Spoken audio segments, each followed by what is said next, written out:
end of time.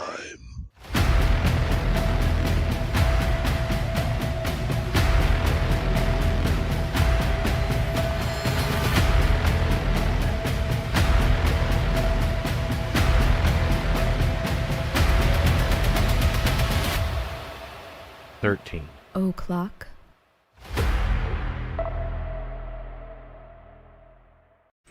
Well, hey everybody, what's going on? Hopefully the microphone is working. It turned itself off earlier. Again. Yeah, lighting looks okay, huh? Yeah. I think so. Looks kind of that dark. also kind of turns itself off. Looks kind of dark back there. In no, that screen. I didn't touch Guess anything. Okay. I didn't touch anything.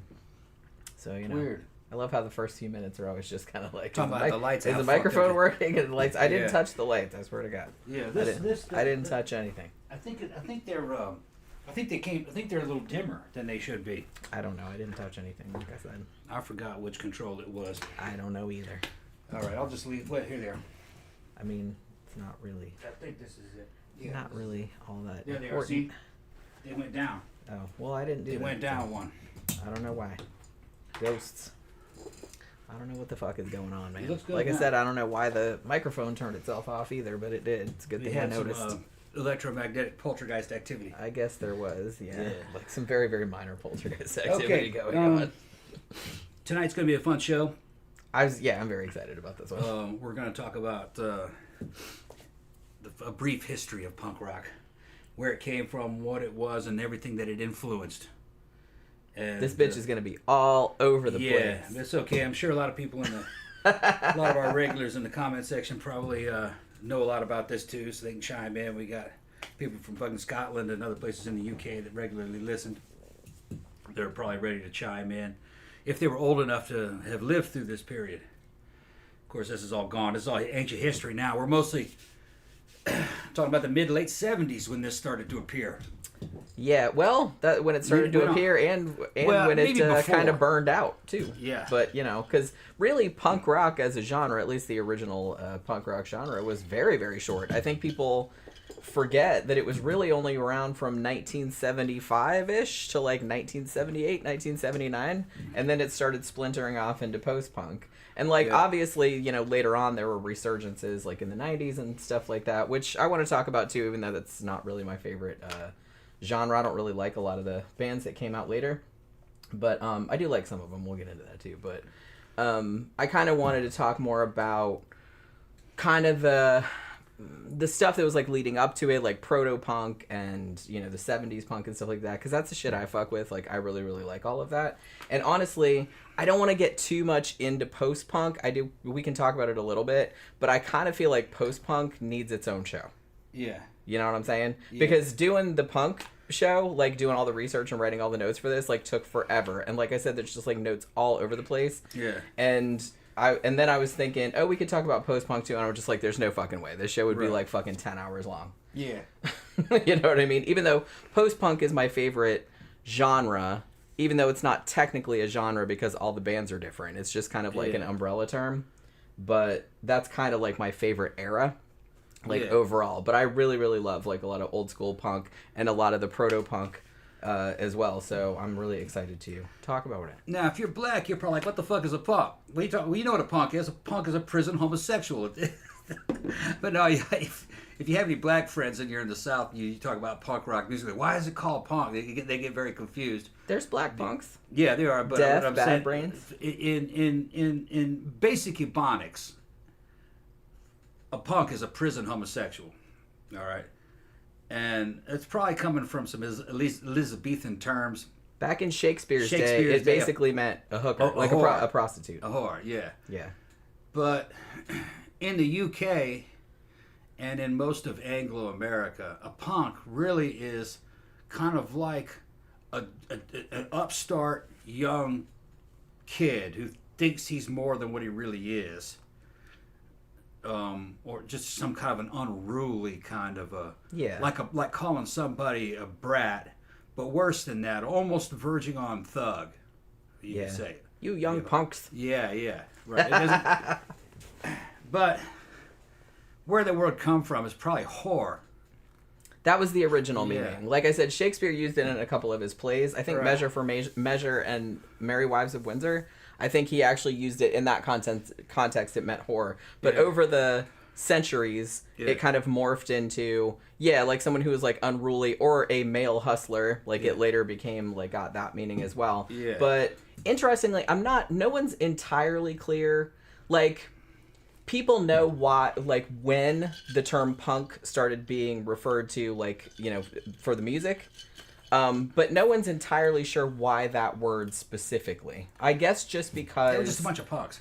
Yeah, I guess just because the music, and this was in the proto-punk era, we're talking about, like, kind of garage rock and stuff like that, because that was the first, you know, they first referred to garage rock as punk. Yeah. And I think it was just because they were referring to, like, these young teenagers, people in their 20s. They couldn't really play all that well. Their stuff was, like, kind of chaotic. Yeah. You know, and they were kind of, like I said, kind of bratty, kind of in your face. Very and stuff homemade. like that. Yeah. So I think that's probably why that term got. Yeah. And then it didn't really get codified until probably, like, the early 1970s. They were also very disrespectful of authority. Yeah, Anything that was kind of the whole thing. Any kind of authority or anybody who was older than them, they just couldn't stand them, you know. They didn't like anything that was corporate or anything that was, like, mainstream. It was very much kind of like a counterculture. It was basically saying, fuck this, fuck all this. They wanted to just do something totally different.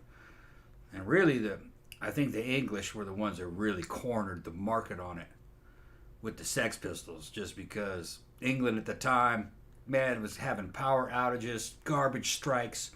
The place was just falling a fucking apart. You couldn't depend on anything from one day to the next. Poverty was starting to take over, and most of these kids were basically from the projects, is what we would call it here in the U.S.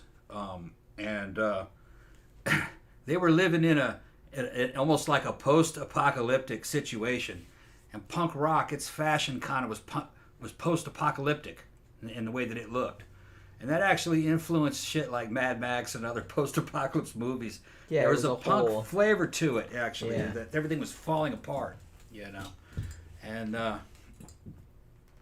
man, the Sex Pistols were the ones that really brought it in. Although, it wasn't just a British thing. The same thing was happening in New York at the time. Well, the shit, that's what I was going to say. Goes way back. It's like, I hate to tell you this, Brits, but punk came from New York City. Probably New York, yeah. They just didn't make it famous. No, well, yeah, that's what I mean. Like, Sex Pistols, I love the Sex Pistols, actually. But, I mean, they were kind of responsible for punk being a global phenomenon. Yeah. Okay, because they looked good. Yeah. They looked good. I think it was that. Yeah. But honestly, the first records that you would call punk records were American bands. Yeah. But the thing about it, though, is that, like I said, it's kind of a silly distinction because, honestly, a lot of the early, like, proto-punk bands and early punk bands were influenced by kind of, like, you know, British invasion bands, like the Kinks and stuff like that. Yeah, there was a synergy happening. Yeah, so it's not like, it's not really one thing. You can't really, like, point to one thing and say. But I would say, in my opinion, my somewhat informed opinion, I guess, the first band that could really be called a punk band was the Ramones. The Ramones, yeah. And they were mid-70s. So that was like a while, but like a year or two before. You could almost say Iggy Pop was punk, too. And that was Detroit coming in. Yeah, and I want to talk about that, too, because a lot of the proto-punk stuff, and even like a lot of the garage rock that came out like in the early to mid-60s, if you listen to it now, it sounds like punk rock to me. You know, it's very, very similar with kind of these shouted vocals, like the fuzzy, you know, overdone guitars really and things hard, like that. Noisy. Yeah, like so, and there was a lot of bands. It's really funny because, I was like, when I was researching this show, a lot of people, and I guess this wasn't known at the time. This is kind of more a retrospective thing, but apparently there was a band from Lima, Peru, called Los Psychos. Okay. Los Psychos, and they have been maybe retroactively credited as being like super, super influential on the punk scene and being like one of the first punk bands. And their shit came out in 1964. Okay. So that's like before the Stooges, before the Velvet Underground, before any of that. People forget. But they were famous in Peru, but nobody really heard of them outside. Like they didn't get famous outside of their country until like much later on. Yeah. And so now like people are retroactively going, holy shit, they were like way ahead of their time. You know what I mean?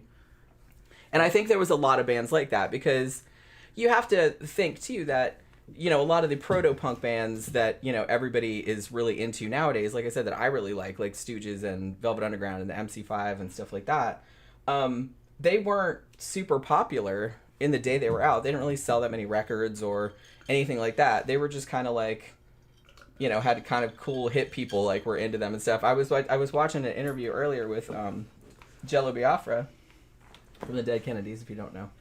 And he basically said, and there's probably some truth to this, he's like, most punk bands were probably formed by, it's like you had one kid in every small town that was the only kid that was into the Stooges or the Velvet Underground, and like all those single kids moved to bigger cities and they met each other. And like, oh, you like the Stooges too? And they all formed bands. And I said, that's probably kind of close to what happened. Yeah. Because there really weren't, like I said, you know, a band like the Velvet Underground, I kind of feel like their influence was only felt in retrospect because they weren't at the time they weren't well known. At the time they weren't well known. It was very New York. It was very art scene. It was just kind of very like you know, your random ass people on the street wouldn't have known who they were like back in the 60s. I remember I was trying to trace it back. The oldest thing I could find back in the late 80s that sounded like punk rock, and it was Iggy and the Stooges, the Raw Power album. Yeah, which was early 70s. Early 70s, and it 73? Yeah, I think. So it was a long time before the Sex Pistols. Long time before the Ramones too. That was a very different flavor. Ramones, I think, formed in 74 or 75. Yeah. That Raw Power album sounded kind of like very heavy punk-like power metal. That's the only way to describe it. It was really raw, very energetic, good lyrics. Iggy looked great. He was skinny as fuck. Tore up. He beat himself up, cut himself on stage. Did a lot of stuff. Rolling around in glass. He did a lot of stuff that punk rockers were kind of like trying to do. May have also invented stage diving. Yeah. That's the story. And he was from Detroit. All these places are like... Ann Arbor. Yeah. But he was playing in Detroit, and at that time it was I lived in Detroit. Detroit was a post-apocalyptic city. They tore most of it down now. It was fun to live there, and it had a great goth scene when I was there. That's why The Crow was set there. And so, probably Lima, Peru at that time, probably, would you say it was the 60s? 1964, 1964, so that was probably... They didn't release, they released, a few singles that were, popular in Peru, but that was about as far as... Lima might have had some problems, too. This is always fueled by some kind of frustration. Young people's frustrations make punk rock music. They're not great... usually what tends to happen is that they're not great musicians, but they want to express something on stage. Yeah. Because remember, there was no internet. No. Our social media was music. Yep. So they wanted to express something. It had to be very artistic because they really couldn't back it up musically. So it was just, we're not talking about prog rock or classical music. Which is one of the things they were rebelling against. They hated prog rock. So everything was just stripped down to the bare minimum. Like a good beat, like a driving power chords, fucking very angry vocals, and with the best lyrics you could come up with. Although I gotta say, the Sex Pistols had the best lyrics. They did have some good lyrics. John Lydon, also known as Johnny Rotten, he could write lyrics, especially for his age. He wrote as a very much older man. If you actually read the lyrics to fucking Anarchy in the UK, that sounds like an older person saying that. And he was just a snotty teenager. Yeah, and he's like 17. It sounded deep. He could make something sound deep. Yeah. And also funny at the same time. So punk was like that. But I'd probably take it back to Iggy Pop. Or Iggy and the Stooges. Well, he is generally called the godfather of punk. He never called himself a punk. They were just trying to do a rock band. But like I said, I kind of think, and this kind of goes back to the garage rock of the 60s too, which was kind of the progenitor of 70s punk, is that there were these kids who, like you said, wanted to express themselves through music, but it's just kind of like, during the 50s and stuff like that, you had to be very proficient, you know, like on an instrument or whatever, and there was all these gatekeepers in terms of record companies and things like that. And I think that the one thing that punk did, not just in music, but just in culture in general, and I actually think it's one of the most important kind of cultural revolution type things to happen like in the 20th century, because it just showed, it blew the doors off. It basically said, you know, if you want to do something, you can do it, like yourself. Like, because they started all that shit. It's like, I'm going to make my own shirts. I'm going to put my own records out. Yeah. I'm going to book my own shows. I'm going to do all this other stuff. And, like, you didn't need anybody to tell you. Right. They would make their own clothes. Yeah. So they would get something out of the garbage and rip it up and put safety pins and tie it back together and put patches that had silk screens on them and stuff, images, and put nails in things. They did all kinds of stuff. You know, and the girls did different things too, you know, with makeup and what they were wearing, and wearing, you know, they'd wear like shit that was crazy, like, you know, fucking stockings and garter belts with fucking boots and they were just trying gear to be with something on shocking top. Because the whole point was to challenge the mores. Yeah. So everything was just very, like, so they would wear stuff to, like, piss you off, or wear stuff to just be, wear like, a red shirt with swastika on it. Yeah, like, or to be, like, sexually suggestive or something like that. Like I said, they were just trying to, like, push all the boundaries. Yeah, fucking, Like I said, it's probably, like, because they did that, nobody bats an eye at it anymore. Right. But it's just, like, back then it was, like, hugely, like, Johnny Rotten was, I think it was, when the Sex Pistols were playing the United States, they played at a fucking bar in Texas that had a bunch of cowboys and cowgirls in it. Yeah, that was a famous gig. Yeah, they would get bottles thrown at them. The girls loved them. The girls loved it, but the guys didn't like it. And it was either, I think it was either John or Sid. I think it was John. He had a white shirt. No, I'm pretty sure that was Sid. It was Sid. He had a white shirt that had some bondage art of fucking two cowboy leather daddies. Yeah. Fucking touching their dicks. The rednecks did not like that. They did not like that. The two fucking... It was the gay porn. Started... Basically, it was gay porn. Yeah. That's what he had. Anything that's kind of awesome. Just to piss him off, because he knows all these cowboys out in the audience. So he's got gay cowboys on. And then the more the rednecks, like, got on them, like, threw bottles at them, like, the more they started, like, yelling back and, like, fighting with them and stuff. Because they didn't give a single fuck. No, they'd spit. And then they got hit. They just bleed. They just soak it up. Yeah. And... That was a very famous show. I think some people understood it. The girls understood it, but a lot of the fucking dudes didn't understand it. It was ahead of Texas's time. It probably still is, to be honest with you. No, they got people that they got goth clubs there. You know, I was just kidding. But for the mainstream, they probably wouldn't dig it. But yeah, that's true. Like I said, I think even nowadays, if you walked into certain bars with that shirt on, you might get your ass kicked. Maybe even now in 2024. Depends on how big you are. Well, that's true. Pretty it's much true always. Yeah. But like I said, there's the cool thing that I always found about punk, like I said, other than the whole, because like I said, it wasn't just the music, but it was just like a whole ideology, really. I mean, I don't really want to use that word because it sounds like negative, but it had like a whole ethos to it, like a whole do-it-yourself. Like, you don't want to do what other people are doing, just do what you're doing and be genuine. Go against what everybody else is doing too. Yeah, like not just to be contrary, but just because that's not what you want to do. You know what I mean? Well, and it kind of was contrary. If you sometimes. Some of the stuff that John would say, you know what I mean? Like, he would go, sex? Oh my God, that's so disgusting. Because everybody had sex, so he was going to sex, but he was having sex. It was just to be contrary, you know? Yeah.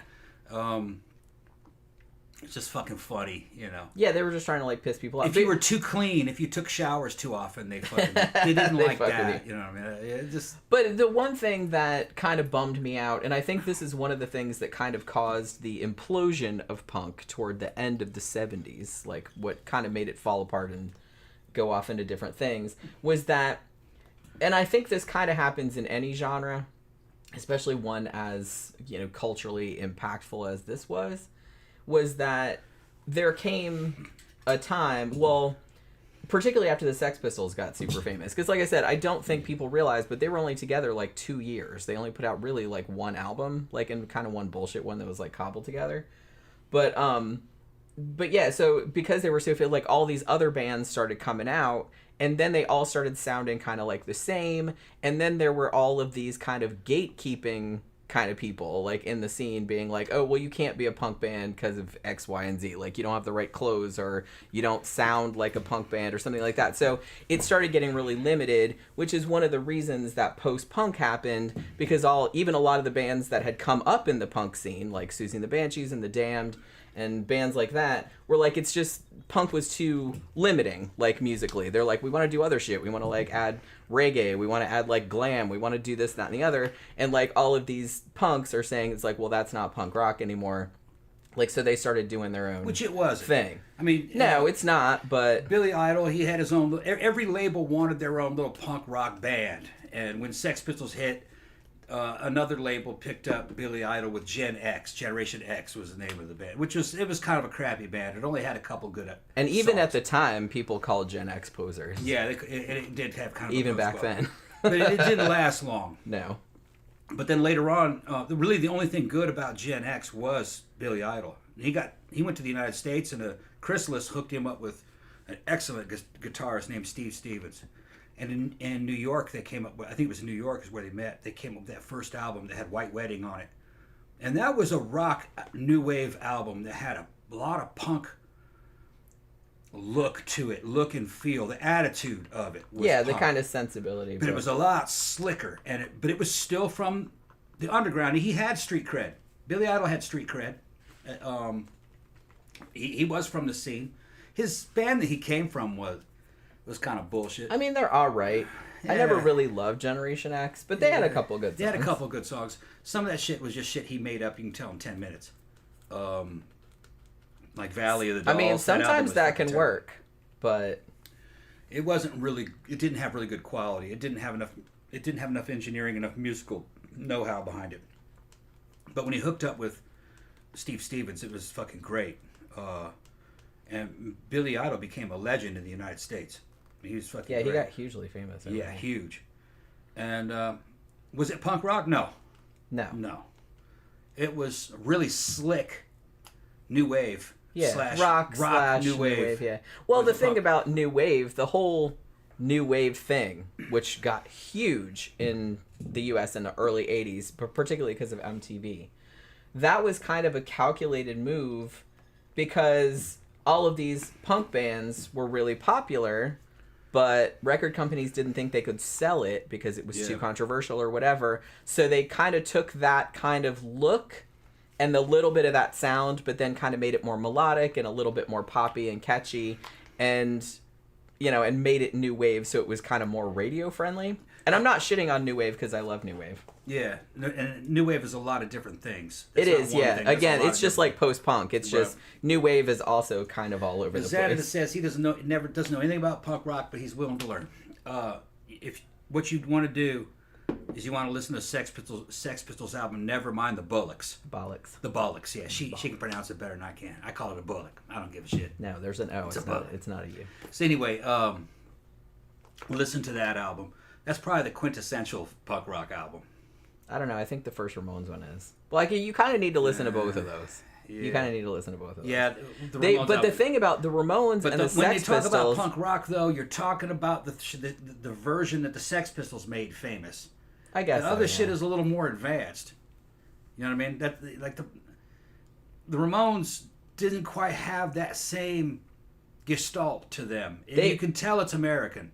Ramones and Sex Pistols sound completely different. They sound very different. They're both clearly punk bands, but they sound totally different. The thing about the Ramones is that they were real into like 60s girl groups, like the Shangri-Las and stuff like that, and like old rockabilly, and you can hear that and that surfy like Beach Boys kind of like, so you can hear that influence, and a lot of punk bands had that influence, particularly in the United States, and the UK ones didn't really have that as much.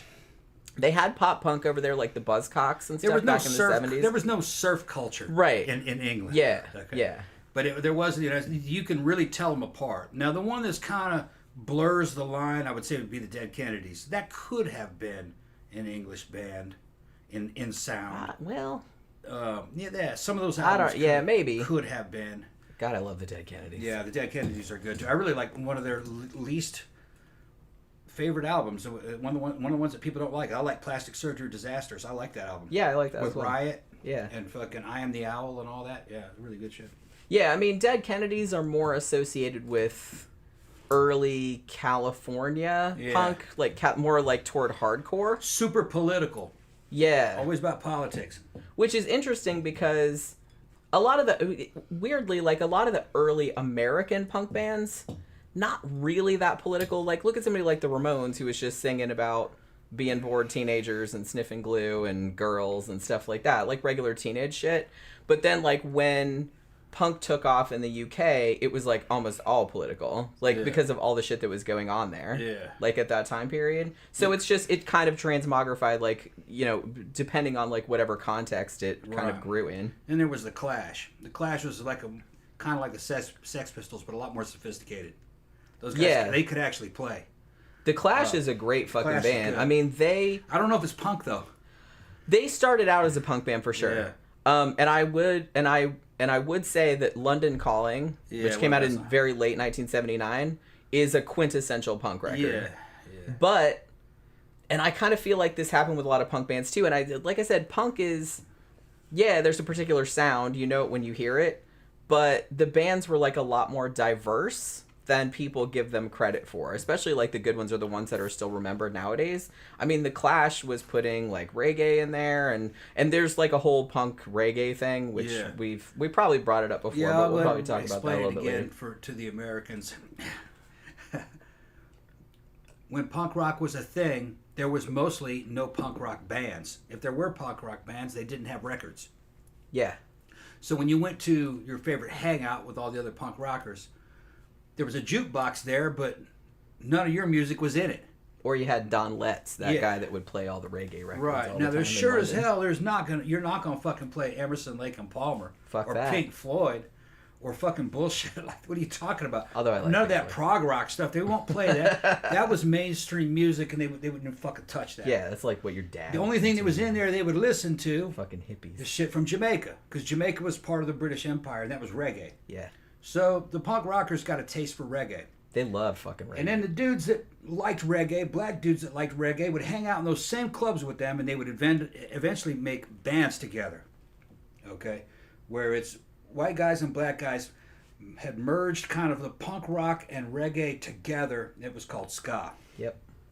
Which was a British version of reggae. But they also just had reggae, too. Yeah, it's funny to think about. We didn't have that exact thing.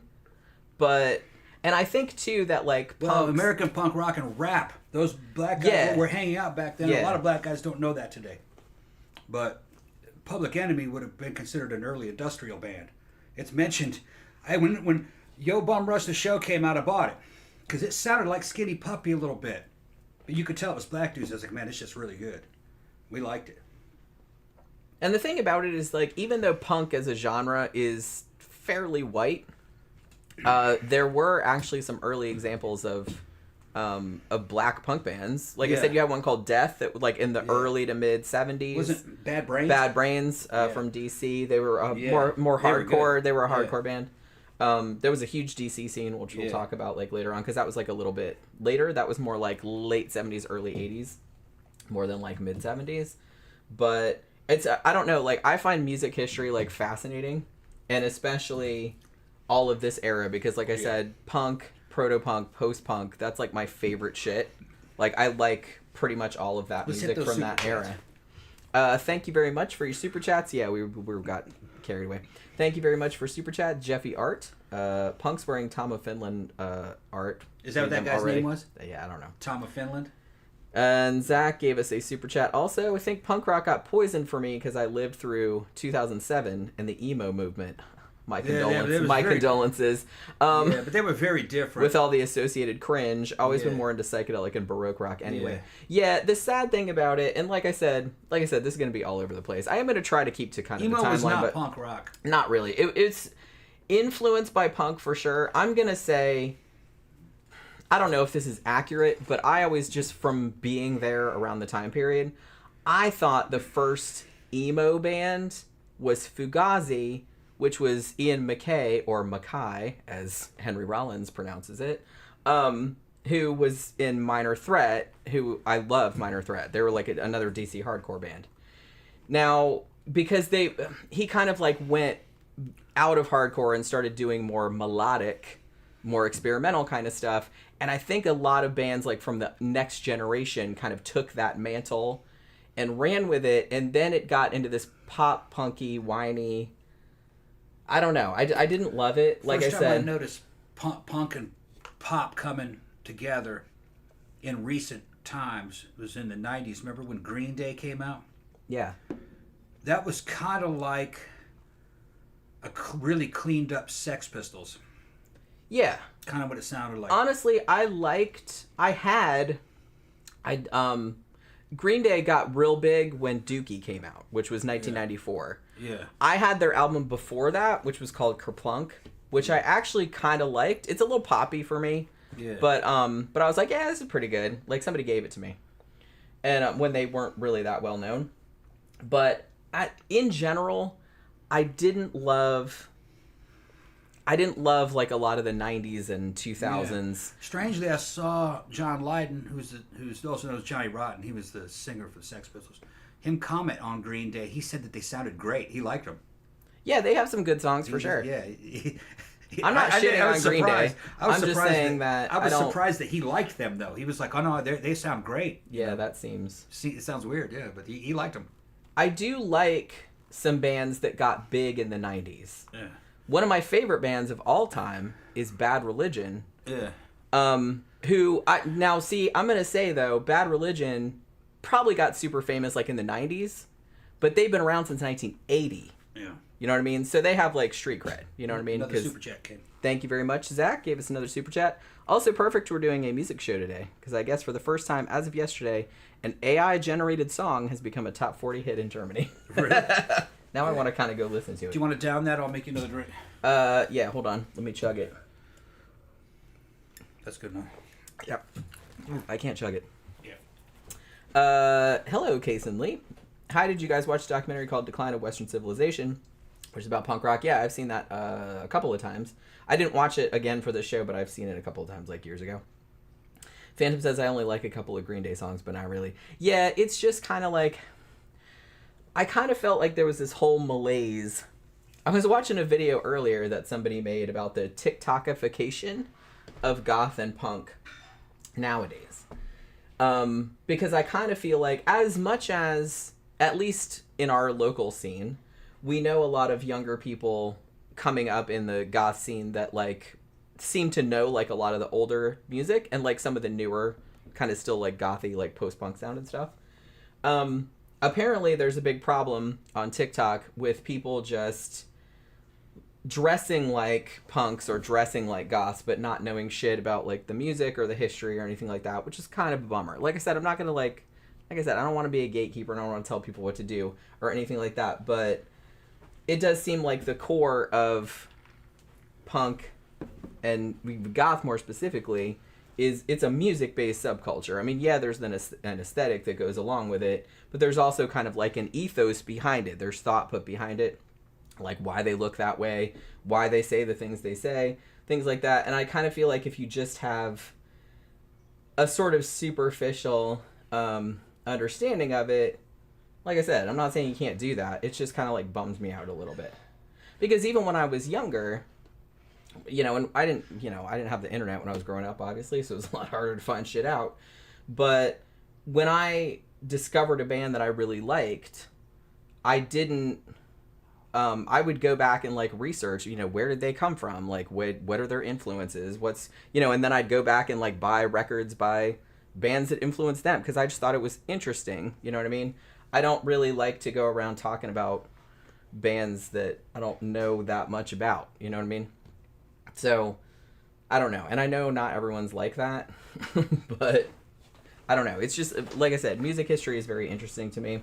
And on that note, even though this is more specifically a book about post-punk, there's a great fucking book. I have it. It's called Rip It Up and Start Again. I think it's by Simon Reynolds. And it's this big, huge, thick chunker of a book. And it's all about the post-punk, like all the shit that happened like from the late 70s, like to but I think it's up until like the 90s, I guess. But it's just like, it's so good, and it's like super in depth. And I was watching a video last night with a guy that did like 3 videos in succession about proto-punk and punk and then post-punk, and he kept talking about that book too, and I'm like, man, that makes me want to read it again. It was like such a good fucking book. Xana said, what about The Offspring? They were okay. Like I said, I don't know. I'm kind of more, and I don't know if this is just because I'm old and this was like the time period that I grew up in, but a lot of the shit that came out from the 90s on sounds too polished to me. It sounds overproduced. It sounds too deliberate. It sounds ironic. It doesn't sound genuine. You know what I mean? Yeah. To me. And maybe that's just my age. I'm not really sure. Yeah, Xanadu, if you want to listen to kind of like the roots of punk rock, I would listen to Sex Pistols, Never Mind the Bollocks first. That's the name of the album. That was the one that set the world on fire. After that one, go back and listen to some Ramones. Also The Damned. The Damned. Yeah, the first Damned album, Damned. Yeah. Which is a great, I have a big box set of it. That's a great fucking record. Yeah, and this singer of The Damned, his name is Dave Vanian. And he actually was kind of like one of the original authors of the goth look for men. Yeah, very proto-goth. Yeah, he was the first guy. He was a gravedigger. He kind of had a goth look to him. Yeah. Although you could say, when the Sex Pistols toured the U.S., they started to wear a mixture of kind of like leather, motorcycle and bondage gear and stuff that kind of looked goth also. Sid Vicious looked very goth for his time. Spiky black hair, skinny. And you know where that look came from, though? New York City. What's that? Richard Hell. I don't know who that is. From Richard Hell and the Voidoids? Don't know, yeah. He was in television. Right. He was very, very early New York scene. And in fact, Malcolm McLaren was in New York, managing the New York Dolls, which we'll talk about in a bit. And he saw Richard Hell at CBGB performing, and he really liked that look. It was the whole ripped shirt, the leather jacket, the kind of spiky-ish hair. Yeah. And, well, because I kind of feel like a lot of the punk look kind of came from Greasers from the 50s. Yeah, just like there's a lot of carryover. Yeah. They were, actually, what they were doing, though, is we know them as Greasers. The British didn't know them that. They knew them as rockers. And rockers were guys... Same kind of thing. Yeah, rockers rode motorcycles. That was the motorcycle gear of the time. So what they're dressed like is a modified guy in a sport bike armor. Basically is what that was for its time. But it was sport bike armor of the 50s and 60s. Yeah. What they were wearing. And they... When Marlon Brando, the Wild One, came out, he became a fucking sexual icon from that movie. And that look had a very sexy angle to it for its time. The gays loved it. They had whole leather bars were about that look. The first guys to get the look right were the Sex Pistols. And they had a good contact with a dude named Malcolm McLaren, who was kind of like a promoter and a talent scout. And he had a sex shop that had fetish wear and fetish gear in it. And just clothes. Like clothes and cool clothes. Like I said, we'll talk about that because that was a huge And he dressed them, he let them have access to that stuff. And that's why they started showing up looking fucking awesome for their day. And they set the bar. That's why I was saying, look at the Sex Pistols album, Never Mind the Bollocks first, because that's kind of that was the benchmark. That's where the standards were set, if you ask me. And everything is kind of based on how does it compare to that. Now, fucking John Lydon would probably get mad at me for saying that, though. Because he hated that period. He thought that it was... But, he's contrary. That motherfucker's half crazy. I love him, but he's just fucking crazy. He's annoying as fuck. He is, yeah. Very annoying. But he's had head injuries and stuff, and that happens. He had that damn brain swelling from fucking growing up in rat piss in the hood. And he thought that all that shit sucked because it became mainstream. And it became high fashion. And he doesn't believe in high fashion. Yeah. Although, man, I saw him on his U.S. tour, and he was high fashion. That's just how it was. And he looked great. Fuck him. That's kind of, yeah. It was a successful look. He looked great. Like, I get there's a whole thing, and particularly I think punk rock is kind of the main genre for this, because punk is so rooted in anti-authority, anti-mainstream, everything like that. So the second, it's kind of like a catch-22, because like the second you start getting popular and selling records and stuff, like your now fans, you gotta change it. Your fans hate you now. Yeah, now because you sold out. Now you gotta change it. You know what I mean? And I get that, because I kind of feel like that too. Like, I kind of feel like a lot of the bands that I liked back in the 70s and 80s, and then like as the 80s and 90s went on, and then they started putting out more records, I'm like, man, this blows. Yeah. Like, what are they even doing? Like, they just kind of... The Sex Pistols on that album got the mixture correct. The fuel to air ratio mixture was correct, and it fucking blew up. And all it was just very traditional, basic rock and roll. Except it was really fucking shitty. Trashy, but it was driving. And sped up some. You sped up some, but it had really good lyrics, and fucking John was fucking on fucking point. He sounds like he's fucking gonna fucking lose it. He's on the edge of sanity, fucking singing that shit. He's about ready to have a nervous fucking breakdown, and it's fucking just great. That album is fucking great. And every song has a meaning. It's real. You know, they're talking about something, or somebody that they know. But it's just a great album. And it's almost kind of folk rock, really fucking hard. Kids pissed off, complaining about shit. They've had enough. You know what I mean? It's just great, you know. And it sounds like much older. Sounds like a much older dude giving you this message. But he's 17. Yeah, he was a kid when that started. Mm-hmm. Now, Xanadu said, I'll be honest, I've tried listening to the Sex Pistols, and I thought it sounded a little too crude for me, but I can give it another try. Yeah. If you don't like crude, you probably won't like any early punk rock then, because that was kind of the whole... That was the idea. Like I said, they were kind of rebelling against the overproduced arena rock of the 70s, particularly prog rock, which they hated because they thought it was pretentious. They thought, here's these... virtuoso musicians doing 10-minute fucking guitar solos and just like, musical wanking. Yeah. And they wanted to get back to like a stripped down. They're like, we just want dangerous, shitty rock and roll, like just sleazy rock again. And like they just wanted to return to that, but they couldn't really play. Yeah. So it kind of came out sounding. Yeah, and when you look at like interviews with those guys from the time, man, I love that though. It's kind of heartbreaking because, you're looking at Sid, and he looks very dirty and very sick. Okay, he's badly addicted to shit, heroin and shit. He's probably looked like he's getting ready to throw up a lot of times, and he doesn't have that much longer to live because he ends up being accused of murdering his girlfriend, and kills himself with a heroin overdose. All right, and he was a young dude, really, and he's kind of in over his head. He's now in the international fucking music industry, and the band's getting ready to fall apart anyway. It's just, and John is fucking, he's a nut, but he's intelligent. He won't shut the fuck up. Getting him in a lot of trouble, but he's also getting him famous at the same time. I'm pretty sure that was kind of calculated. Yeah. It worked. Yeah. Really, he was the only one that ended up doing anything. When he made his own band later on, PIL, Public Image Limited. It was a greater band. Post-punk. It was a much greater band than the Sex Pistols. Well, and again, that was a lot better. That was where he kind of went off in a way experimental direction. Yeah, he was great. Like adding like reggae and dub and stuff, and just doing like weird atonal shit. Yeah. And it was like a lot more interesting. Like, I love the Sex Pistols, but like Public Image Limited were way, way better. I saw him live for the Happy Tour. He was great. Great live. And he couldn't have done that with the Sex Pistols. They were too self-destructive. Yeah. And like I said, as much as I love punk rock, the musical genre itself, I understand that it can be a little limiting, which I think, like I said, is why post-punk happened. Yeah.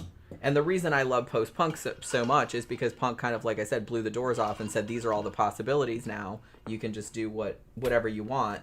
And so people started doing all kind of shit. Yeah. Like, they started experimenting with all kind of like found noises and, crossbreeding genres that had never been crossbred before, and all of this other kind of cool shit that, so it just went off in a bunch of more interesting directions. But like I said, if you just want just some fucking raw ass shitty sounding rock and roll, like if you're in the mood for that, then like I'm super into like just old punk. Yeah. But see, and like I said, that's why I didn't really like the revival that happened in the 90s. It was because too polished. it just sounded too slick, and I was like, that doesn't sound like punk to me. Like punk should sound shitty, like it's in like someone's garage, or like you're in a dive bar. Yeah. You're like drunk off your ass, and you're watching these half drunk people like up on the stage, like hitting each other and shit like that. Like it just sound like that. It shouldn't sound slick and corporate. It shouldn't sound like that. And some of those bands are good. And like I said, I like some bands that got popular in the 90s, like A Bad Religion, even though they'd been around since the 80s, and their early shit sounded really raw too, because they were just recording in their fucking house or whatever. But I don't know. I think they're kind of like an exception. They're a punk band, obviously, but they're just a really good fucking band. They're just a really good rock band. They're very, very tight. They have like these really super, super tight melodies. Their lyrics are amazing. Greg Graffin, the lead singer, is he's like a what does he do? Like evolutionary biology or something like that. Like he's a professor. And so he has, I think that I've seen them called thesaurus rock before. Because he uses like big words, but he uses them like correctly. Yeah. And the guitarist Brett Gurewitz, he started Epitaph Records, which is who put out The Offspring and like a bunch of other like 90s punk bands. So so a lot of these members of these bands also started their own labels that put out records by other bands. So it's just kind of like a whole scene. Yeah, and the New York scene was doing kind of the same thing too. They were breaking apart, or breaking things up, crossbreeding things and spreading out. And I'd probably say the main ones that would probably be either Talking Heads and Blondie. Yeah. Blondie was great, man. Deborah Harry was fucking... I gotta pee. Just made to be famous, really. Oh, big time. She not really my type. She's too skinny. I like a fucking woman would have shape on her, but when you see her face, it kind of wins you over just because she looks so fucking cool. But what their thing is to take... They did have some very early stuff that was kind of like New York punk. But they said, fuck it. Let's just crossbreed this with what's popular. They started to crossbreed it with disco. Disco and pop. And it was fucking very fucking popular, fucking Heart of Glass. That was very kind of a disco sound. Then we would go to like fucking real old school, like rock and roll, like with the songs like In the Flesh. That was fucking kind of old school rock and roll kind of sound to it. Then they would just go straight new wave with numbers like Atomic. And they made a lot of videos too. And they were like some of the first people, in the early new wave to actually make a bunch of videos, and they were playing them on MTV. They were good. Now, the other one that came out of New York, I believe it was New York. I may be wrong, but I think it was New York. Was Talking Heads. And the thing with Talking Heads is, what happens if you have college students? Weren't they from New York? Who? Talking Heads. Yeah. I think they were, right? Well, yeah. Well, that's where they were in the CBGB That's where they got scene. famous, yeah. Yeah, they were in the CBGB scene. I don't know if they were originally from there, but that's... from the right. But they got famous at CBGBs. As did most of the New York. I mean, that was like... That and Max's Kansas City, which was also in New York, were kind of like the hub of early punk rock. Talking Heads was like a punk band, but what if these dudes were college students and had educations and money? What would their shit be like? So they're up there, they look like fucking scientists, and they're wearing suits, and their whole thing was like to lampoon corporatism. And they were effective at it. And they were, questioning the meaning of life if you're a corporate fucking robot. It was good shit. Good shit. And he also sounded like he was about ready to have a nervous breakdown. But he's wearing a suit, like holding it together. Kind of a little bit like Devo. Devo was a little bit like that too. Devo actually predated the punk rock movement. They formed in 1973. Yeah. So they were good. Way out. They were from like Akron, Ohio. Yeah, out there. So they were just like doing their own shit, like out in the Midwest. There was like a Midwest. I kind of feel like the Midwest got more. I mean, obviously, proto-punk. There was a lot of shit going on, like in Detroit and stuff. But I kind of feel like the Midwest. There was a lot of good bands that came out of the Midwest, like in hardcore. You know what I mean? when that came along, like in the 80s, which, like I said, we'll get into in a bit. Devo was good because it was like a punk rock band, but it was very kind of had industrial themes and corporate themes and genetic engineering themes. And they were super ahead of their time. Way ahead of their times. And everything was Dadaism. Real fucking absurdity. Although it wasn't really absurd when you kind of paid attention to what it was they were trying to tell you. And their message is that, yeah, we seem to be advancing, but we're actually all getting stupider. And boy, they didn't know how stupid it was going to get. You know, with social media, it got even stupider. That's kind of depressing. But I would really recommend it if, the first Devo album, Are We Not Men? That has a very punk sound to it. And then the second one, Duty Now for the Future, is almost kind of like a utopian, high-tech punk rock. Like, what happened if a perverted 1960s Disneyland made a punk rock album about genetic engineering? Just crazy shit, man, crazy. But they were good, real good. Very tight band, and well thought out. They just weren't pulling that out of their ass. It was very well calculated, everything, including their album covers and everything. I think that's what was cool about the early punk rock scene, and I'm mainly talking about like the kind of where the locus was, like New York City, is that all of the bands that played at CBGB were vastly different from one another. Yeah. In today's parlance, if you go back and listen to them, a lot of them you probably would not call them punk bands, other than probably the Ramones. Yeah. And maybe some of like the Dead Boys, but they came around like a little bit later.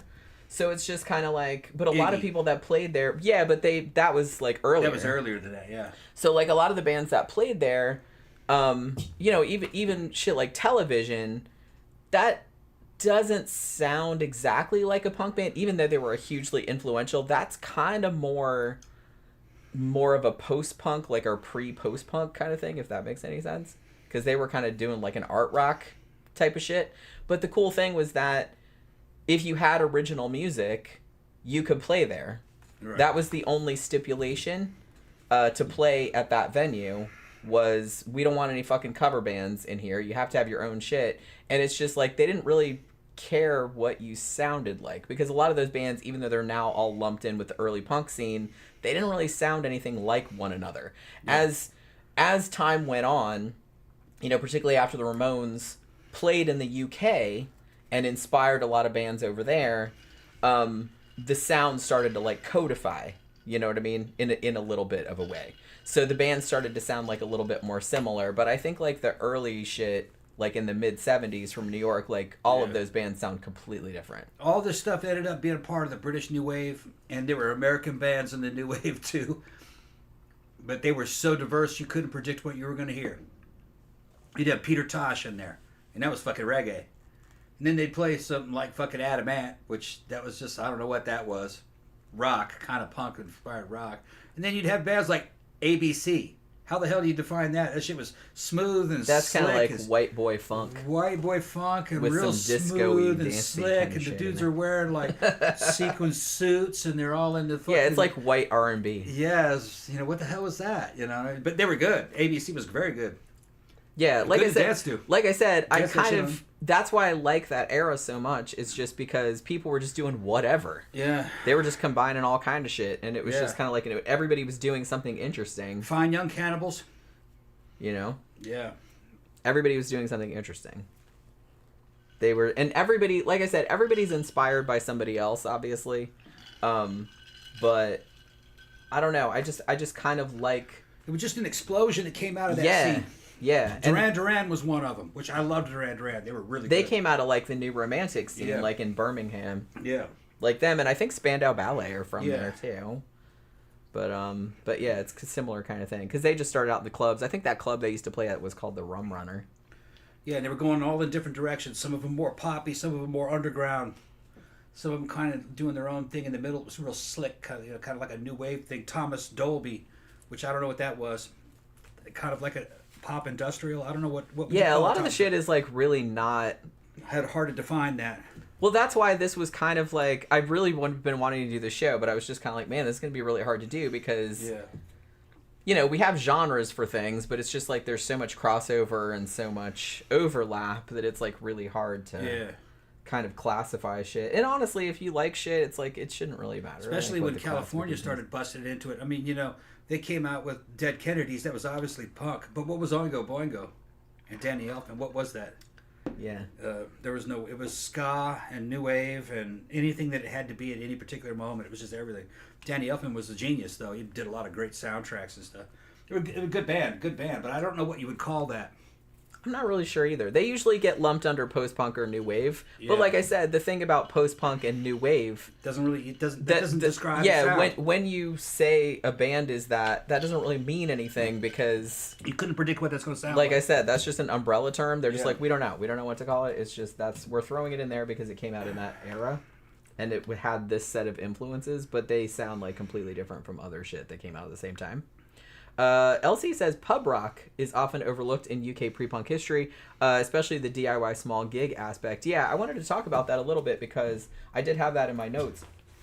Because, I kind of feel like a lot of people don't talk about that. Like in the early 1970s, there was like a pub rock culture of like these little bands and like a lot of the, you know, they had like a lot of local fans and stuff, like, you know, like they had like in the US, like with various bars and things.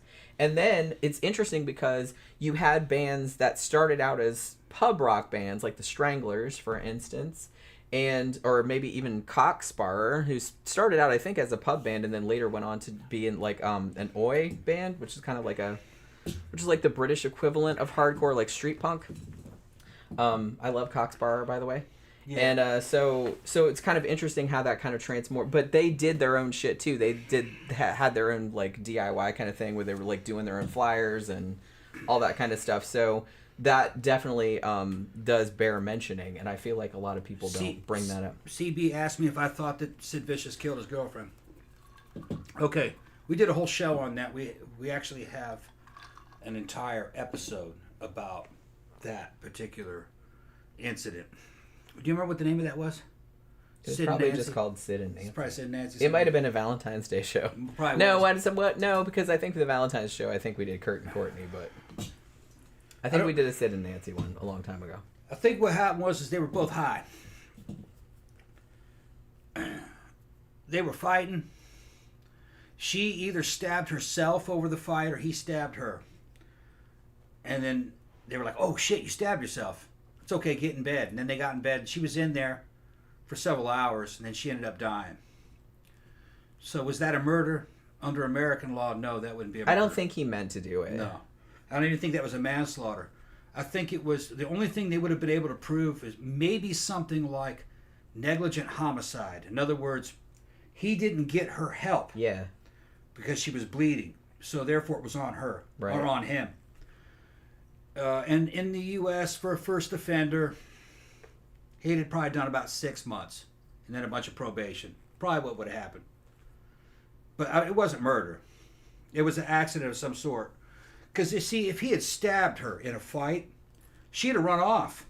She didn't go anywhere. She got in bed with him. She was up in there trying to stop the bleeding. Yeah, I think there was some kind of accident. Fuck and yeah. That's not... He'd have never got convicted of a murder. Yeah, like I said, I don't think he meant it. I don't think it was... Well, she was a drama queen, though. She was the kind of girl that would stab herself. Over, you're going to leave me, and I'm going to kill myself. She was like that. Yeah, it might have been. It might have been a situation. It could have been something like that. I was watching a documentary earlier, and I think Susie Sioux was on there. Yeah. And she knew them, obviously, because she was part of the Bromley contingent when she was a teenager, which was all of the groupies that hung out with the Sex Pistols. And she was 16 or 17 at the time. And she was talking about how much she hated Nancy Spudge. Everybody hated her. She was a New York hooker who everybody hated picked him up and actually got him hooked on fucking heroin. That's what she said, too. That she's like, she caused all the trouble. She did kind of give him his look, though. He was a lot younger than she was, if I remember correctly. Wasn't he like 5 years younger than her? She was just an old New York fucking hooker, you know, and an addict. She liked punk rock music, though. She became a groupie. She was in love with him, okay? Yeah. Big time. And evidently he loved her. Yeah, I So mean, he according went- to everyone yeah. I've ever heard Yeah. talk about it, said he was absolutely besotted with him. Yeah. So that was. He didn't murder her. It was some kind of an accident, and he probably doesn't know if he probably didn't know if he did it or not. No, probably Because they not. were like, fucking high. Like all I said, the they time. were so fucked up. Right. I I just think think there's it was about a a 50-50 chance she did it to herself, or he did it to her, but it wasn't very deep. It was just one puncture wound to the fucking abdomen. It was with a knife. I don't remember. I think it was a switchblade. That's what it's usually portrayed in the movie. And he would have carried something like that. But they never were able to figure out if it was him or her that did it. She was the kind of person to stab herself. They were fucking high all the time. But she didn't run from him. And he wasn't trying to kill her. If he was trying to kill her, he'd have stabbed her 30 times. That's how the bodies usually look. Multiple stab wounds. Well, yeah, if So they're he mad, went- they just it keep was- stabbing. Some kind of accident. Playing around. Yeah. I mean, yeah, I don't think he did it deliberately. No. Phantom says, some Misfits songs sound like surf rock from the 50s or 60s, which I dig.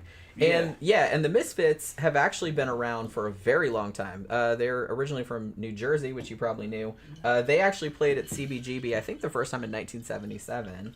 And they were very, very influenced by 50s rockabilly. And probably, honestly, probably by the Cramps, because the Cramps, who are like the quintessential psychobilly band. They didn't call it psychobilly back then, but that was like a later term. The Cramps have been around since 1976. And they were kind of the first, I don't know if they were like the first, they were kind of the first to codify that, what they now call horror punk. You know what I mean? Yeah. Where it's like they'd cover like these old 50s songs, but everything was like a 50s B movie, like B horror movie kind of aesthetic to it. And I kind of feel like they were the first ones to do that. Like, at least to that degree. There had been horror shit before, like Alice Cooper and Screamin' Jay Hawkins and stuff like that, but I kind of feel like they were the first ones to do that specifically. And I feel like even though the Cramps, I don't know if you could call them like technically a punk band, because they're kind of, like I said, they're more like a rockabilly with horror, but It's punk, I think. it's kind of, yeah, they're still kind of a punk band. And I kind of feel like they don't get as much credit as they probably deserve. Yeah, they're good. Because they were around from Lux the earliest Interior. days. Like I said, 1976 they formed. Yeah. So, Punkabilly. yeah. Or like I said, psychobilly, as they called it Psychobilly. later, which became its own genre, like later on.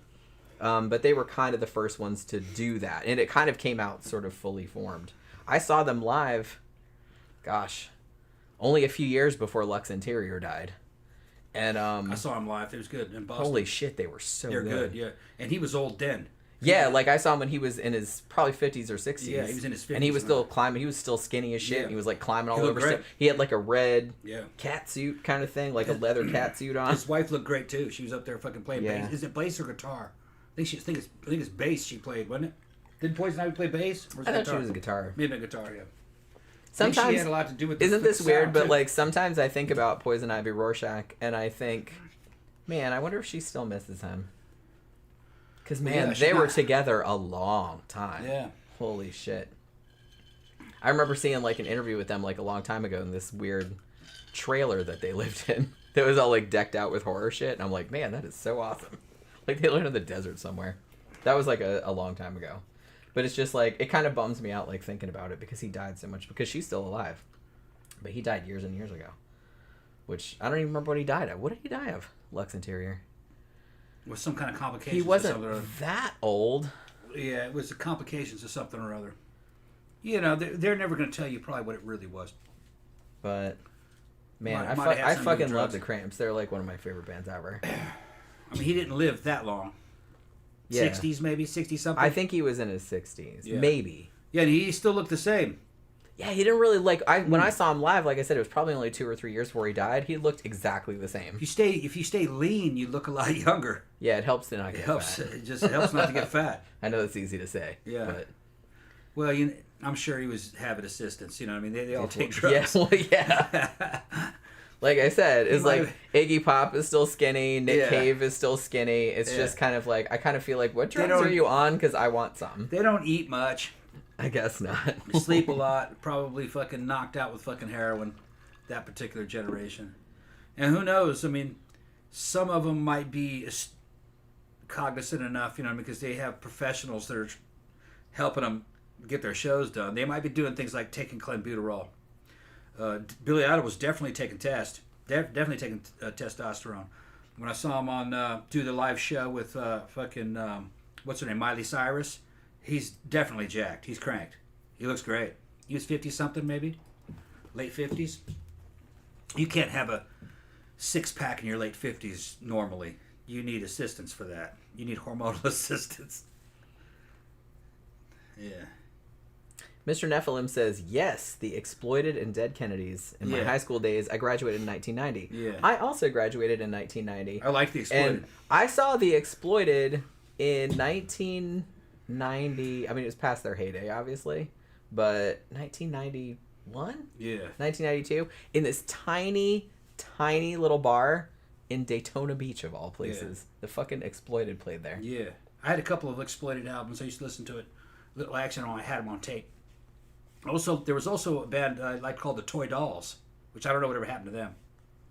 Yeah, the Toy Dolls were good either. too. Yeah, you don't hear much about them anymore. Yeah. Honestly, like, the Exploited to me always seemed like that's like true punk rock, because those dudes were committed.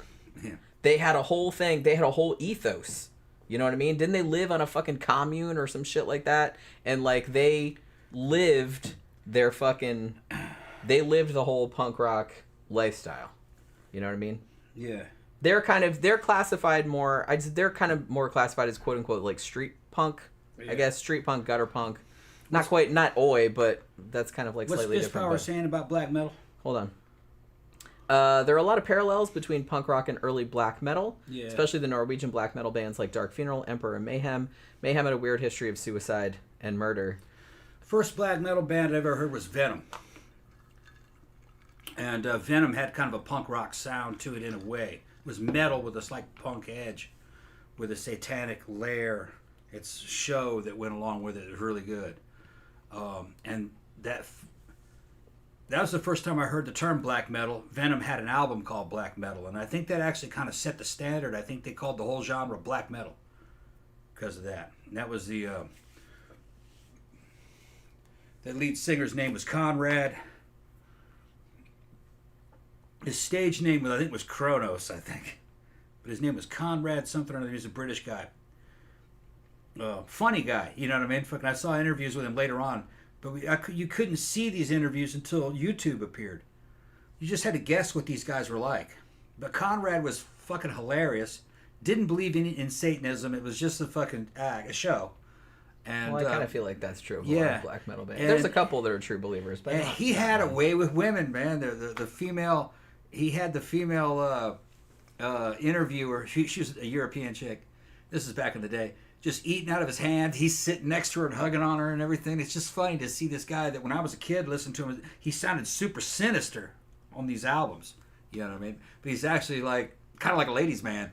He's just a dude. Yeah, just a dude. Yeah, kind of ladies' man. Which is what always makes me laugh about, and this is kind of like analogous to like not just the punk rock explosion in the 70s, but also black metal, is that, you know, and kind of in Satanic Panic too, like from the 80s and 90s, I kind of feel like pearl-clutching ninnies always kind of get their panties in a bunch about this music and just, it's the downfall of civilization, and they're saying this and that and the other thing, and it's just like the people, they're just regular-ass people, man. Yeah. They're just like making fucking music. Yeah.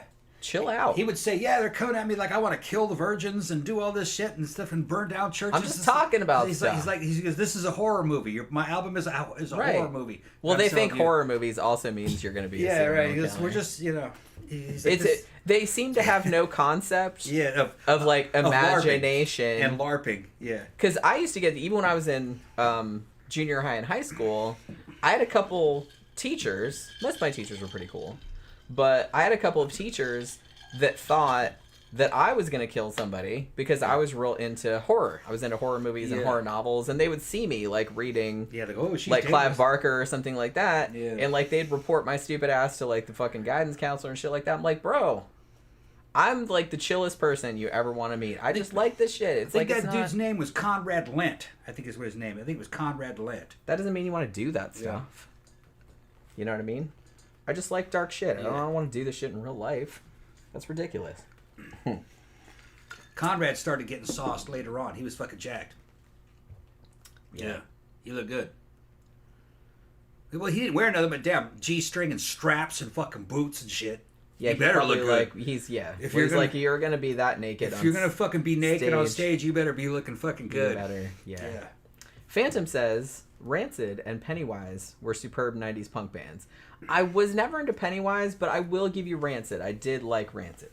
Okay, so I'm gonna say that. Like I said, I'm not shitting on the '90s and beyond, like across the board, because I don't want to be one of those old man yells at cloud people. There's just like only the 70s and 80s shit was good. There was good shit in the 90s. There was good shit in the 2000s. But I didn't really like a lot of the punk that came out. Like I said, it was a lot too slick. It was too corporate for me. But I did like Rancid.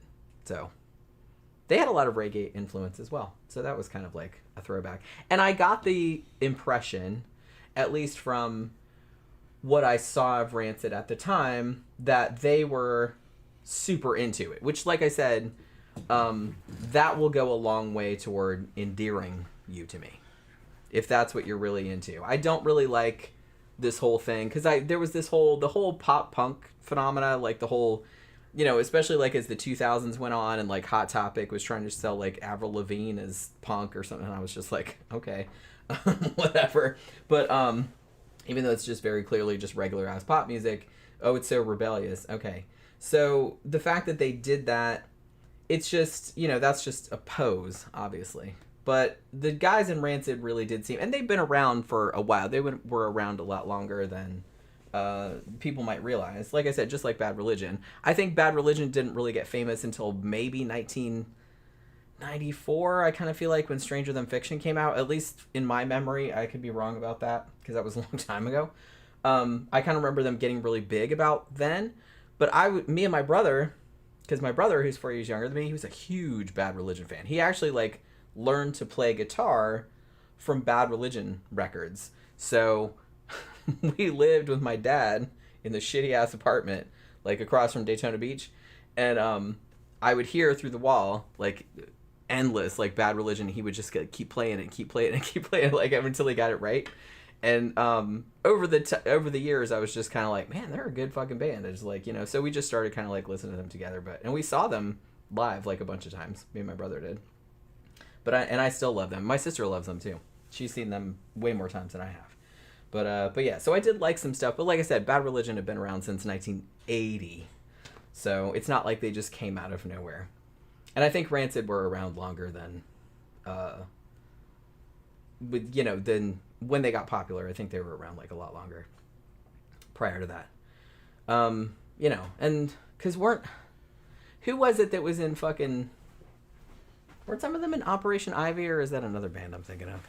I don't remember that band. I don't remember them either. Well, they were kind of more one, Operation Ivy kind of came up with Green Day, before they got super big and everything.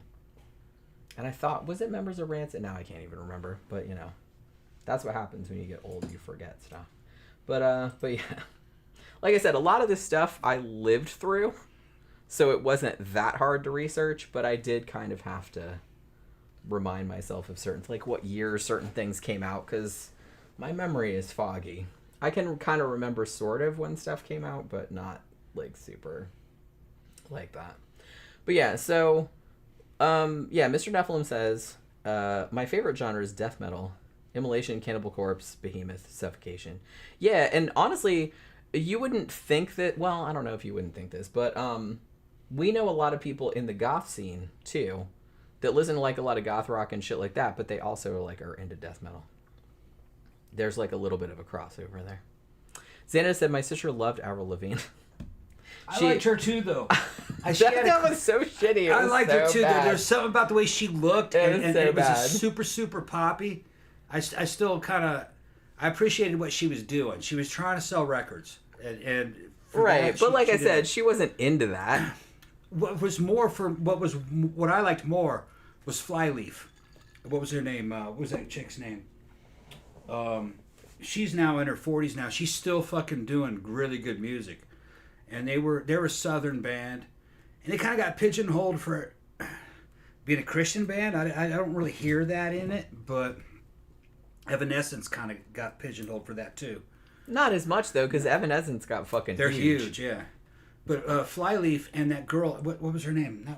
I want to say Hope Sandoval, but it's not her. She was from... No, that was from Mazzy Star. From Mazzy Star, but that chick is Lacey Storm. That's what her name is. Lacey Storm. Yeah, Mr. Nephilim just said Lacey Storm, yeah. She's fucking really good, and her new stuff is really good. I love her voice.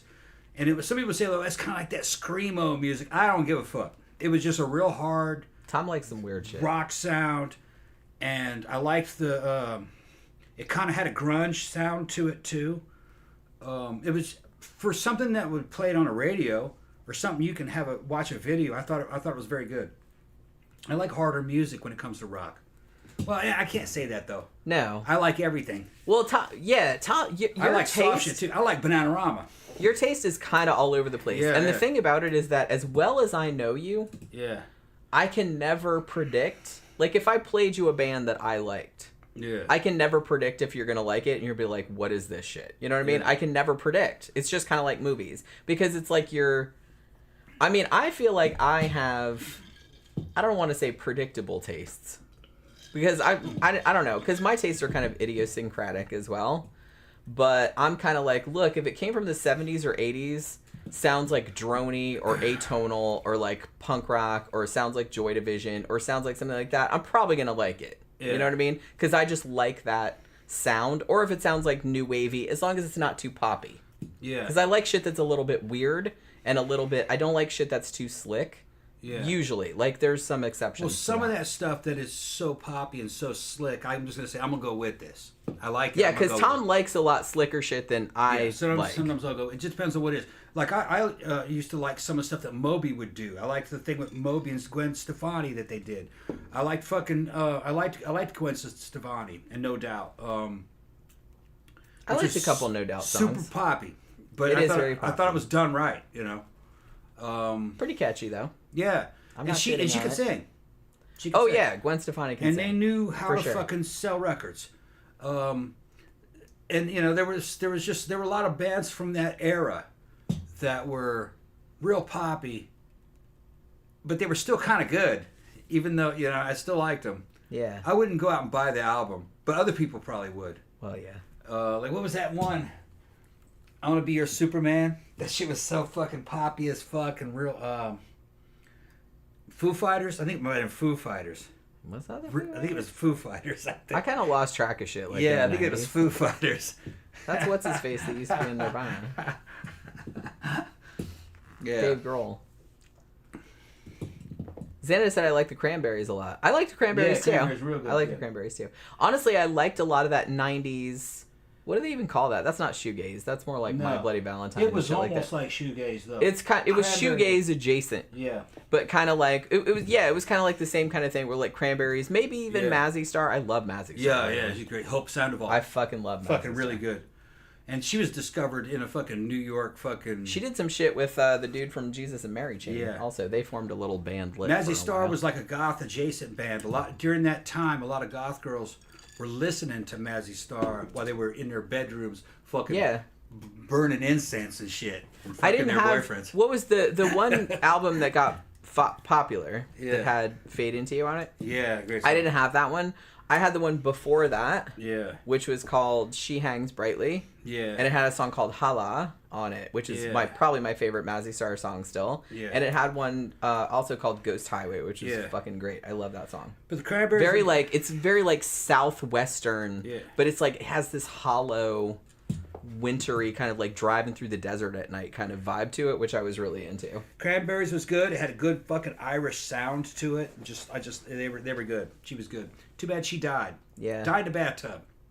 That's a fucked up way to go. Got drunk and drowned herself. I like a lot of that kind of Irish. Yeah. Well, I like a lot of that Irish kind of sound Yeah. because I love the Pogues, Yeah. which is kind of like they're like a folk. What was punk that chick's band, name? kinda. From Dolores. Dolores. O'Riordan. That's right, Riordan. Dolores. And she was cute as shit too. She's just fucking cute, little cute thing, and she could sing, and she could play. You know, so she wasn't. It wasn't just all looks. She was fucking talented. It's just too bad, you know. She drank herself to death. Common thing with Irish girls, evidently. I don't know. You got to drink a lot in Ireland to drink yourself to death, I'm going to say. The Irish having drink, known man. a lot of people, it's a national sport for them, you know. Yeah, like when I was in the UK, it was kind of an eye opener because, like, look, we drink not a lot, but probably more than average. When I was in the UK, I was just like, I can't compete. Yeah, they just drank all the time, like, and they were fine. It was just like normal. And I didn't really grow up drinking because nobody in my family really drank. I told you before, when I was in Boston, I dated a girl from Ireland. She was from Cork. Her name was fucking Fiona O'Shea. She was cool, but I just... Which is like the Irishest name. That's the Irish of all Irish. She was kind of ratchet, though. She was cute. Whatever the Irish but kind of equivalent of ratchet is. And... I don't know. I couldn't hang, man. I couldn't... You couldn't keep up? No. She'd fucking drink me under the table, first of all. Another thing is that sometimes I'd show up to the bar where she'd hang out to go meet her, and she'd already be fucked up. And she'd be mean. She was a mean drunk. Slap you. Fuck you. That kind of shit. And then I'd have to fucking pick her up and fucking drag her around, and I was like, I can't take this anymore. You know, I wasn't living with her or anything, so I could bolt. I bolted. After about a couple months, probably, I bolted. I was like, fuck this. She just couldn't hold it together. Yeah. And I couldn't hang out with her. Because if I hung out with her, I'd try to drink as much as she would. And then... Well, yeah, because you feel like you got to keep up. Yeah, and then she slapped me. And then there'd be a fight. Yeah, slap me and shit. Fucking, I got tired of that shit. I could see that. Fuck you. What are you slapping me for? Because fuck you. Just shit like that, you know. Because fuck you. Just fuck you. Yeah, it didn't make any sense. I mean, you know, you probably did something. No, I didn't do anything. No, I'm just teasing. Didn't do anything. Elsie says, I live not far from where Discharge, Napalm Death, and GBH came from. That's UK Midlands. The industrialized area definitely gave its bands a heavier, gnarlier feel over the more London-centric punk scene. Yeah, and honestly, I'm going to say a lot of my favorite bands ever actually came from Manchester. And matter of fact, 3 of my favorite bands ever, Joy Division, The Smiths, and The Fall, all came from Manchester. There's just something about that industrial backdrop that seems to inform the music. And even though I'm not from an area like that, something about it kind of like speaks to me. You know what I mean? So I'm always going to be like super into shit that like sounds like that. You know? I don't know why that is. Like all the shit from the Manchester like punk and post-punk scene, I'm like all about it. I didn't love the rave shit that happened later, but like with Happy Mondays and all that nonsense. I liked some of the rave bands, but not. That went in a whole other direction. Somebody said we should also review Repo Man. Which I can't believe we haven't. I think we did. Did we do Repo Man? I think we did. I thought we did too, but I don't know. I have to go back and look. I thought we did too, but I could very well be mistaken. We might have just watched it and like never reviewed it because we forgot about it or whatever. So should I even like start? We kind of, like I said, I already said this shit's gonna be all over the place. Yeah. Well, no, I wanted because I kind of wanted to go back to like the early, like the roots of it. You know what I mean? Like where the shit came from. Because I feel like maybe that's something that like maybe a lot of people don't know. Like that don't know a lot about punk music. Xanada says you can't blame 2000s kids for going to Hot Topic and liking My Chemical Romance. Yeah, I remember that. It's all they knew. Yeah, and I kind of feel bad. I mean, they can't help when they were born, right? But like I said... Although the 2000s was a good time. But like I said, they... In a way, the white belts and everything, they have less excuse than pants. I had because when I got into music, even though it was before my time sometimes, like, or I was a little kid when it came out, I would always go back and research it, like, as well as I could. But, you know, in the 2000s, they had the internet. So it's like, so they got into My Chemical Romance. Proto-internet. Who I'm not, I really do not like that band. Yeah. But you know, it would be interesting to me if I... hypothetically was into My Chemical Romance because I was that age, I would be like, well, what bands like influenced this band? Yeah. And then I would go back and I'd be like, oh, these bands are better. That's kind of probably what I don't shit on 90s and I don't shit on 2000s either. It was a good time. Best thing about 2000, they did have some good music in the 2000s. But I thought the girls looked great in the 2000s. The white belts, the pants, the hair, that real femmy kind of look. A lot of midriff stuff if the girl could pull it off. Kind of like almost little mini bell bottom type things that they wear. I just thought the fashion looked good. I thought it was kind of fun, kind of a fun look for the younger girls. 20s, late teens. What'd you think of it? You didn't like it? Nah. I liked it. I didn't really. I don't know. The little white belts. Yeah, those were horrible. I just thought it was cute. Yeah. Yeah. Well, I'm a dude, though. Yeah, you're a dude. I'm a dude. That's like fucking putting something on a fishing lure. And I'm like going, yeah. Put that. It was just kind of eye catching. And the sad thing they had about good it, hair. The sad thing about it was that Hot Topic, back in the day, used to be okay. Like, you used to be able to get some okay clothes there. Yeah, you used to be able to get goth clothes there. You could get goth clothes there. Like, I got some corsets there and shit like that. But, like, as time went on, it just kind of got more and more... It became more T-shirts. That was safer for them to sell. T-shirts and those big fuzzy things they could charge put on their legs. They could charge more for T-shirts. Those huge pants and all that kind of crap, which I wasn't into. Yeah. Like I said, I think that was the point. I think that's what pissed me off, like, about the 90s in particular, and 90s and, like, early 2000s, is that's kind of when goth and punk and everything like that became dissociated from the music and from the history of it, and people were just wearing the clothes. Yeah. You know what I mean? Well, you know what, though? It's funny. The entire goth history in Japan is like that. The Japanese look like that, and they have no idea what goth music sounds like. That whole Lolita subculture, which was a big thing, like, in the 2000s. I've seen, I follow some... Doesn't have anything to do with the music at all. I follow some creators on YouTube that do walks through Roppongi, where a guy just fucking fist bumps people and gives them the candy. That's all it is, right? And they have fucking girls that would pass for goth chicks, like a strip. There's no goth music there. There's no goth culture at all. To them, it's just a look. Yeah. There's no culture behind it. Which kind of bums me out a little bit. Yeah. Because, like I said, back before the internet, back in my day. Yeah. Before the internet, like, there weren't a lot of us. Yeah. So, like, if you were walking around somewhere one day and saw somebody else with a band shirt on or, like, looking gothy or something, you're like, oh, and you'd, like, go over and talk to them like best friend. Mm-hmm. You know what I mean? Because this was the only other person that you knew that was into that band or whatever. Yeah. And it's like now you could walk around and see somebody gothed out and, like, you go talk to them and they don't like any of the same music as you. And that kind of, like, depresses me none of the music they listen to is goth. Yeah. So I'm just like rap. What are you even doing? Yeah, some of it's like rap. Why do you look like this then? It was funny. We go to the clubs and the baby bats show up. That's all the young goths. They look great. They can't dance, and they don't socialize that. A lot of white people can't. They don't really socialize very well. They're you can tell they don't have a lot of face game.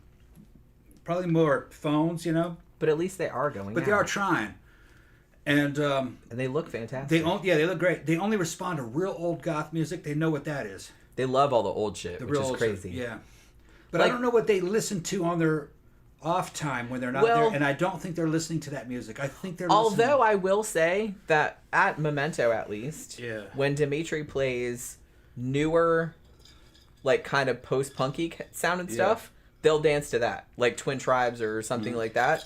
Like, they know all that. Right. So they do know their shit. Okay. We need to talk to some of them. See, we don't really talk to the youngsters. Yeah. Well, I don't want to be that person. We talk to the old people. I don't want to. Yeah. I don't want to be like that person. Like like your mom talking. There's a little bit kind of like a generational divide right now. A little bit. Because this has only happened over the past year and a half. These new ones showed up. Yeah, there's like a whole bunch of them. Group of them. Yeah, and they look great. And some of these dudes are big, man, like 6'4". Fuck. They're kids, that one dude that comes there is that dude's like a giant. He's like a goth warrior, and he's like 7 feet tall. Yeah, I think he's gay though. He might be. I don't know. I think he's gay. Never looked. Yeah, but he's all decked out and everything in like bondage wear, straps and PVC pants and boots and fucking see-through shirts and fucking gloves and wearing fucking war paint makeup and trying to be as muscular as he possibly can. But we haven't met any of them yet. They're kind of too new. It's funny because we're the support crew. We help run the club. We help promote it. friends with the guys that own it and all the DJs, and we're doing a investigation to find out what happened about some shit. We're doing a lot of shit. A lot of shit happens behind the scenes that the youngsters in their 20s don't know what. We hear all the tea. There's all kinds of shit that's happening. Some of the shit involves lawyers and everything, you know. So to keep a club up and running. But because there's competition and gangster shit happening, one club trying to fuck over other clubs. Yeah, it's a whole thing. With lawfare. Allegedly. So there's fucking all kinds of secret missions happening. It's just funny how we hear about all this. Yeah. That's all we're going to say about that for now. Yeah, we don't want to say too much about that. Because we don't know. We don't know yet. Yeah. We don't know. Yeah. We're just saying. We heard some shit. Right. But one of the things is that all the old people, we don't get involved. We call old people. All the older people that run this shit. We're old. That's what it is. We don't get involved with the business of the young people. Because if you get too involved with them, it fucks up their time. They're in their own little thing. Yeah, they grew up in an entirely different context to what we grew up in. Right. And, I respect that. Right. They can't help it when they were born. Yeah, you don't want staff and support and oldsters and fucking old scenesters fucking getting involved with them too much because there's a lot of drama happening in there and you don't want to add to the drama. We're kind of above drama. We're too old for that shit. Yeah, we're just kind of whatever. Right. We don't want anything to do with that. But yeah, it's just kind of well, and I kind of cast back to my old days when I was in my 20s and 30s. And it's if I'd gone to a club and some old person had come up to me and started quizzing me about this and that, I would have felt very uncomfortable. So it's kind of I'm very aware of how we might come across to them. Well, maybe, but here's another thing I have to tell you people. When Jen goes to the bathroom, and those girls in there talking, and they have those young girls asking her, who she is and how old she is, and then they go, "We love everything about you." You know what I mean? So a lot of the younger ones fucking look up to the older ones. That still look good. They do largely seem to have they understand the thing about respecting elders. Yeah. And understanding the long-term game.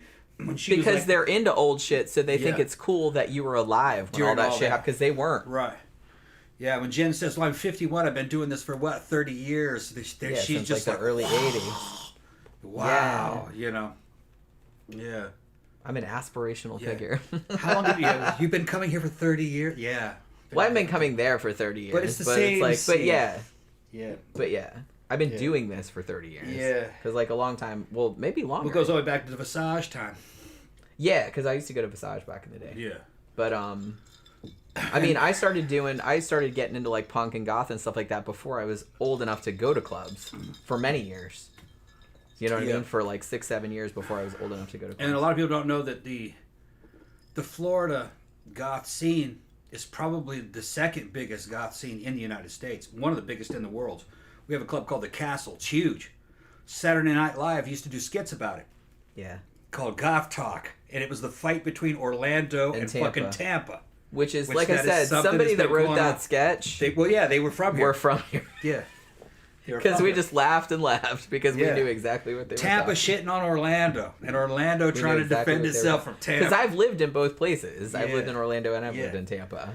And there's definitely a difference. Yeah. The scenes cross over because it's only an hour and a half away. But it's just kind of there's definitely a little bit of a difference. Yeah. And Tampa are kind of no offense, Tampa, but they are a little bit snottier. Yeah. And Orlando is just a lot more, whatever. And Jen does most of the graphics for the castle. Most of their fucking... Well, not the castle, but all the shit, all the live shows. DJs at the castles do. All the live shows. The DJs that play at the castle hire. In Tampa. If there's a goth show or an industrial show, The castle is a Masonic temple, an ex-Masonic temple. It looks like a fucking castle. It's huge. It looks like a big, huge Spanish castle. But it's now a nightclub. It's huge. It's got an underground dungeon and 2 floors, outside dance club, dance floors outside, some upstairs. It's world. It's one of the best goth clubs in the world. And it's always fucking packed, and they have great events there. It's just a little too far for us now. It's kind of a drive. It's kind of a drive. Like I said, if you're going to drive there, you have want to to have get a a hotel. hotel room because you Right. don't want to drive back because it's going to be like fucking 5 in the morning. Yeah, and Dimitri and Jen haven't asked us to go with them. Dimitri can always get fucking hotel rooms because he's in the hotel industry. He can get hotel rooms for fucking a lot cheaper, so we'd stay in a 4-star hotel, and fucking fuck around in a hotel before and after and shit, have a good time. And he'll get us a hotel room that's like an apartment, and we haven't done that in a while. Yeah, it's been a few years. Yeah, so because you don't want to drive back, man. Yeah, because like I said, it's like 5, 6 in the morning. Yeah, you'll be home. You'll be getting home at 6 in the morning. You don't want to fall asleep while you're driving. Right. So yeah, I mean, it's not as far because, like I said, every Saturday night I used to drive from Daytona to Tampa, which is 2.5 hours each way. Just go on YouTube and look at the castle, fucking in Daytona, the castle in Tampa. Ybor City. Ybor City. But that's Tampa. It's a YBOR. YBOR, yeah. Yeah, Ybor City, Tampa. That's where all the pirates castle, used and to you'll be. see and that's where all the cigar factories. Yeah, used you'll to see be. decades of fucking videos of fucking goth and fetish stuff. Used to be friends with all the dancers. They've all moved on now though. But just beautiful people, man. A lot of porn stars and shit. Yeah. Fetish nights. They have fucking dungeon down there with cells.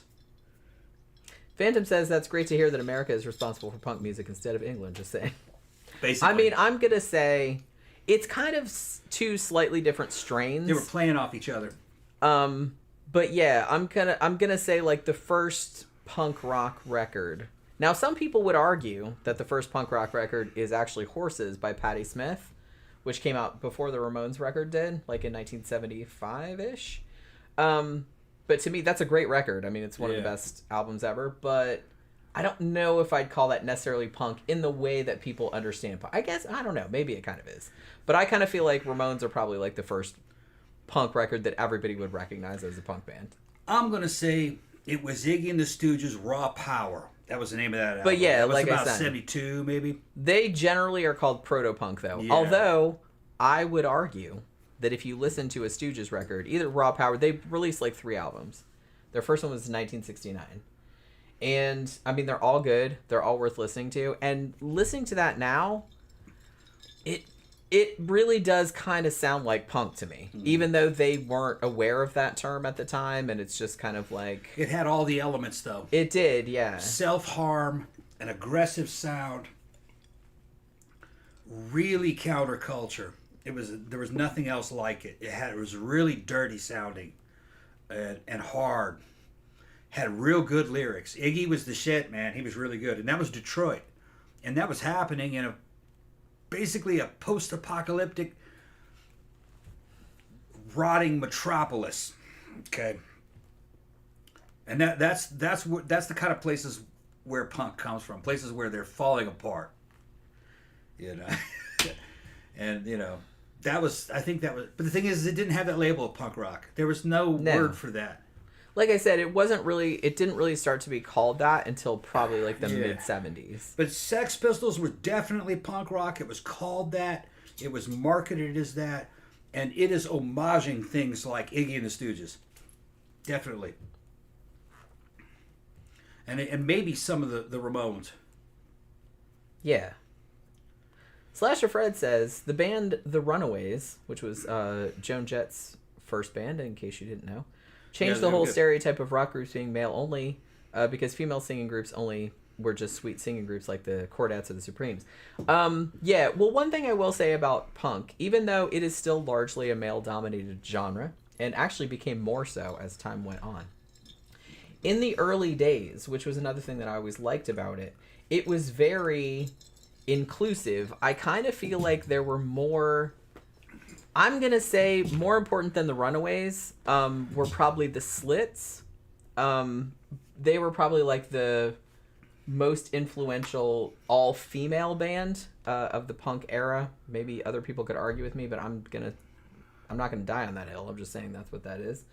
But I will say that there were a lot more female-fronted bands in punk than in other rock genres.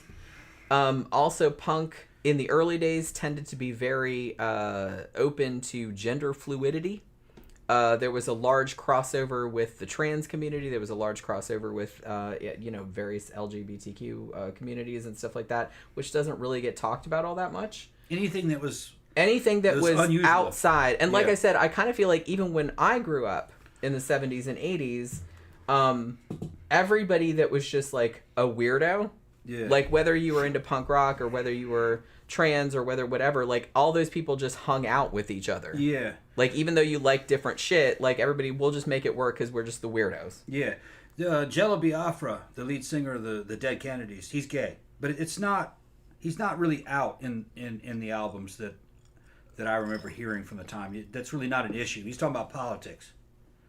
But Dead Kennedys very political. They're a very political band, right? But in a funny way. It's like hilarious. His lyrics are like he's lampooning. It's very black humor. Yeah, he's lampooning politics.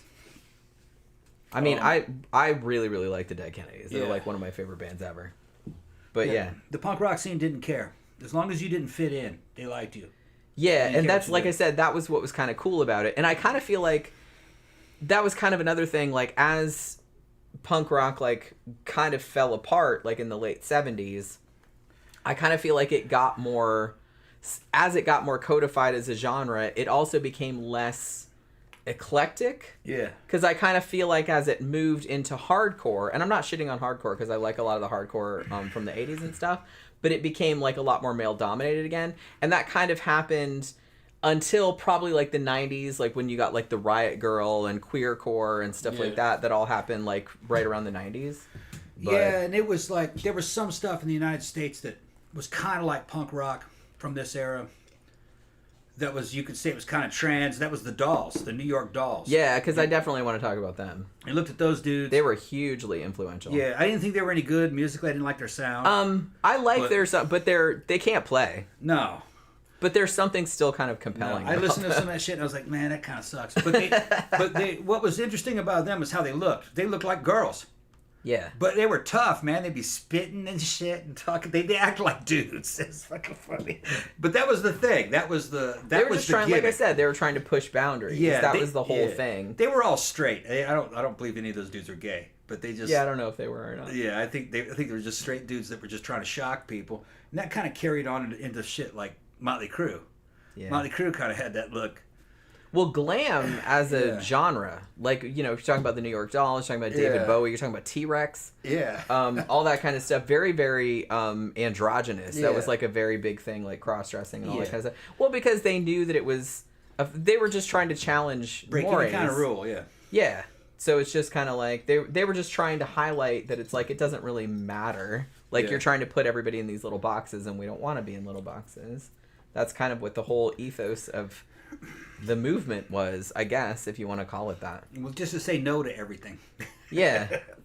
They were just trying to slaughter all of your sacred cows. Yeah, whatever you that's believe exactly in, what they were just trying to go. Nope. That's all they were doing. Yeah, they were shitting on everything. It was not really rocket science. It was just that whatever you believed in, they try to turn that upside down and invert it. Elsie said, "Personality Crisis" is an awesome Doll song. I honestly, like I said, objectively, musically, the New York Dolls were not they weren't very accomplished musicians, okay, let's say that. But it's just like, as a band, they just had a great fucking energy, like great vibe to them. And that's what I always liked about punk, is that even if you couldn't play or you couldn't really sing or anything like that, if you could like come up with like a good fucking riff and like have some like real energy and shit like that, you could come up with some good shit. It doesn't have to be like super accomplished. I only heard recordings of them, and I just didn't like how it sounded. It probably would have been a lot better if you were live in a club watching them and you're drinking. That probably would have been a lot better back in those days. But they just seemed a lot of fun. They always like listening to them, because I have like a couple of their albums, and like listening to them always seems like they seem like fun. It's like a fun. The Dolls were kind of like an early hard version of that gender bending type of quality that some punk rock kind of fucking influenced. But the more pop version of that would have been Boy George. Yeah. Boy George would have been the more pop. We would have called it new wave. Yeah. But Culture Club was new But wave. He's doing what he saw in the punk rock scene. Yeah. All right. So it's kind of has a little bit of punk rock street cred from England. And Boy George was a great act. Great. I liked his music. Really good to dance to. Yeah, and he had good videos for the time. But people of the time were fucking shitting bricks. Yeah, they were super scandalized. Well, like I said, you have to think, even at this time, and it's funny because punks famously did not like hippies. Yeah. But the thing about it was that some of them took the same, because hippies were also anti-establishment. Yeah. They were trying to challenge sexual norms and, like, taking all these drugs and stuff like that. Like I said, fighting against the man. And punk was doing that too. Yeah. I just kind of feel like punk was coming at it from a more nihilistic viewpoint, whereas hippies were coming at it from a more idealistic viewpoint, but they were kind of wanting to accomplish the same thing. They were just coming at it from different angles. Now, the third direction that kind of weird gender bending thing went is it went into black music too, okay? And that would have been Prince. Prince was influenced by a lot of that punk rock and reggae. He knew all about that scene, but he started to take it more rock, R&B, pop, Prince was also but Prince actually just musically, that dude was a fucking genius. All right. But he had that kind of semi-gender bending quality to him in his lyrics. Yeah. And the well, way that he was looked. very big in the 80s. I kind of feel like that was a jumping off point from the 70s, because there was a lot of gender bending stuff in the 70s too, like I said. And particularly like David Bowie. Yeah. But Bowie was kind of involved in the punk rock too, though. Bowie, I kind of feel like, was a bigger influence on post-punk. Post-punk, yeah. But he was like a big influence on punk also. That Scary Monsters album is a post-punk album. It's fucking great. Well, Low is a post-punk album, for real. That's like something out of Joy Division or something. But well, that was like those two albums, like David Bowie, Low, and Iggy Pop, The Idiot, like after he left the Stooges. Right. Like they wrote those two albums like together, like in Berlin. Right. And those two albums are almost like the template for what was to come, like in post-punk. Hugely influential. Those two fucking albums. Love was good, but I gotta say the fucking Scary Monsters was a fucking masterpiece. With Robert Fripp on guitar from King Crimson. And just the arrangement and just everything he's doing in that. That was a very advanced album. I think that's Bowie's best album. He had so many. Now, it's not his best pop album. His best pop album is Let's Dance, easily, which is the one that came after that. All right, so let me get to my kind of timeline, because like I said, I told you this show was going to be all over the place, because this is a subject that's very close to my heart, so I'm just kind of really excited about doing this stuff. So it's just kind of I'm talking about all this stuff. But yeah, so one thing that I kind of got into more recently, and by recently I'm talking 15 years ago, something like that, is kind of getting into the roots of punk rock, because I wanted to see the timeline of where that had come from. Now, interestingly, and I'm really always fascinated by bands that are way ahead of their time, especially if they weren't really famous at the time that they came out, but then later on, people to rediscover them and were holy crap, this sounds just like shit nowadays, and we didn't even know this was going on at the time. So the thing about punk is that probably, as I said, in the 70s, I kind of feel like there was this big thing where, bands were getting very, there was a lot of prog rock, there was a lot of stuff that was very accomplished, stuff was getting, at least in their point of view, kind of self-indulgent.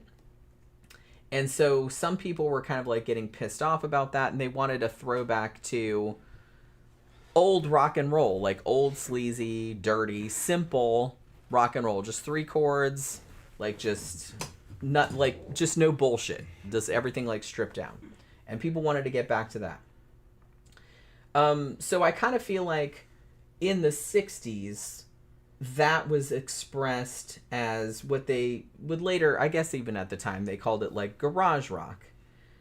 Now, a lot of these bands that were considered garage rock, and some of the American ones are the Seeds or the Sonics. And the Sonics, who actually came out in the 60s, again, were a band that sounded very much like a punk band to me, like a very early punk band. they were kind of influenced by a lot of the stuff that was coming out of Britain, like the Kinks and the Who, or like real early Rolling Stones, stuff like that, that was kind of hard and messy. You know what I mean? It wasn't like super clean. It wasn't, it just sounded like kind of dirty and sleazy and messy. And people really liked that sound. And so I feel like there was this kind of thing where people would form bands and they didn't super know how to play, but they wanted to make a sound like that. Like, it's like, we really like the Who, and we're just these teenagers that don't know how to play instruments. And so we want to form a band that kind of sounds like that. And so it kind of sounded a little bit like early punk rock. I kind of feel like, too, even earlier on, like in the 50s, there was a kind of what they would now call rockabilly, maybe like Gene Vincent or Eddie Cochran, even like Jerry Lee Lewis or somebody like that. This kind of like this rebellious, even Elvis maybe, this kind of rebellious, kind of sexual, like overtly sexual kind of thing. So I kind of feel like they wanted to get back to that kind of thing where everything was kind of stripped down to its base, you know what I mean, instead of all of this frippery on top of it. Like I said, because as the 70s went on, it was kind of like, it was getting too complicated. Like I said, 10-minute guitar solos, and everything was just getting, again, too self-indulgent. So people were trying to do that. So I kind of feel like garage rock is kind of like the original punk rock. Now, to that end, one song that gets brought up a lot as kind of like, nobody calls it the first punk song, but a lot of people call it kind of a progenitor of punk rock, would be Louie Louie. Now, I know what you're thinking. The most famous version of that is from, I believe, 1963, The Kingsmen. That's the version most people know. But it was actually a cover, so that song is actually a lot older than that. The song was actually originally written in 1955, and there were like a bunch of different versions of it. But that was the version that was the most well-known at that point. And I kind of feel like that song, because it was just kind of sloppy and the guitar was kind of fuzzy and it was just kind of like, so I kind of feel like that is sort of like one of the roots of it. You know what I mean? Louie Louie is what I'm talking about. Yeah. A lot of bands covered that. Even Motorhead covered that. Yeah. Well, like I said, and the version that everybody knows, which was the Kingsmen one from 1963, that was also a cover. Yeah. The song was actually from the 50s. And that happened a lot back then. But so a lot of people bring that up as kind of like a really early progenitor of like kind of punk rock, because it sounded kind of like that. And like I said, you get bands like, the Kinks, You Really Got Me, that song with that super like fuzz guitar and stuff like that, and this kind of sloppy sound to it, like this kind of chaotic sound to it. And so I think that's kind of where the roots of punk rock came from, and I think that's where a lot of people that, like kids that would go on to form punk bands, that they were kind of hearing that and wanted to make something that sounded like that. So as time went on, as the 60s went on, you started getting stuff like, in the latter part of the 60s, you start getting kind of your three proto-punk gods, I guess. And those would be the Stooges, as we mentioned earlier, with frontman Iggy Pop, and the MC5, who were also from Detroit. Motor City 5 is what that stands for. And also, obviously, the Velvet Underground. Now, the Velvet Underground, they actually formed in 1964. Their seminal album came out in 1967. But they were a huge influence on the punk scene. I feel like they were probably a larger influence on post-punk and goth. Yeah. Because honestly, Velvet Underground, even though they were obviously influenced by shit that came before them, because everybody is, but Velvet Underground in 1967 was doing shit that really nobody was doing. So they're in New York City. They're all kind of a bunch of heroin addicts. They're hanging out with people that are into BDSM and all this other kind of stuff. It's just kind of this seedy kind of area and all these kind of low lifes. And I'm not saying that like in a disparaging way, but low lifes, like hanging out together, like art scene kind of stuff. And the Velvet Underground were actually produced by Andy Warhol, so there was like a connection with the art scene there. They were kind of like intellectuals and shit like that. And they were kind of coming out with this sound that was like, one, they talked very frankly about drug use. They have a beautiful, beautiful song that's just called Heroin. And it's super long. And it's gorgeous. It's a gorgeous song. I love that song. Yeah, funny thing is that when I was living in Boston in the mid-'90s, to the older goths that were coming out of that scene... I gotta pee again. Around, Man Ray and a punk bar called the Rathskeller we used to hang out at. Being addicted to heroin had a certain amount of panache to it. It did, yeah. That if you were addicted to heroin, then that means that you were fucking cool. You were really, like, in the club. You were the real thing. It was kind of an alien concept to me. But I've told these stories before in other episodes, if you're a long-term listener. That's how I fell in with, Rich Campbell, who's an ex-Army buddy. Or he was a buddy who was from the 101st Airborne Division, actually, but I didn't know him in the Army. He was older than me, a lot older, and he was addicted to that shit. He blew his brains out in front of his girlfriend, eventually. And John Zwiz had a band called Sleep Chamber, which was kind of like an industrial band that had been around for a long time before my time. And he had these dancers called the Barbiturates. And they were a bunch of strippers that worked for him whenever he did a show. And it was industrial and it was fetish. It was heavily, that scene was just like heavily drug influenced. They had one of the dancers, her name was fucking Sin, and she was fucking great. And she's one of the at the time, just smoking hot, one of the fucking hottest fucking girls I had seen. She was a stripper, but she was also in the scene and dressed in fetish stuff, fucking fishnets and fucking corsets and the bob haircuts, and she could look like a dominatrix. She's in a bunch of videos of them. She'd been with them for fucking like a long time, She was older than me. She was probably in her 30s maybe at that time. Maybe early 30s. We were having a party one time, and I said, "What happened to Sin?" And she, "Oh, her? Oh, she's dead." I was like, "What?" Yeah, died of an overdose. And then it was just like a no big deal. It was like a no big deal. It happened a lot. And I was just like, "That fucking, she's dead." Yeah. Okay, let's go back to the party. And that's the way. Heroin was. Don't get involved in that shit, man. Endemic. Yeah. Particularly the New York scene, but I kind of feel like it was in the UK scene as well. Yeah. What got me is, like, first of all, how gorgeous she was and how little they worried about it. It was like, she's dead and you're still going to be doing that job. And it's like, yeah, it wasn't a big deal. It was just like part of their thing. Shit happens. And it was part of the goth scene, the early goth scene, not me and Jen's generation. It was the generation that was kind of before us. That's where all that vampire imagery came from, because heroin addicts are kind of like vampires. They sleep most of the time. They don't age very much. They're not really like in the normal world. A lot of the girls were, of course, escorting probably and doing things worse maybe to get the money for this, and there was kind of like vampire imagery involved in heroin addiction. A lot of the fucking vampire imagery in the goth scene actually came from heroin addiction, is what they're talking about.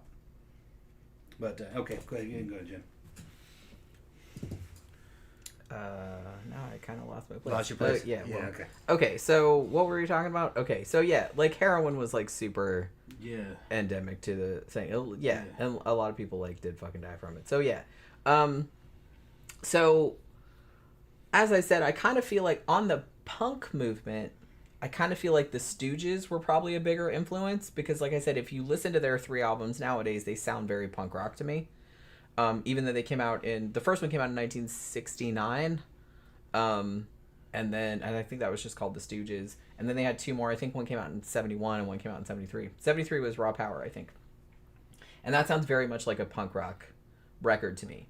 I mean, there is a reason that Iggy Pop is called the godfather of punk, even though he never called himself that. But he was kind of doing that shit when no one else was doing it. Whereas the Velvet Underground, while a huge influence on the punk scene, obviously, I kind of feel like they were a bigger influence on post-punk.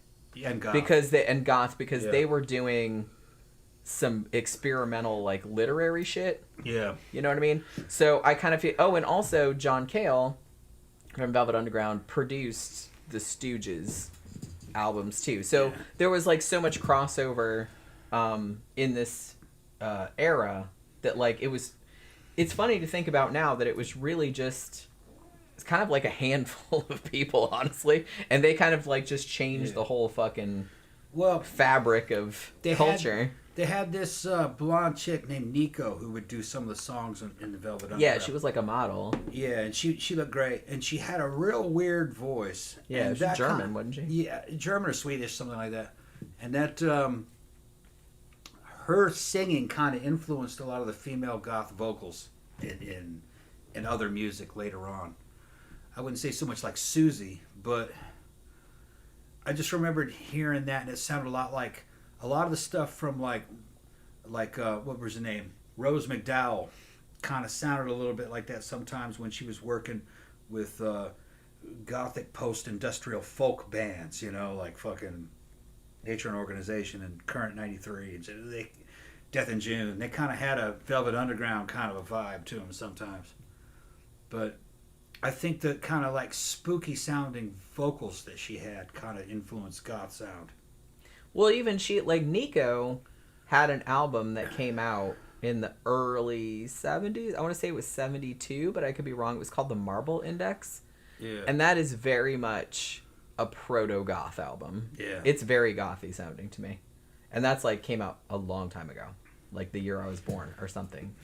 So I kind of feel like probably the Stooges and the MC5 were probably like a bigger influence on punk as a genre. Whereas Velvet Underground influenced punk, but also probably influenced post-punk even more. Same with like David Bowie. Big influence on punk, but probably a bigger influence on post-punk. Yeah. But, yeah, so there was all of that going on. Yeah, David Bowie would have been a little bit too elevated for punk.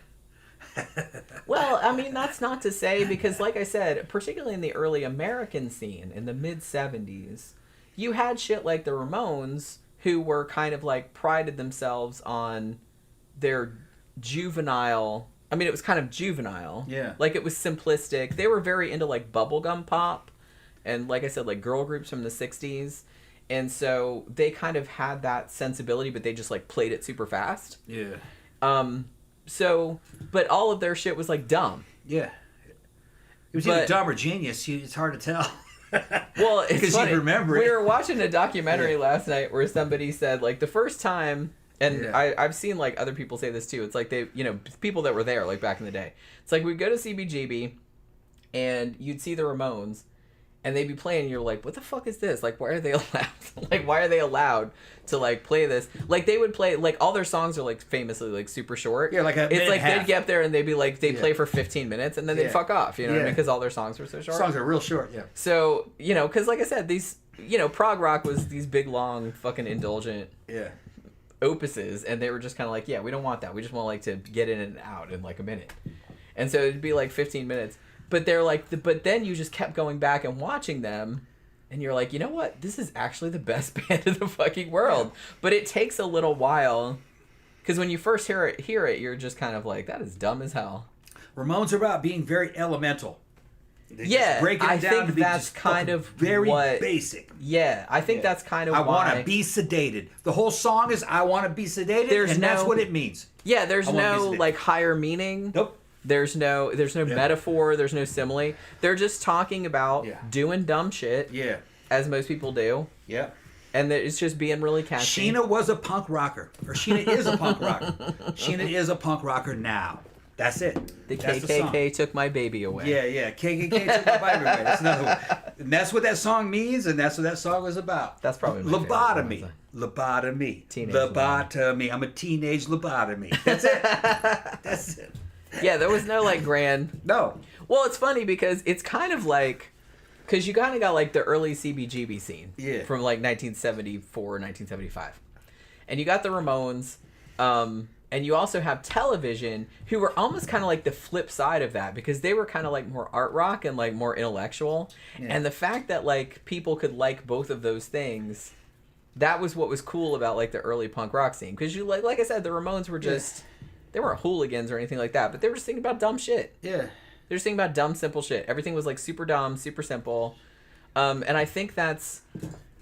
But like you said, it kind of goes around and becomes like fucking genius again. Yeah, because you're hanging out, right? And Sheena, she's a punk rocker now. Yeah. That's it. How did that happen? Sheena is a punk rocker. Sheena is a punk rocker now.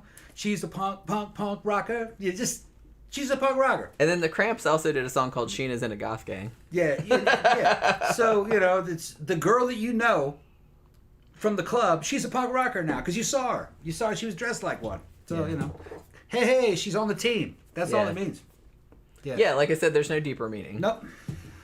Like some of the bands later, or even some of the bands at the same time, like I said, like Television, were kind of more intellectual or more into that. Or even the Velvet Underground were a lot more intellectual, or they were more into like literary sources and like pushing boundaries and stuff, like in that more elevated way. But that was what was kind of cool about it, is that there was also room for the Ramones, who were just like a fun kind of party band, honestly. Yeah. Like I said, just kind of simple and dumb and what was funny about the Ramones is that the guy who actually ran the band, they were all tough guys actually. They were real tough. They were really hard on each other. There was a lot of discipline amongst the members of the of the Ramones, and they considered themselves to be Republicans. They were Republicans. Well, one of them. They were, yeah. Well, no, I think Dee Dee wasn't, but they just let him be. But they considered themselves, and they were real into like the military. They made songs about the commandos, but they were punk rockers too. It was just, that was just a funny fact about them, is that they were considered themselves to be real macho, kind of thug type of working class guys, the guys that would get into a fight and win. That was the mentality of the fucking Ramones. And when a member would like fucking have to be replaced, the new guy that was in there had been with them like 10 years, and they still didn't consider him to be a Ramone. You're just a temporary. That's some weird shit, man. Well, but they were just real mean to each other. Well, when it's a band that's like, it's dudes that you've known all your life, and then this dude comes in, it takes a long time for him to acclimate. They're like, you'll never be a Ramone. Yeah. They were just fucking brutal. I mean, they had their own fucking shit going on. I mean, they all changed their name to the same last name. They all kind of wore the same uniform, if you want to call it that. Yeah. Which, like I said, was just the ripped up jeans, the leather jacket.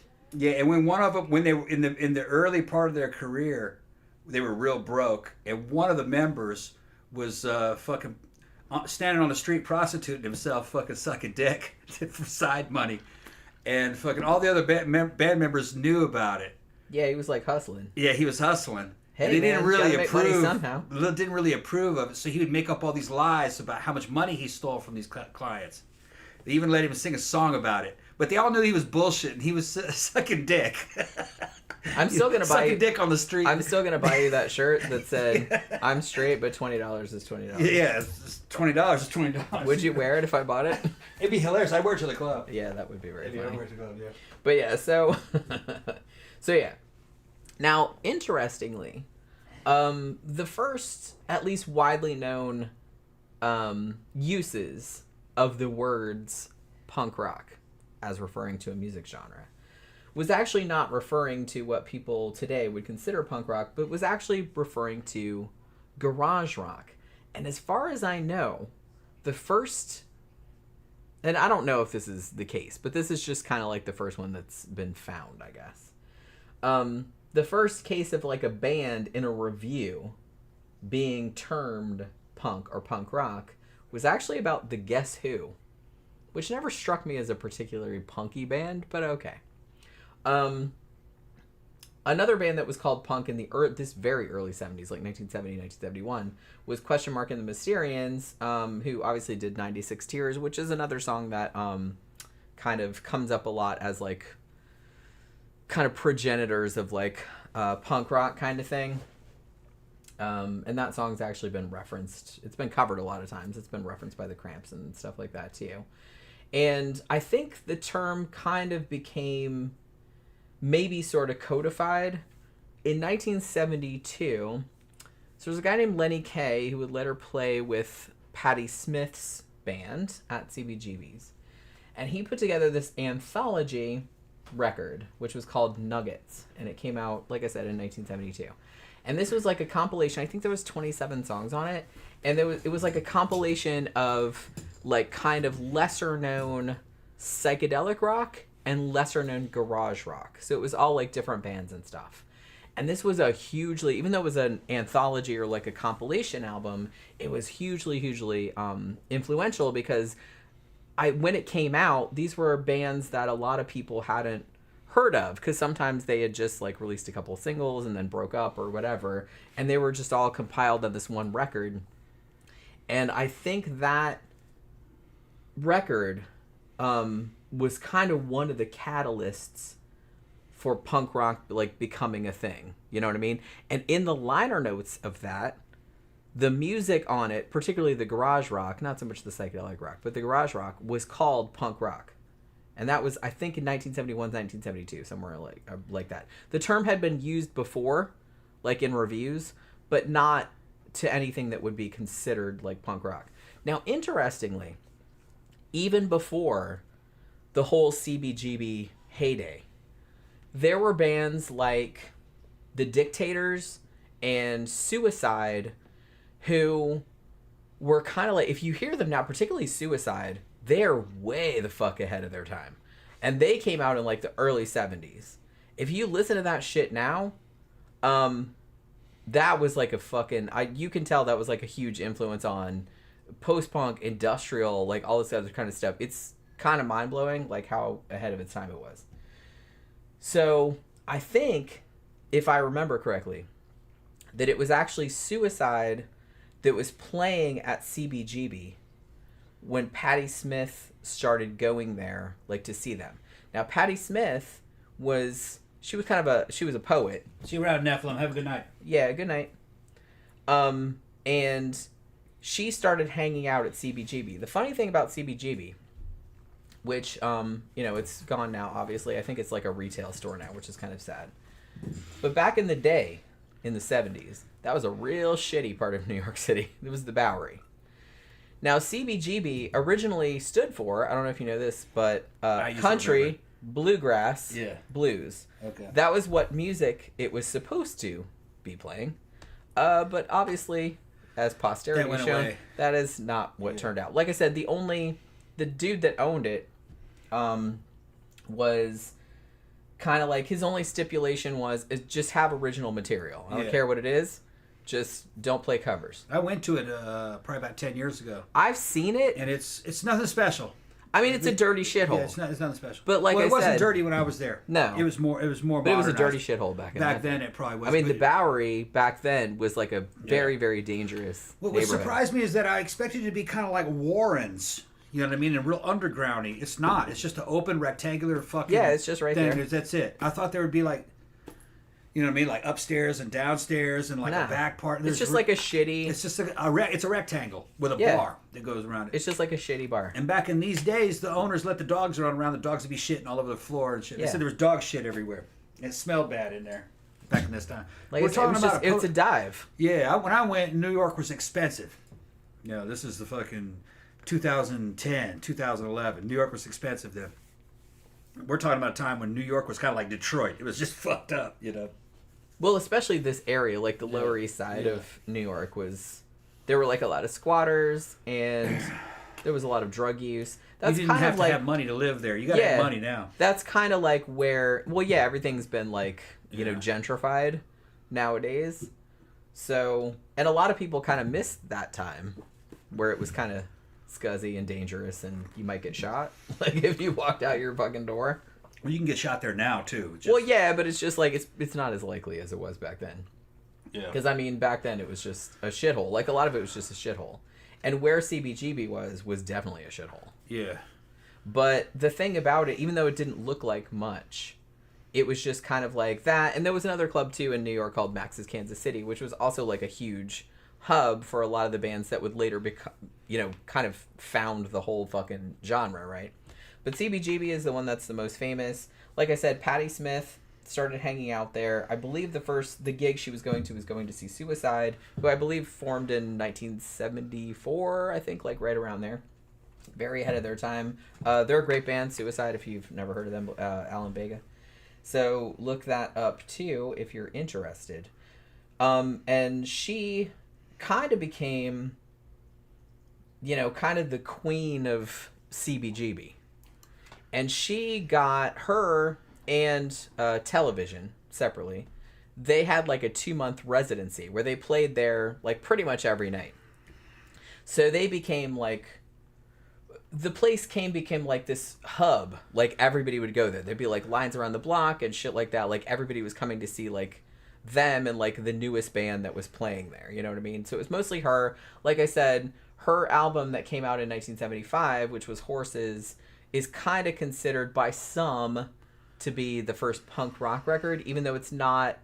If you listen to it now, it doesn't sound like classic punk rock, but you can see where people are coming from. You know what I mean? Because a lot of people consider the first Ramones album, which came out slightly later, to be the first punk rock album. But it was kind of all from the same scene. There's definitely two different strains of punk rock, an American one and a British one, and the American one predates it. But like I said before, the British made it famous. They had the right mixture. And there's it's a slightly different sound, and they're coming at it from a slightly different angle. I consider the British stuff to be punk rock. The American stuff it's like proto-punk. It's not quite the same. Well, like I said, it's kind of all over the place. Yeah, right. But that's kind of what I liked about it. The Sex Pistols were homaging stuff that was around in New York. Yeah, well, see, that's the thing. Because we talked about the New York Dolls earlier. Yeah. Now, the New York Dolls, I believe, formed in the very early 70s, like 71 or something like that. Anybody that was around in the 80s, if you remember Buster Poindexter... Do you remember Buster Poindexter? No, I remember him. He did Hot, Hot, Hot. No, it's not the Cure song, but you're right, yeah. But he was famous for a minute in the 80s, and he had like the big hair and like the suit and everything like that. I don't remember. That's David Johansen from the New York Dolls. Okay. Like that was his new persona. Okay. But the New York Dolls, they were very influenced by the trans community in New York at the time, and they just wanted to do some trashy rock and roll. And so they played at CBGB. They kind of did a whole thing. And the interesting thing was that Malcolm McLaren, who very famously would later go on to manage the Sex Pistols. And a bunch of other stuff. Yeah. Managed the New York Dolls for a time. Yeah. So he was hanging out. He's a Brit, but he was hanging out in the New York scene when all of this was going on. When the Ramones were playing there, when Suicide was playing there, when early iterations of Blondie and Talking Heads were playing there. And he also saw, when he saw Television, Richard Hell used to be in Television. He got kicked out for fighting with Tom Verlaine, who's like kind of like the mastermind of Television. And then he formed his own band. Now later on, Richard Hell would form his own band called the Voidoids. Now when they played at CBGB, Malcolm McLaren saw him, Richard Hell, and was like, I'm going to do that. Like, I'm going to go back to Britain and do that. Because, like I said, Richard Hell had the whole, like, he was a real scrawny. He had, like, the ripped up shirt, kind of spiky black hair, leather jacket, that whole kind of look. And he was real into that. So when he went back to the UK, he was actually looking to do something like he had seen Richard Hell do. You know what I mean? So again, the Sex Pistols kind of influenced by what was happening over here. But there was shit going on in the UK too. It's like we can't just say that, it was all from New York. Because it wasn't. Because they had shit going on. They had a whole pub rock scene, like I said earlier. The artists in both continents were watching each other. Yeah, they were just watching each other. So it's just kind of like, I know it's like a big thing like in punk rock circles to be like, where did it in UK or US. It's honestly, in So it doesn't really matter because they were kind of like cross influenced. Yeah. Like I said before, I'm going to give it to the British just because they made it famous and they had the Sex Pistols made it famous and they happened to be it could have been an American band had the timing been right. But there was something about the Sex Pistols, and I think a lot of it had to do with the way they looked. Yeah. They were very marketable. Well, and the thing about it, and that was very calculated on Malcolm McLaren's part because him and Vivienne Westwood... They knew about fashion and marketing. Vivienne Westwood was a fashion designer. Yeah. And they had a shop called Sex. Yeah. They sold clothes. They sold bondage gear. Ironically, most of the clothing that they sold, like the punk rockers at the time could not afford it because it was like it was super expensive. Yeah. But a lot of them would like hang out there. You know what I mean? Meet each other. So that was kind of where the scene, kind of the hub of it was. And he had decided that he wanted to start a band kind of based on what he had seen. And the Ramones actually played in the UK also. And that kind of triggered off a lot of stuff too, like a lot of people wanting to start bands and whatnot. So he wanted to start a band that would be like these young, snotty, sexy, you know, just shit that was going to push boundaries and piss everyone off. Yeah. And so he kind of put the whole thing together. Yeah, and I'm just going to give it to the British because they called it punk rock. Yeah. The Americans never called it punk rock. Well, they had punk rock, but they weren't calling it that. Well, no, later they did. Later they did after the British. No. I think it was after the British. No, it wasn't. It wasn't. Okay. Initially, in the early 70s, they used punk rock to refer to garage rock. Like from 60s garage rock. Okay. But as time went on, like by the time the mid 70s came along, they were using punk rock to refer to whatever the shit is going on at CBGB. Okay. Like, which didn't really, like I said, all of those bands were a lot different. Okay, I thought but they're just saying that's punk rock, whatever is going on there. I thought that the Sex Pistols were the first time that it got linked with that title. No. With that brand. No. That also happened. All right, then I'll change it a little bit. The Sex Pistols made that brand famous. Yeah. None of the other bands that called themselves punk rock, they never didn't get famous. And I kind of feel like a lot of the bands didn't call themselves that. Or they got famous after the fucking Sex Pistols. Right. That they didn't. Too. A lot of the American bands didn't call themselves that. It was kind of like the media was calling them. Like critics would say that. Okay. It's kind of like goth. Nobody called early goth music goth. They didn't call fucking Bauhaus goth. They didn't call fucking. They called it. I remember they called them art bands when I first fucking heard of it. I did hear Joy Division called gothic in the first late 70s or early 80s. The first time I ever heard the word gothic associated with any of that shit was in the Rolling Stones when they said that fucking Peter Murphy looked like a gothic pixie with those little pointed shoes. Yeah. Them little winkle pickers. And then it started because he had these little pointed, fucking long pointed shoes. Yeah. Like something like a warlock would wear. Yeah, and I think gothic started to come from that because they said he looked like a gothic pixie. Yeah. Okay, this is gothic music then. And there was some shit that was like Lords of the New Church that were kind of like gothic that were happening at that time, and it all started. First, they were calling it death rock, but then eventually that became gothic. What they call it. Well, death rock is kind of like now it is. Death rock, I kind of feel like that was the original term for goth rock. It was death rock. But now yeah. It's like two kind of distinct things. Yeah. I kind of feel like goth rock is usually, at least from my understanding, if you say something is goth rock, it sounds like the first Sisters of Mercy album. Yeah. Okay? Whereas if you say something's death rock, yeah. It kind of sounds like Specimen. Or yeah. Alien Sex Fiend. Yeah. It's kind of more, it's like a gothed up punk. Yeah. Like a gothed up experimental punk. That's a good way to put it. That's kind of like the distinction. And I kind of feel like death rock was kind of a term that was more applied to the American scene, like the California scene, like 45 Grave and Christian Death and people like that. Yeah. And also like the Batcave scene in the UK. Yeah. So I kind of feel like I think that happened later. And when that first Billy Idol fucking video broke, the White Wedding video, it had a gothic look to it and a gothic feel, but it definitely didn't sound that unusual really at the time. It sounded like slick rock that was kind of punk influenced. There's no way to describe it. Maybe it did kind of sound gothic. That it was kind of weird because that almost sounded kind of like a chord that you'd hear out of like an Adam Ant song. Remember they had that kind of the Western guitar. Yeah, that like they would twangy. Have, that twangy Western guitar. It's just that it was kind of like darker than what fucking an Adam Ant song would be like. I don't know, just everything was in flux. We were just rolling with it. It was just shit that was coming at you. But I remember seeing that first Billy Idol fucking video, and that was the first time I saw something that I would call now gothic. It had a castle. It had a fucking crosses, a fucking evil fucking marriage. It had blood in it. The chick was dead at the end on top of a fucking crypt. There were punk rockers in it and new wave people in it. And it was dark. And fucking Billy rode his fucking motorcycle, shows up on a fucking KZ750, and then he rides a dirt bike through the fucking stained glass window. It was probably a stuntman did it. It just had a fucking really cool gothic imagery to it. So he hit it on the mark with that one. That's the first time I ever saw that kind of imagery as a kid in any video.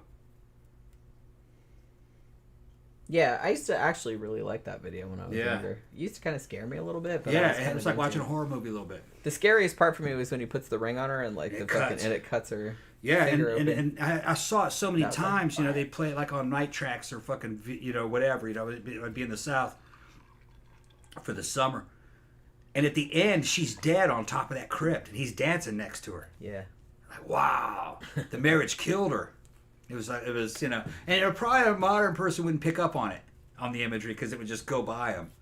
But we would watch and analyze back then. What is happening in this story? Because these videos are little stories, a lot of them.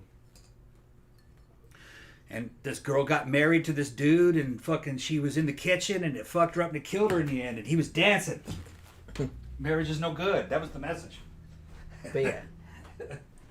So where was I? Okay, so you got all this stuff going on at CBGB, like I said, which definitely influenced the British scene for sure. But like I said, they had their own shit going on. They had the UK pub scene, as I mentioned earlier. So they had their own influences to draw from. But I do think it was kind of a significant thing that Malcolm McLaren was over here managing the New York Dolls. And then like he went back to London and like taking the knowledge of that scene, because he used to hang out there at CBGB, and he saw the stuff that was going on, particularly Richard Hell, who he seemed like really enamored with, at least like his look and their sound and everything like that. So he went back and tried to, I'm not going to say he tried to replicate it, but he was just like, he wanted to do something like that, you know what I mean? So there was all of that going on. And then interestingly, there was like some other kind of shit going on in the mid 70s in other parts of, because you know it's very easy to just say everything was going on in New York City. That's where the most significant stuff was going on. But you have to think too that, as I mentioned earlier, there were bands like Devo and the Electric Eels and stuff like that, like in the Midwest, like as early as like 1972, 1973, that were like doing their own shit too, that would like later on kind of crossbreed into like the punk scene, or you know, basically like maybe more laterally like into the post-punk or like the new wave scene too. But you also had a band called Rocket from the Tombs in 1970, and they were also from the Midwest. And in 1975, they actually split off into two bands, the Dead Boys, like hugely influential, and Per Ubu, who were also very, very influential, particularly in the post-punk scene.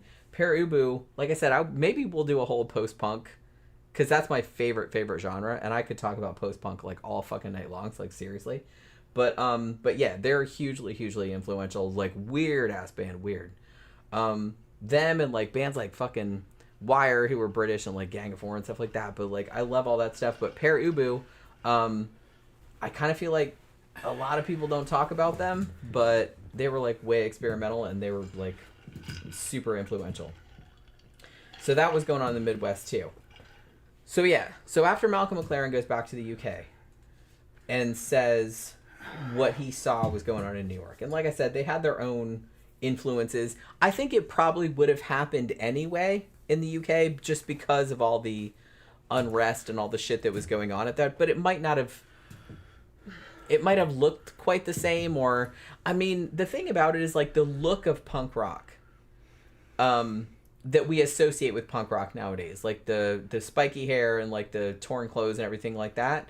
I kind of feel like that's probably a British thing. Yeah, and they got it right, if you ask me. Because in the U.S., they just look like whatever. You know what I mean? Like there was no codified look. Right. Like everybody just kind of looked like whatever. Like everybody just looked different. Although John Lydon did not like the British style. He liked kind of like the American style of you just wearing whatever you wanted to wear. Well, yeah, because everybody just wore whatever. It's so not what a look. Do? You could show up looking like a fucking jock, fucking getting ready to go fucking for a night out on a fucking boat or something like that. Well, Talking Heads kind of looked like that. Well, yeah, well, they were corporate. They were making fun of it, though. Yeah, they just kind of looked like regular ass people. I'm a college student, you know, but that was their thing. They were making fun of it, and everybody's like, "All right, I get it." The British got it right. I believe in the look, and I really think that when the punk look for the early '80s, early to mid late, even to the late '80s, if you ask me, Billy Idol got the look right, which was it was punk rock mixed with motorcycle gear. If you go back and look at White Wedding, Rebel Yell. Not so much Flesh for Fantasy. Yeah, kind of Flesh for Fantasy. He's wearing cut-up motorcycle gear for the times and wetsuits. One of them is a wetsuit top. And it looks... and he's got fucking great boots. They're kind of like flat platform boots. Very early goth boots. Now you know them. Demonia kind of tries to make stuff that's like that now. But they were dancing versions of motorcycle boots. If you know the motorcycle boots with the rings on the side of it, engineer-type boots. Kind of like that. But they were made more for dancing, which is kind of had a flat rubber foam, kind of like a sole on it, kind of like you'd see on a Demonia goth boot, and leather pants, and all that stuff was motorcycle gear for the day. Just that it was kind of cut up a little bit, and there was a motorcycle theme to it, and that went back to Sid Vicious. Sid Vicious is doing motorcycle themes. Like I said, and that's kind of a throwback to not only the American 50s greasers, but also kind of like rockers or teddy boys from UK culture, which is kind of a similar thing to what we had over here. Yeah. And it looked good. It was kind of I thought it was a masculine look, and it was, if you had the right build for it, man, you looked good in it. You looked good in it. And Billy looked good in that shit. He was skinny. Later on, when he got older, he bulked up some. He looked even better. Yeah. And he rides, been in motorcycle wrecks and shit. So he had street cred here in the U.S. for that. You could dress like that. There's certain things you can't wear in the United States if you don't ride a motorcycle. Those damn 50s looking motorcycle jackets, you can't wear that here unless you're a girl. But a dude cannot wear that unless you ride a motorcycle. It's going to have to be a Harley Davidson at least, or Triumph, or you're going to be laughed out of the fucking place. So, as much as we talk about the Sex Pistols, I want to say I kind of feel like they've overshadowed a band that actually beat the Sex Pistols to a lot of milestones, and that would be The Damned. Yeah, they were good. The Damned actually officially released the first punk rock single in the UK, New Rose, in 1976, I believe it was, and that is a great fucking song. One of my favorite songs of all time. I love that fucking song. It's so exuberant. They ended up doing basically like prog rock, prog goth albums. The Damned are so fucking good. They're still around. Yeah. They're still around. Dave Vanian invented the fucking goth look for men, basically. Which is 1800s, looking. You look like something out of fucking Sweeney Todd. He had that big, like, swept back hair with the white streaks in it and shit. Like Bride of Frankenstein. Yeah, he looked great. Big puffy shirt and shit like that. Like I said, he was a gravedigger. He looked like that even back in the 70s. So... frock coats, I mean, him and Susie Sioux are probably kind of like the prototypes for the goth look for men and women. But like I said, The Damned, even though they started out as essentially like a straight ahead punk band. Yeah. but they diversified like pretty early on. And like I said, they're still around nowadays. And I have a couple of their newer albums, and they're still fucking good. So, but their shit, like New Rose was the first punk single to come out in the UK.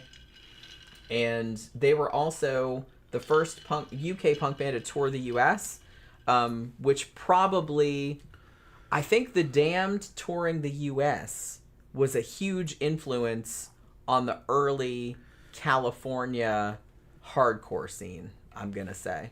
Because I kind of feel like a lot of bands formed after that happened. You know what I mean? Because The Damned toured the US before the Sex Pistols did. Now, the Sex Pistols toured the US kind of. They had this whole like tour lined up, and then they kind of did some of the dates, and then they broke up. The thing about it was that they had the crazy thing about it is that I kind of feel like punk was way, way bigger in the UK than the US.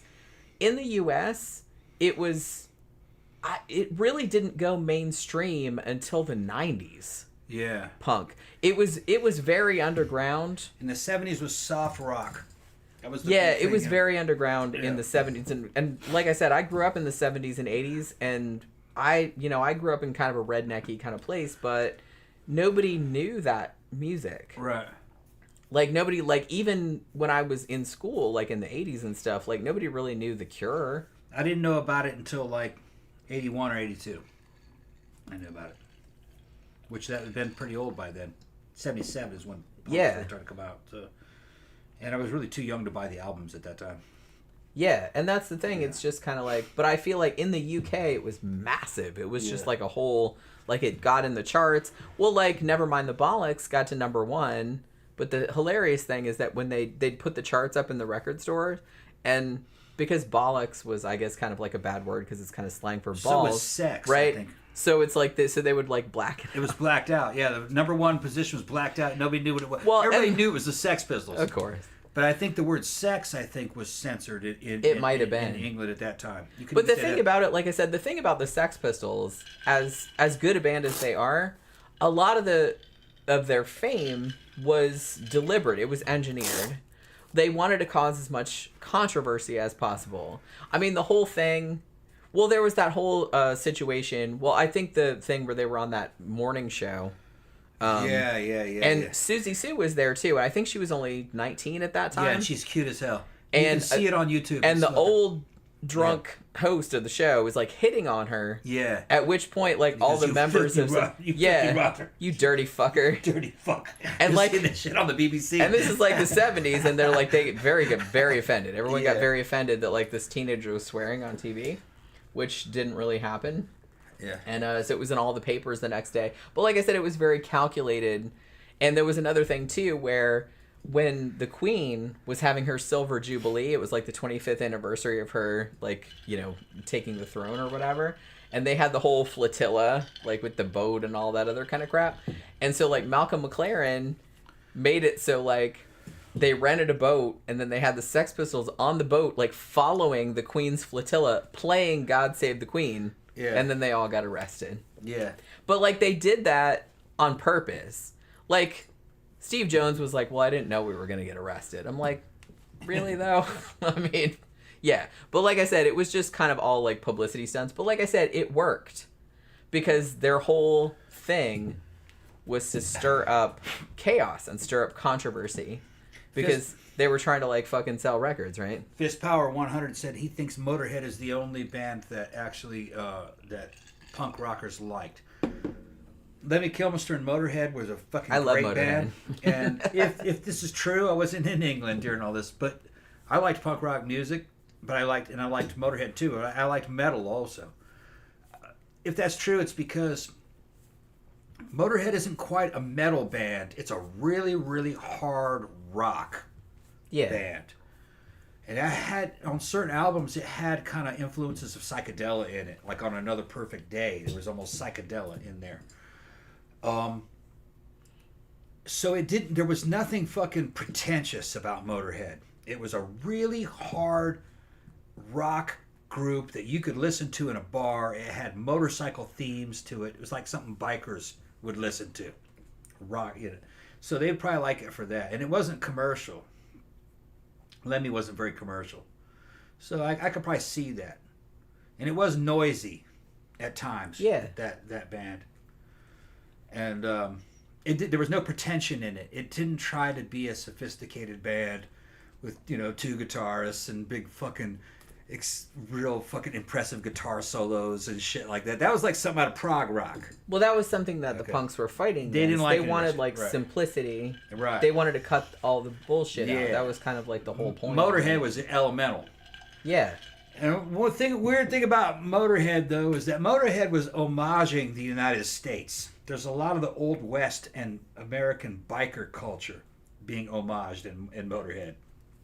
It's really it's what they're talking about. Harley Davidson based motorcycle gangs is kind of the image. There might be something to that though, because I'm not hugely into metal, but I love Motorhead. Yeah, it's not really metal. It's not really. It's hard rock. Yeah, like AC/DC is not really metal. It's just really hard rock. Yeah. Well, I kind of feel like it's one of those things where Motorhead is kind of one of those bands that like you can't hate. Like everybody loves Motorhead. It's just kind of like another thing. Like another example I always bring up is like Johnny Cash. How can you hate Johnny Cash? Even if you don't like country music, which I don't generally, I fucking love Johnny Cash. It's because both the Motorhead and Johnny Cash have a very heavy foundation built in blues. Yeah. So I think that's what it is. Because I love blues music, so I kind of feel like that's where that comes from. Yeah.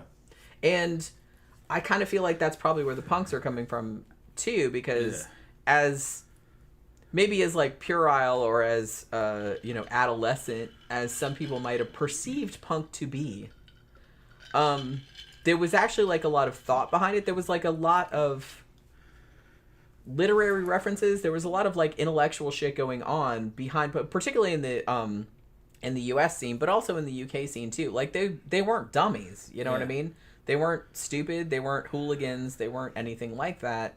They were very deliberately provoking particular emotions, but they weren't stupid. Like, they knew what they were doing.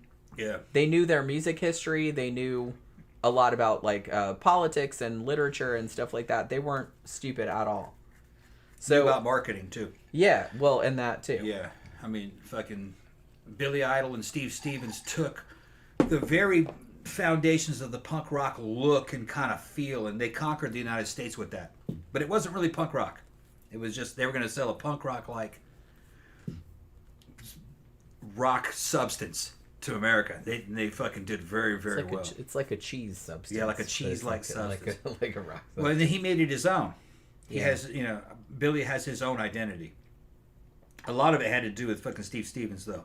That was really the kind of the brains behind the fucking operation. I mean, his fucking writing is really good. That motherfucker's really good at guitar.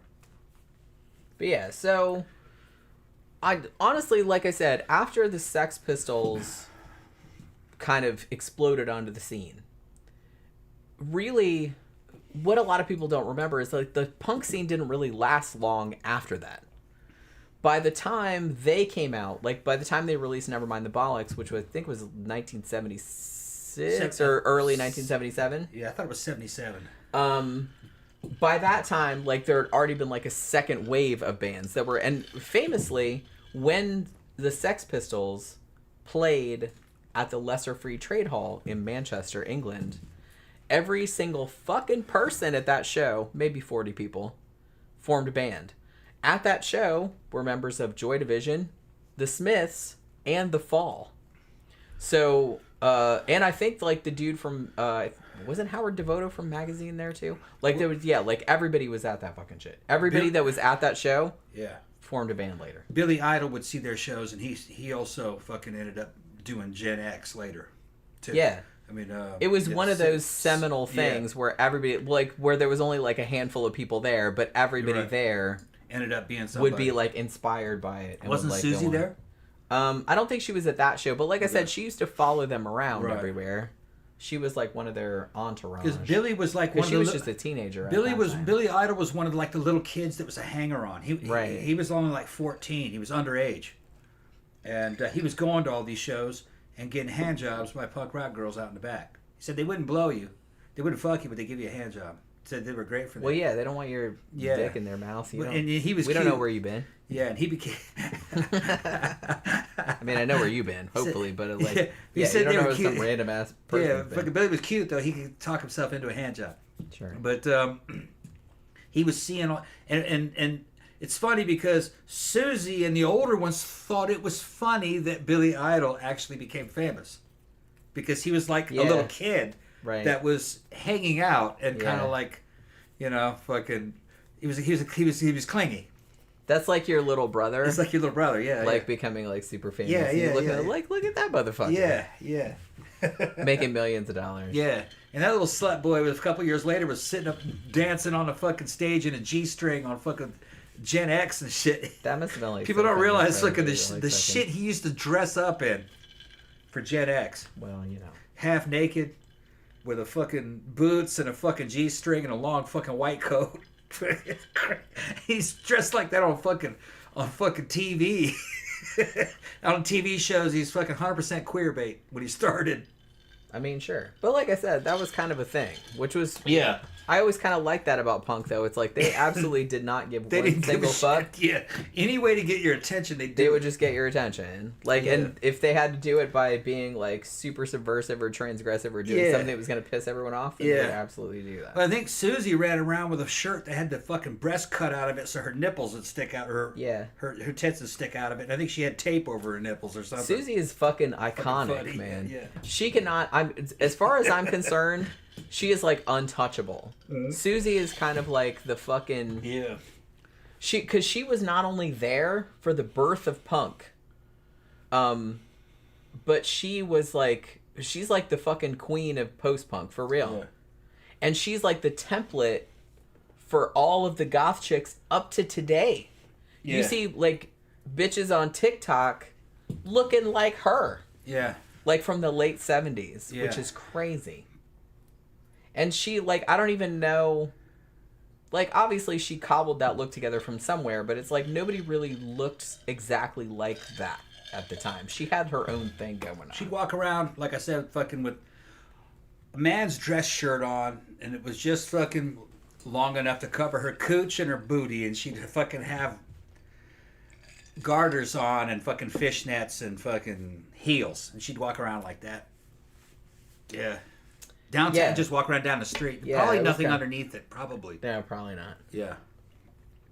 But yeah, so I got a lot to get to still. Okay, hold on.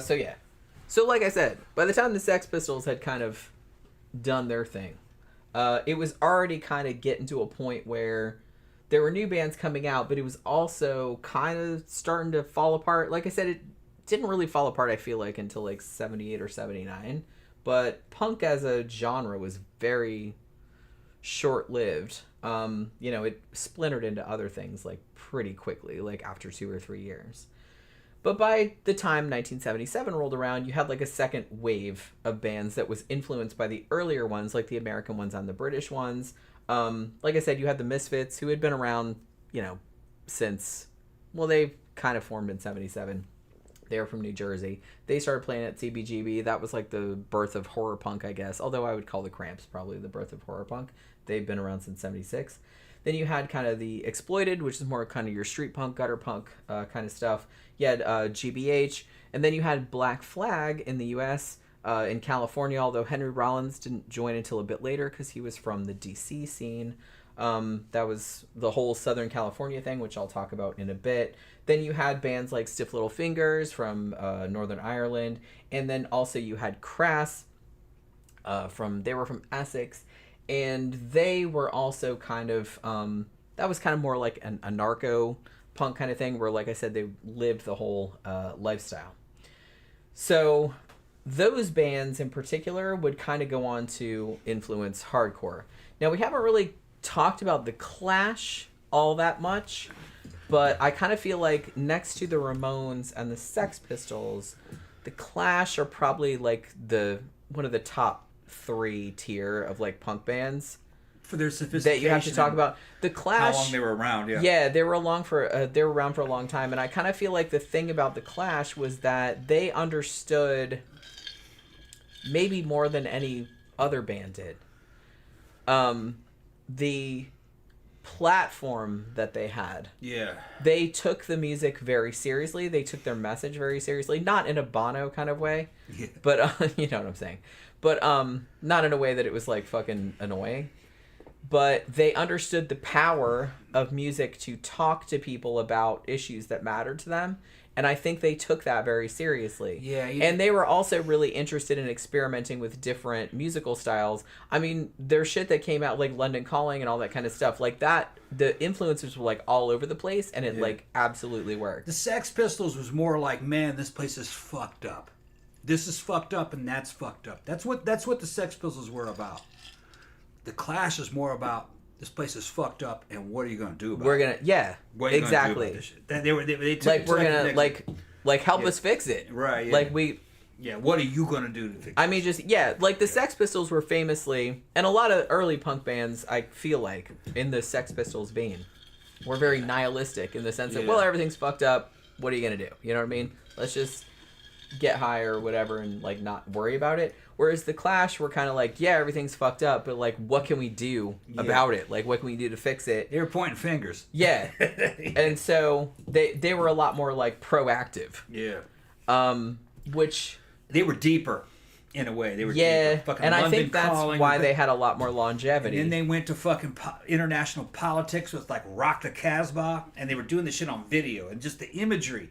Go ahead and watch the Rock the Casbah video. That was 82, yeah. That was a little bit later. You got dudes dressed up like British, or it looks like a British commando or a fucking, I don't know, it might have been a South African soldier, I don't fucking know. Arabs and Jews and jets, and they're talking about fucking Middle Eastern politics, about oil, you know. There's an oil well behind them, pumping out oil. It's a great video. It is. Armadillos running around, big fucking dudes from Texas with fucking horns on their fucking, big horns fucking sticking out of the top of their fucking Cadillac Eldorados, fucking...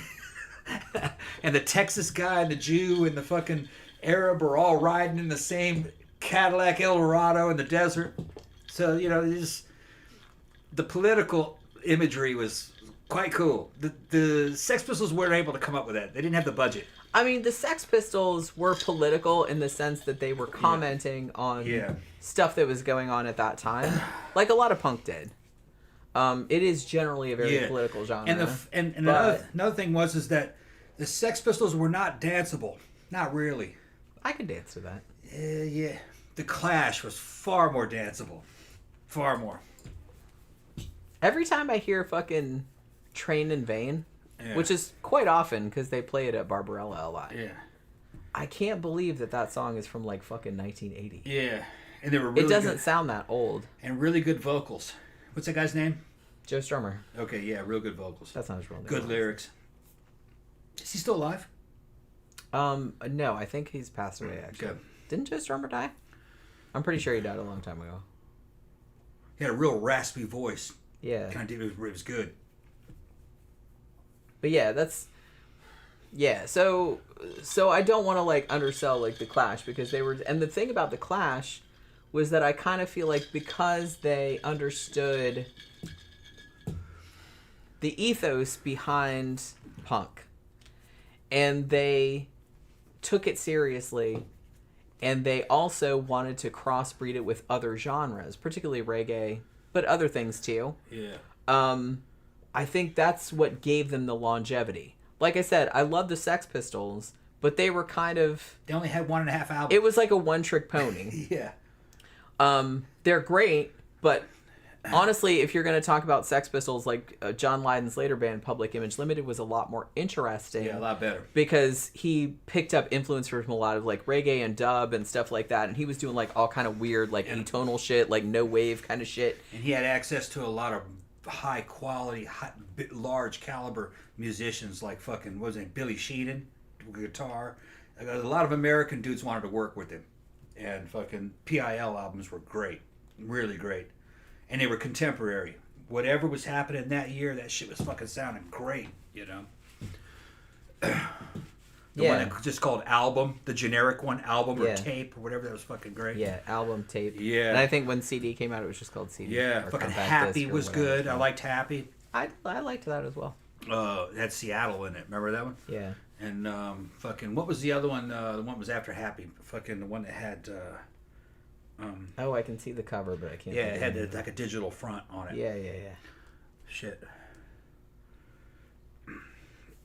But he had a lot of good albums, and they were a lot more advanced than the Sex Pistols. But I don't want to diminish the Sex Pistols.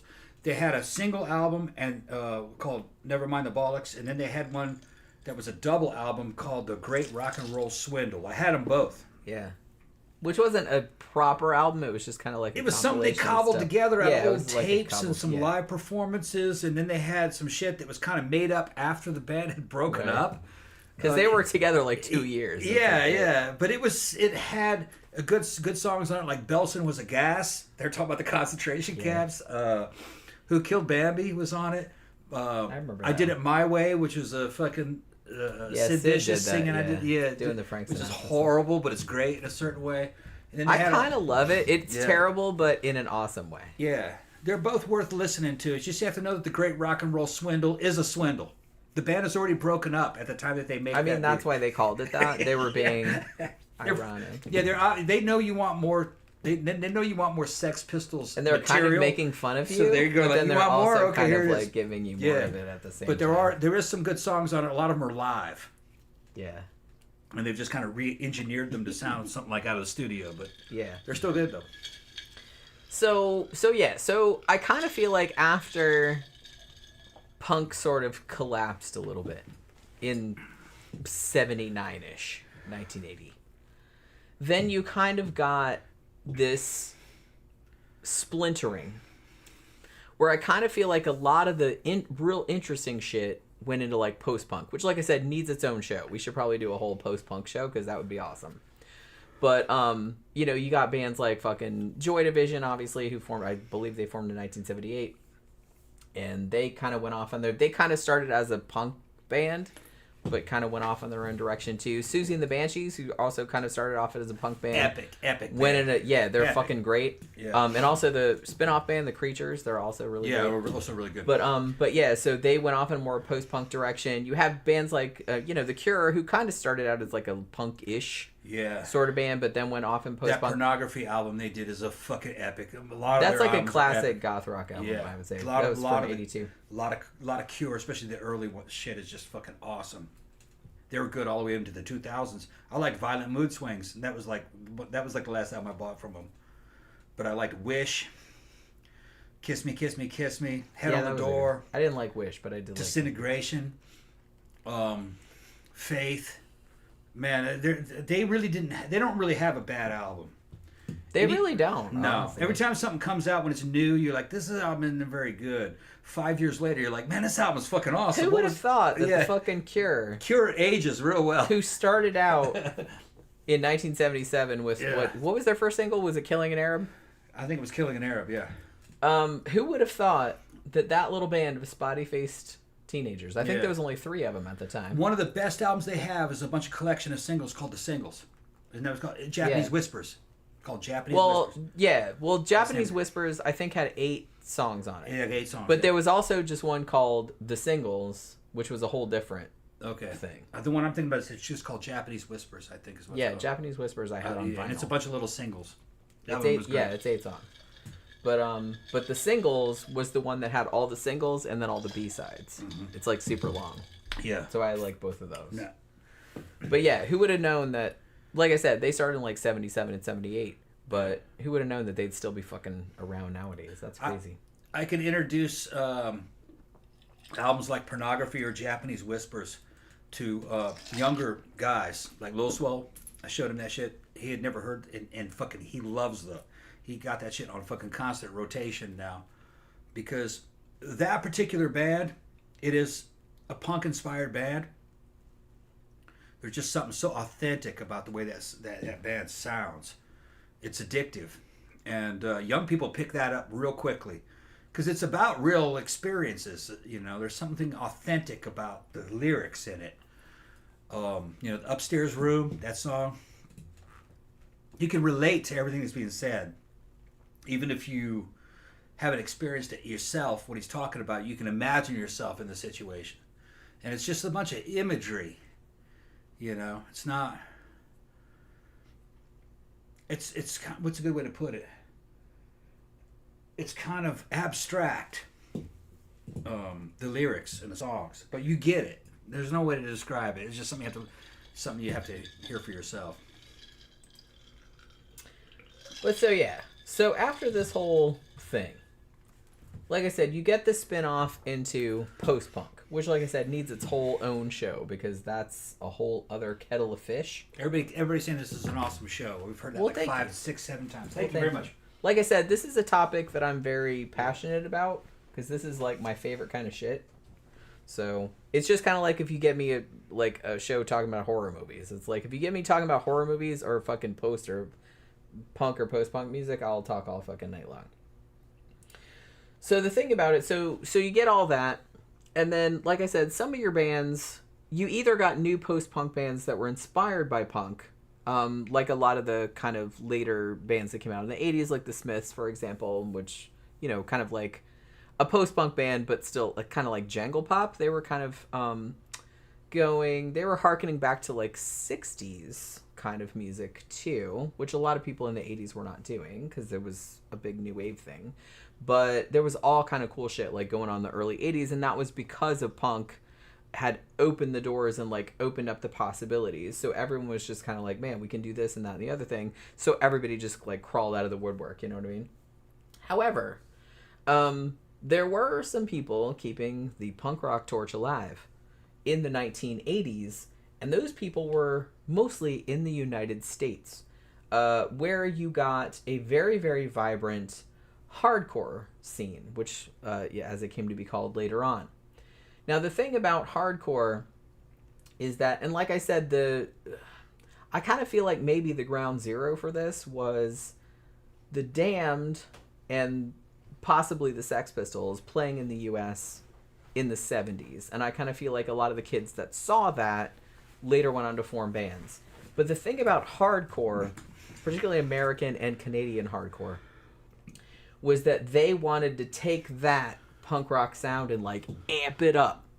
You know what I mean? So what you got, and interestingly, the hardcore scene, particularly in the United States, was very like localized. You got kind of like your Southern California, your California kind of scene, which was like Black Flag and like the Dead Kennedys.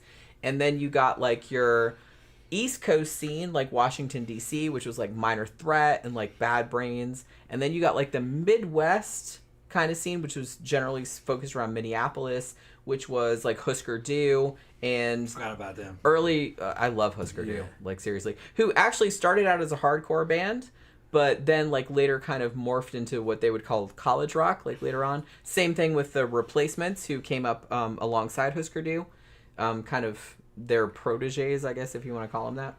They kind of came up in the same scene, and you know, they kind of went more melodic as time went on. But that's kind of what's interesting to me is this whole hardcore scene. And then you have Canada. I think they had DOA. I think DOA or Canadian. But you kind of had that whole thing. And then you kind of had, particularly in California, you had like the whole skate punk and surf punk kind of thing, where you had like bands like Suicidal Tendencies and stuff like that, which actually kind of dovetailed into thrash, because that eventually would end up you know, kind of co-opting, like kind of getting mixed up with metal, and then that was like a whole other fucking situation too. And then you had other shit going on, I think like in New York City, like well, thrash mixing with metal, you're talking about Metallica. Early Metallica? What are you talking about? No, I'm talking about like punk and metal combined, like thrash. Like I said, like early Suicidal Tendencies. Okay, yeah. Which is kind of like the early shit of that. And Anthrax. Yeah, kind of like Anthrax. And then you had shit like, well, and I think out in California you had the Germs and stuff too. They were like a big deal, like back at the time too. But yeah, so we had kind of a lot of, even after punk had sort of died down in the UK and kind of gone in a more post-punk direction, you still had, I mean, I guess the equivalent in the UK of hardcore in the US would have been like street punk or like oi in the UK. So, because it was kind of the same thing. It was like very working class. It was just, I mean, it came across kind of different because the cultures are different. but they were just trying to make it like harder, faster, shit like that. So I kind of feel like even bands like skinhead music, basically. Well, here's the thing, and I kind of wanted to bring that up a little bit because the shitty thing about it is that I feel like a lot of punk rock music generally was pretty left-wing. And for whatever reason, and this happened in early post-punk too, because this happened a lot to Joy Division because of their name probably. But you had like oi bands in particular. I kind of feel like that was the main genre that got associated with it, where neo-Nazis would start showing up at the shows, and the music kind of got associated with that, even though like a lot of the fans weren't into that. Like it was just like a little, and honestly, like I grew up in, Daytona, which was, this little redneck scene, but we had like little punk rock clubs and stuff like that. And every time you'd go to like a punk show, there would always be like a handful of skinheads. There'd always be like a handful of neo-Nazis. And so they would Not always... all skinheads were Nazis, though. No, I know. There were skinheads that were neo-Nazis. Right, yeah. But the ones that showed up here, they were generally from DeLand because we knew who they were. There was like a little group of DeLand neo-Nazis that would show up at like pretty much every punk show. And they'd have to get their butt kicked at like every single one. They're outnumbered. Because they're just like, what the fuck are you guys doing here? But I kind of feel like that happened in Britain a lot. Yeah. And it's kind of a shame because a lot of bands that were, particularly bands that were in the oi subculture, like subgenre, kind of got associated with like super like far right, like neo-Nazi kind of stuff, and they were not into that. But it's just like all these people would show up. There were two different genres though. There was neo-Nazi skinheads. That was like, from what I remember, that was the bands like fucking Screwdriver. Right, yeah. And they were kind of like banned, Yeah. And then there were other ones that were... I had one of their tapes. Somebody gave it to me. And I was just kind of like, all right. Then there was another branch of it. They were just called white power skinheads, which weren't anti-other races. It was just they were like pro-white. That's what the way they were. Kind of like in the way that Public Enemy was pro-black. That's like black nationalism. I fucking love the shit, though. Listening to fucking Public Enemy, it was like, oh, yeah, I wish we had something like that. Well, the only thing that white guys had that was kind of like Public Enemy would have been fucking white power skinhead groups. But I don't know any of them. I just heard about them. I mean, Screwdriver is really the only one that I've heard. Yeah. Because, it's like I'm not going looking at like fucking neo-Nazi. There was a guy that I knew in the Army that he came from D.C. and he was a skinhead in the Army.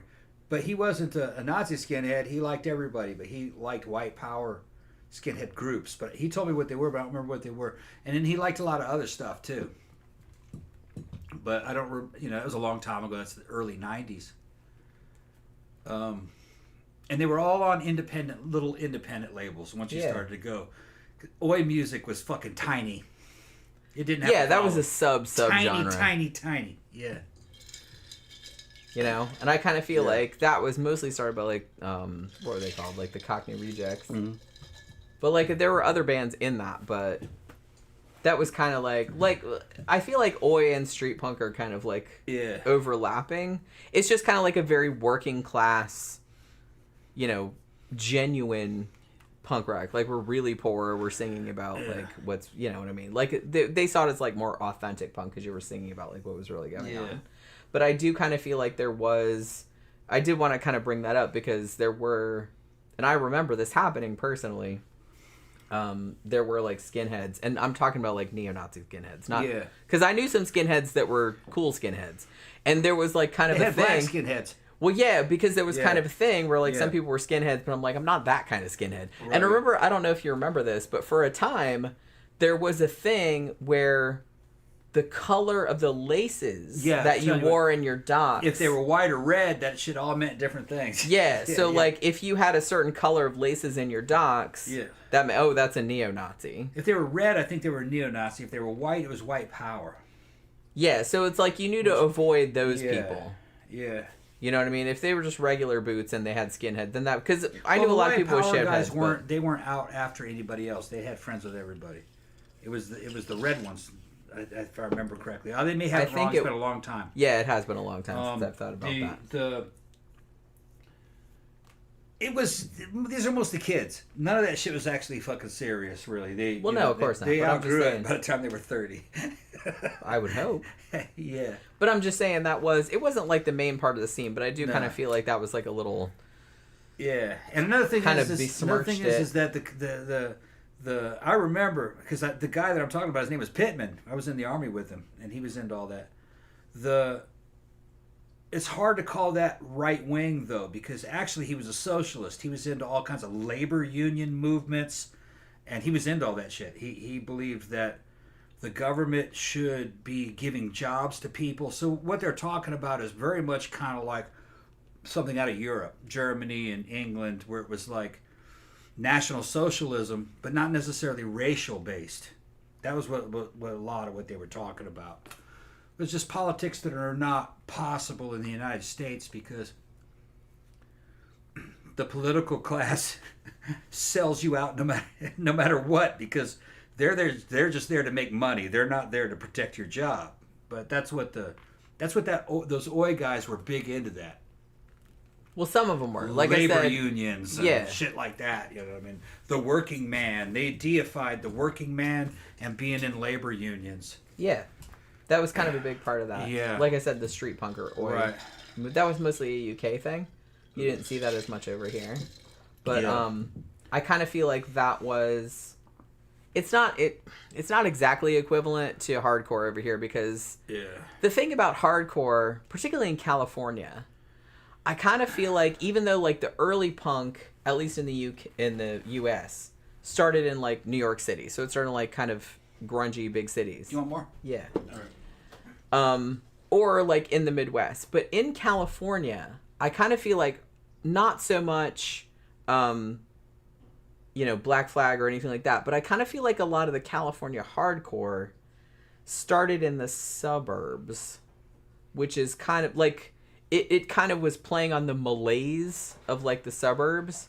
So, like, you had kind of shit like Black Flag, like I said, and Dead Kennedys and stuff. But then you had kind of fun, like, pop punk kind of stuff, like the Descendants, which they were just kind of singing about, like, girls and food and whatnot. So there was kind of a whole... It was kind of a whole different vibe because the culture was so different. Like, it was kind of... I don't know. It was kind of like fundamentally the same thing, but we were coming at it from like a different context. So it kind of like played out in interesting different ways. But yeah, so as I mentioned, it's just kind of like, so in the 80s, I kind of feel like the birth of like the hardcore movement, which was not mainstream. Like I said, in the UK, I feel like punk rock, particularly after the Sex Pistols, went mainstream, like it would charted and stuff like that. In the US, that didn't really happen until the 1990s.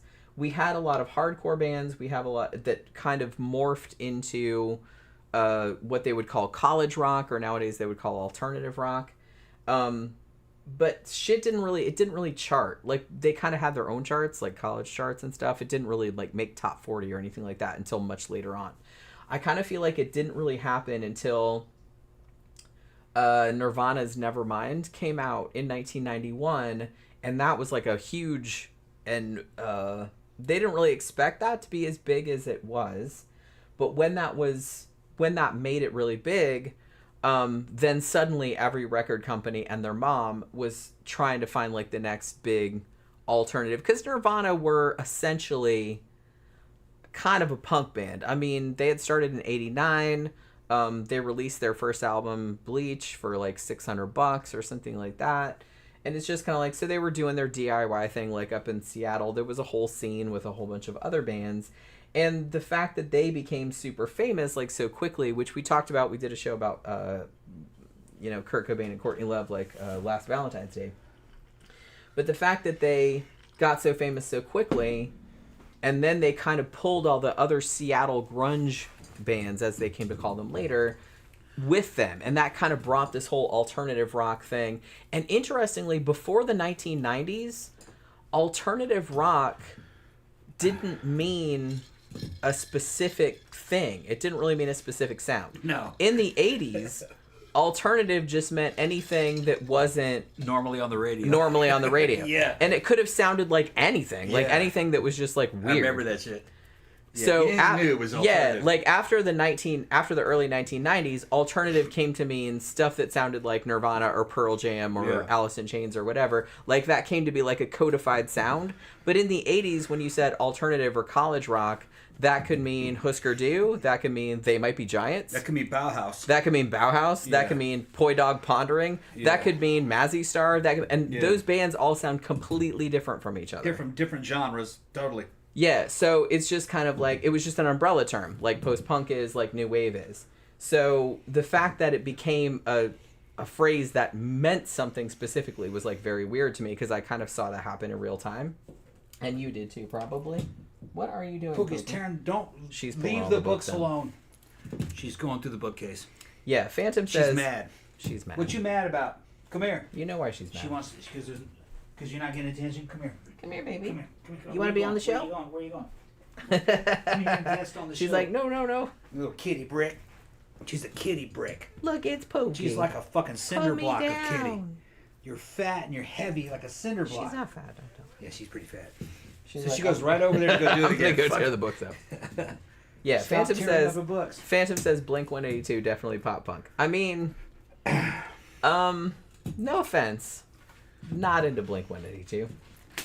I don't really like a lot of that pop punk stuff, kind of stuff. Like I said, and to me, it seems like, other than a few bands that have been around for a while, like I said, like Bad Religion or Rancid or something like that, I kind of feel like a lot of the pop punk bands that came out later, even Green Day, who I kind of like some of their stuff. They're homaging an era that was gone. And I'm not, and the thing about it is that, and I'm not saying there wasn't pop punk back in the day, like the Buzzcocks, and I love the Buzzcocks. The Buzzcocks came out in the fucking 70s. Yeah. And they were definitely a proto-pop punk band. And sometimes so was Blondie. That too. Sometimes so was Billy Idol. It just, they could go punk whenever they wanted to. Yeah, I'm not like offended by the genre. Yeah, right. I'm just saying that I didn't like the execution of it, I guess. Hey. It seemed to, like I said, it didn't come across as genuine to me, I think was what bothered me about it. So yeah. So through all the 1980s, where you had all this hardcore happening, like I said, you had all this crossover. You started to get crossover with metals, where you got thrash. You started getting crossover with hip hop. You started getting all that kind of stuff. And then in the 1990s and the 2000s, which I don't want to spend too much time on because I'm not super into this era, you kind of got a punk resurgence, if you want to call it that. Because just like every other kind of formerly underground music genre, it got kind of commodified by the mainstream and became shittier as a result. So, not, like I said, I like some of those bands. I do. I'm just like, I'm not shitting on it. It's not terrible. It's just kind of like, I don't know. Like, I hear some of the shit from the 90s and the 2000s. I'm like, nah, I'm just going to go back and listen to shit from the 70s. I'll defend some of the time. Some of that stuff I thought was good from those eras that you talked about. It is. I'm not saying that. Yeah.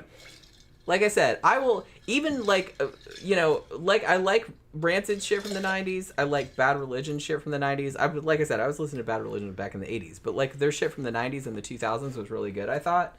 Wasn't really into the Offspring or... I liked the second Green Day album, not Dookie, but the one that came out before that. I did like that. But as a whole, it just seemed, like I said, it seemed too slick for me. I kind of like... I like punk rock to be scuzzy. I like it to sound kind of scuzzy and not real proficient. Yeah. I mean, I kind of feel like that's kind of the whole point of it.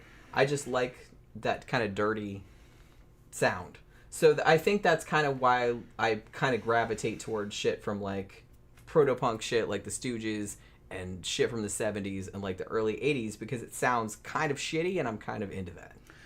It's kind of like Mississippi Delta blues. Yeah. You can't recreate that anymore. There's something about having those old fucking black dudes from back in the day sing this shit to you. And it's kind of being recorded in mono. if you were to recreate that today with modern recording technology and clean all that shit up, it wouldn't quite be as cool. Or something about hearing old fucking Muddy Waters, Howlin' Wolf, you know, something like that. And you know that's from that time, recorded with the technology of the time. Maybe you've cleaned it up a little bit using digital stuff, but punk rock for us is kind of like that. Punk rock is something really from the 70s and the very early 80s. Now, it can go on. I mean, there were some other bands. I mean, some of the Dead Kennedy stuff from the 80s I thought was great. Plastic Surgery Disasters. Shit, what was the other album I used to listen to a lot from them? It's just, as time went on, punk started to just kind of become an element that would be kind of snuck into newer music. You're like, okay, I hear the influence there. But going out today and trying to make new punk rock music, it's just not quite the same, I think, you know. Well, the cultural context is different. Yeah, the context has changed. The times have changed. And you can't... Because what you're going to end up with is Green Day. That's what you're going to end up with, basically. That's not ideal. It's pop music. That's what I mean. And the thing about it, it's kind of... I'm not saying that I would want to go back in time, because a lot of shit was like worse back then. But the thing about it is there's something to be said for living at a time where certain things hadn't been done. There were still boundaries to be crossed. Like nowadays, I kind of feel like everything's just on the table and everyone's just like, man, whatever. You know what I mean? Which in a way is good. I kind of like that. But then in some ways, you can't really shock anybody anymore. You can't really outrage. I mean, you can, but that's a whole other issue. But it's not like... You know, back in the 70s, when the Sex Pistols went on that fucking TV show and just called that old dude a dirty fucker. Yeah. Like, that was a huge fucking scandal. Like, it was in all the papers and everything like that. Like, and that made them super, super famous. Fucker. Just calling him a dirty fuck, which he was, because he was hitting on a 19-year-old girl, and he was like an old man. She was younger than that. I'm pretty sure she was 19. Okay, I thought she was more like 17. She's legal. It's just that he's like, well, we'll talk about it later. Yeah. And fucking, like, he's going to fucking meet up with her later. And he goes, you And she was fucker. actually, and her tone was, she was making fun of him. Yeah. She's like, okay. Yeah. Yeah. Oh, I've always wanted to meet you. Yeah. Well, you can meet us after. She's like, okay. And they're like, gross. You dirty fucker. Because he was just like this old man. And like, well, compared to her, he's probably in his 50s. It's just but compared to her, when you looked at him, the way he was dressed and everything, and the way she was dressed, they were fucking light years apart. And they were light years apart in mentality and culture. They were just not the same species. Well, and that's another thing too. And I kind of feel like there's a little bit of a holdover to that nowadays, where it's like you kind of have like normie kind of dudes like he was. Yeah. Like, it's not as pronounced as it was back then, obviously. But back then, it was a big difference. But back then, it's like you'd have seen somebody that looked like Susie, she looked when she was 19, and you would have thought, well, that's a slut. You can just like, that's a hooker. Yeah. Yeah, and like he would have seen her as beneath him. Yeah, there's class. But she did not see him like that. Right, yeah. But he didn't realize that. Right. And that's what makes that whole interaction fun. Yeah, what it looked like is fucking some family man with that, maybe had a wife and kids back at home. Yeah, I wonder if his wife watching that going, fuck you, motherfucker. Trying to score it with a fucking 19-year-old fucking crazy. Yeah, because, man, if I saw you on live TV, like, hitting on a 19-year-old, I'd be mad. Yeah. That's what it looked like. I'd smack you in the face. Yeah, Johnny Rotten called it. He's like, you dirty fucker. It wasn't even Johnny Rotten. It wasn't that said that. I thought it was Steve Jones that said that. I thought it was Johnny. They all started saying shit like that. Yeah, they all started saying shit too. Like, you but I mean, to be fair, like the dude, what was his name? Bill Grundy. Grundy. And he was like encouraging it too, because like ratings, you know what I mean? They don't give a shit.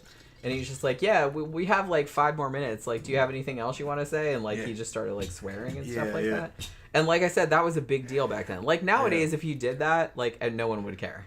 Yeah, you can find it on YouTube. What would they call that? I think it's just look up Sex Pistols Bill Grundy and you'll find it. Sex Pistols Bill Grundy interview. It's everywhere. On television. It's fucking awesome. It's everywhere. Yeah, and fucking Johnny Rotten fucking calls out that damn fucking pedo. What was that guy's name? Remember that? Oh, the guy that got busted later on, fucking. Yeah, we did a show about him. He goes, I've heard about him. Naughty, naughty, naughty. Fucking, you know, I know all about him. Yeah. What was his name? It's the British guy. He was like Yeah, very I know. famous. Oh my god, Very I just famous. fucking spaced out about He it. goes, I know all about him. He did that show, Jim Will Fix It. Yeah. Jim Will Fix It. He goes, you naughty, naughty. I kind of feel like everybody knew, Yeah. but no one was really doing anything about it. He was going to that particular actor. He was an actor of some sort. He was going to orphanages and Jimmy Savile. Jimmy Savile. Thank you, Tammy. He was going I couldn't to remember that fucker's last going to name orphanages for and the picking singer. up little girls at orphanages. Yeah, and He went And the he had, route. like, he He had a went bunch the of route connections. of like, if people think I'm creepy, I'm just gonna like lean way into the creepy, Yeah, creepy and then fucker. maybe I'll go so far into being creepy that nobody will think I'm creepy. Yeah. I kind of feel like that was the strategy that he was. and he using. had connections with powerful people in England, and he'd gotten away for it with a long time, and evidently he'd like hit like hundreds of them over the years, hundreds of them, of these girls, you know. I don't doubt it. 13, 14, 15, I 16. He don't was into doubt that. Dudes that are like that, Yeah. they don't fucking stop. And if nobody stops them, Yeah. they just keep on doing it. Yeah. And honestly, like if people, and I kind of feel like somebody with the notoriety, the fame, Jimmy and Savile, the money that's that he had, people will just let shit slide. Yeah. He was giving money to the orphanages. He was, And the more Yeah. you let shit slide, Yeah. the more they'll do it. He was Because a they're s- like, hey, I can get away with it. he was a celebrity, and he was donating money to these orphanages and all these kids' foundations, and he was going there to fucking screw the girls. And they would evidently keep silent, some of them, or most of them. Some He of probably them told him he'd have him killed or Yeah, some who shit knows? like that. But they ended up. Some of them ended up later on fucking saying, "Yeah, this dude's fucking. He's a Chester. He's a Chester. Just might as well have a white van Yeah. with no windows. Yeah, Just saying. yeah. Fucking. And Johnny Rotten knew all about it. Like I 'Cause said, heard about I'm him. pretty sure it was like common Yeah, knowledge. yeah, Like yeah. it was an open secret. I kind of feel like it was an open secret. Yeah. But like no one could really do anything about it because he Yeah. had so much money. And honestly, like to be fair, the people that he targeted were generally like young girls. They were orphans, stuff like that. So no one's gonna believe them. I mean, Yeah. especially back then. Back then, Nobody And would listen to you. He was probably spreading a lot of cash around. Yeah. Probably paying the girls off too. Yeah, hey, I'll give you like this much money if you just like shut up and your never mouth, tell any. Yeah, and suck this. Yeah, I think from what I understand, he was a groper and a blow me kind of guy. That was from. I can't what remember. imagine like being Yeah. a teenager and being in that situation. Like, what would Yeah. you do? And you're an orphan living in basically kind of a destitute. That's what I mean. situation It's like where you you're don't in a- have any recourse. Yeah, and you're in this. And he institution- knows that. Yeah, That's you're- what's shitty about it. You're in this institution and shit that is a prison-like institution. Because, like, look, if you told him, no, I'm not fucking doing that, Yeah. and then you told a person in authority, would anybody do fuck all about it? Well, they Of cour- deep six you. Of course they They wouldn't. put you in the deepest. Yeah, they bowels. would blame you. Yeah, they blame you. They put you in the deepest. And they bowels. probably knew that. They'd have you locked up in solitary, saying that you were. Don't some make kind up of problem. stories about he's a lovely person. That was happening here. They had they had a nun came forward that said the local Catholic church was pimping the girls from the girls' school, the wayward girls from the girls' schools out to the police and fucking politicians, and they killed that nun. Remember, we did a show on that Yeah, that was, they did a, back in the '60s or '70s. that Here was in the US. it might have been a little bit later than that, but they did a whole Netflix, like, series on that. Yeah.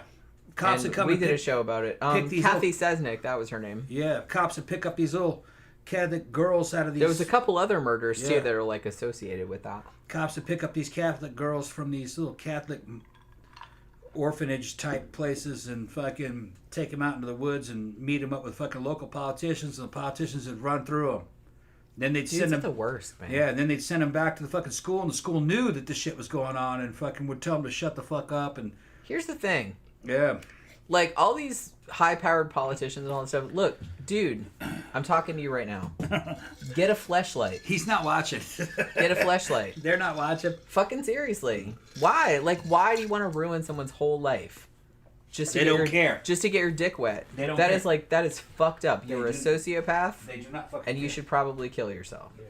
I mean, I'm just suggesting. I'm not, like, making you. But I'm just saying. So there's that whole thing. So, yeah. So, all right. So, like I said, I'm just gonna cover this like very briefly because, like I said, this era. I don't mean to be dismissive.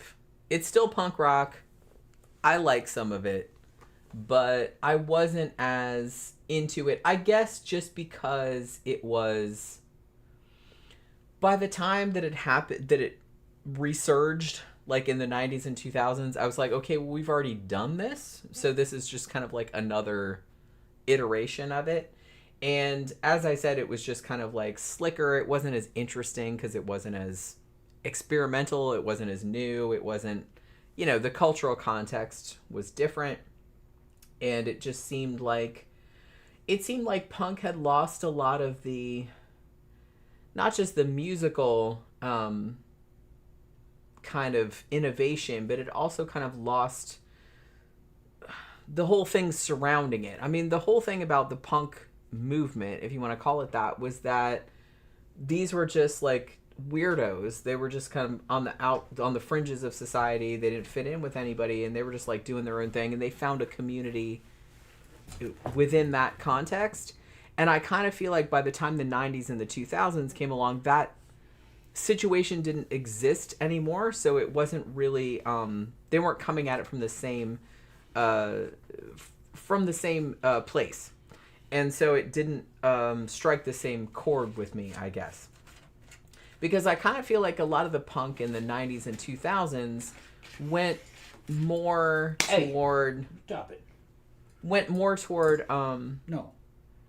emo kind of topics, where everything went internal. Whereas, like, I kind of feel like a lot of punk... That's about lashing out. Was more about, like, lashing out against the system, against the man, against... It was more political. Like, they were trying to make a statement. They were trying to change the world. They were trying to do this and that. And I kind of feel like the punk of the 90s and 2000s was more, other than, bands like Bad Religion or something like that, who were always criticizing religion and the government and everything like that. But I kind of feel like you got just people, like, whining about their girlfriend leaving them. Yeah. And stuff like that. And it's not that interesting. Well, they're not coming from the fucking environment that early punk came from. Well, that's what I was just saying. It's not the same context. Like, they didn't have a lot. And like I said, I'm not saying that there were bands back in the 70s, like I said, like the Buzzcocks, who I love, who were kind of coming at it from more of a pop punk thing. Like, one of my favorite songs of theirs is Orgasm Addict, which is basically about a dude that jerks off all day long. And the lyrics of that are super, super funny if you ever, like, look them up. Will you stop it? No. I said no. And she just tries to go flat on the... Don't go flat on the... Like we can't see her. I can see you. I said don't do it. She wants to tear up all the damn books. But so, I'm not saying that wasn't a thing. No. Like, from the beginning of punk. Because it was. Because the Ramones did that. Modern Lovers kind of did that. Buzzcocks did that. But, I don't know. There's just something about... the stuff that came later, I don't know. I guess because it had already all been done. Yeah. You know what I mean? Every time, the older you get, if you're not that old, the older you get, when you hear a new band, you're like, man, this band is good, but they sound just like XYZ. You know what I mean? There's only so much you can do. There's only so much you can do. Yeah. So everything is going to remind you of something else, which in a way is kind of a bummer. But, because nothing, like, really... Yeah, and young people excites you anymore. Oh my God, this is brand new. Right, because they haven't. Which, like I said, I kind of. Here's the thing, meh. Like when we're at the goth night, and like Dimitri will play like old shit, and like I like the old shit, but the old shit that he plays is usually like the real tired old shit that we're tired of it. Yeah. That we're kind of sick of. Yeah. Like I like old shit, but I like old shit that doesn't get played all the time. So he'll play like an old song that is super, super overplayed. And, like, all the young kids are like, woo, yeah, and they'll, like, get out there and dance to it, and I'm just like, I don't know, I'm kind of sick of this. I'm kind of sick of Every Day is Halloween. We grew up dancing, you know what I mean? To that shit, yeah. That Ministry song. Like, for fucking more. Yeah, but, I understand that, like, young people, they appreciate the message of that. Yeah. Particularly of a song like Every Day is Halloween, the Ministry song. Like, I get that they appreciate the message of that, but I'm just kind of like, I am fucking sick of this song because I've ever heard it for 40 million times. Play Sisters of Mercy more over and over again. More. I will still dance to that. No, it's not more. What's the other one? Fuck, weird. Well, This Corrosion or Lucretia, My Reflection. Yeah, those two. Mm. Yeah, so, and I like those songs. I'll listen to them in the car, but it's just kind of like, if they play them at the club, I'm just like... Feeling better? Come on, man. Okay. Like, play... Scissor Mercy have a lot of great songs. Please play a different one. They won't play anything off the First and Last and Always album. Other than Marianne. Yeah. He does play Marianne sometimes. But other than that... But, yeah, so that's the thing. But in a way, I kind of envy them. Because they're like, this is new to them. Yeah. All of these songs are new to them. Like, they haven't been hearing this same song for 30 years. Which is crazy to think about. Yeah. But, so I appreciate that. But yet, by the same token, I like the old shit, but I kind of like you to play some old shit that doesn't get played all the time. Yeah. That's kind of, you know. So how far along are we in the notes? I mean, honestly... I had some other shit about, like, the Warped Tour, like Blink-182, The Offspring, all that kind of stuff. Going for over 3 hours. Well, yeah, that's what happens, you know? But like I said... Pookie, I told you, it says stop tearing up the fucking books. She's looking at me like, fuck you. She's tearing up books. Hey. No. And she lays flat, like, I'm not doing anything. I see you. Pookie, what is your problem? Now she's leaving. She's mad. Hey. Fucking. What's the matter? matter? Look at this shit. She tore up like 4 pages. 4 pages. That's why I put all the shitty books on the bottom. Because I know how she does. But yeah, so like I said, I kind of feel like, I don't want to say I blame Nirvana, because I don't. It wasn't their fault. But Nirvana getting popular in 1991 kind of opened the floodgates for all of the horrors that followed. I don't want to say horrors. That's an exaggeration. But I will say that after they got popular, and that, like I said, that wasn't their fault. They didn't really mean for that to happen. Yeah. That wasn't super calculated. But after that happened, everybody was trying to jump on that fucking bandwagon. And so I kind of feel like shit that had been really cool, like in the 80s, like bands that had been really, really cool in the 80s and kind of like underground and stuff, now stupid jocks were listening to that. And it kind of ruined it. I'm not the only person that said that. Fucking Thurston Moore from Sonic Youth said the same thing. He's like years ago, I remember seeing an interview that he's like, yeah, man, it's like, used to be, like, you could, you know, you see another person and, like, they'd be into, like, some fucking cool shit, and you'd be like, you knew you had some shit in common with them. But it's like, then after punk got super popular, I think it was from that documentary, which is called 1991, The Year Punk Broke. And he's like, now, like, all these fucking meatheads are, like, listening to the shit, and it's like, and it kind of ruined it. Yeah. It kind of did. I mean, he's right about that. So it's like, so now you have, like, these kind of idiots listening to all this shit, like, yeah, and it's just kind of, it's just dudes in white hats. Yeah, it made me and the cargo shorts and Crocs. And the Crocs and the white. Yeah, it just upset me like so much. I'm like, man, I used to like listen to this cool shit, and now you like y'all fucking took it over and ruined it. Well, like I said, that's kind of the thing, and that's kind of why I'm of two minds about the punk rock thing. About I don't really like gatekeeping what other people listen to and stuff, but on the other hand, the whole punk rock ethos was kind of about just making music that you wanted to make and not giving a fuck what anyone else thought, and not trying to make money off it or not trying to profit off it or anything like that. And so the fact that it's been mainstream to such a degree, like the Offspring went like platinum, it's kind of not really what the genre was. That's kind of not what it was meant to be, honestly. I'm not saying the music's bad necessarily. I'm just saying that that's not. That's kind of like fucking my opinion of like shit like Slipknot. Like I thought Slipknot sounded good, but I wouldn't buy an album with Slipknot or sit around and jam out with Slipknot. I just, you know, if it's on the radio, always seemed very. Well, they seemed bands like that. Yeah.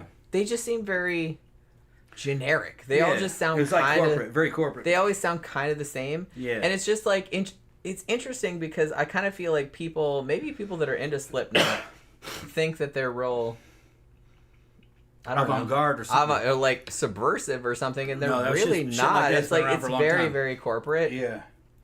And that's kind of the way we saw it. Why do you think the goths got so pissed off at fucking Marilyn Manson when that shit came out? That's corporate. Because it was just like this corporatized version goth of it. industrial, like, look, bitch, we've been doing this for like 20 years. Yeah. And then you come out and do this, and now everybody, all these normies are like into that. Yeah. And like we're friends with his friends, by the way. He's from here. Yeah, he's from here. So, Brian Warner. Brian Warner. Yeah. Our DJ friend, fucking Dimitri, grew up with And him. he's like an okay person. He's a good okay? guy. Like, we know shit. We know people that knew him. He's okay. It's just and he's okay. But it's just fucking, he went with drugs, happened to him. Well, yeah. And that shit went really commercial. He did the right thing, though, to go on fucking Howard Stern's show, because Howard Stern helped him get a lot bigger. I will say that Howard Marilyn Stern, Manson... he knew how to promote. Yeah, and he is actually, he's very articulate. Like, when you hear him talk... He's used to be. Not anymore. Not anymore, no. But he used to that be. motherfucker's brains fried. Which is kind of a shame. Yeah. But yeah, so...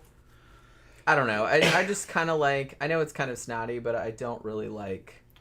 He didn't progress. He went off into fucking drug world and fucking just kind of marinated in himself. And he's older now. He doesn't look good. He's not in good shape. And he could make a comeback, but he has to put work in it. And I don't think he can.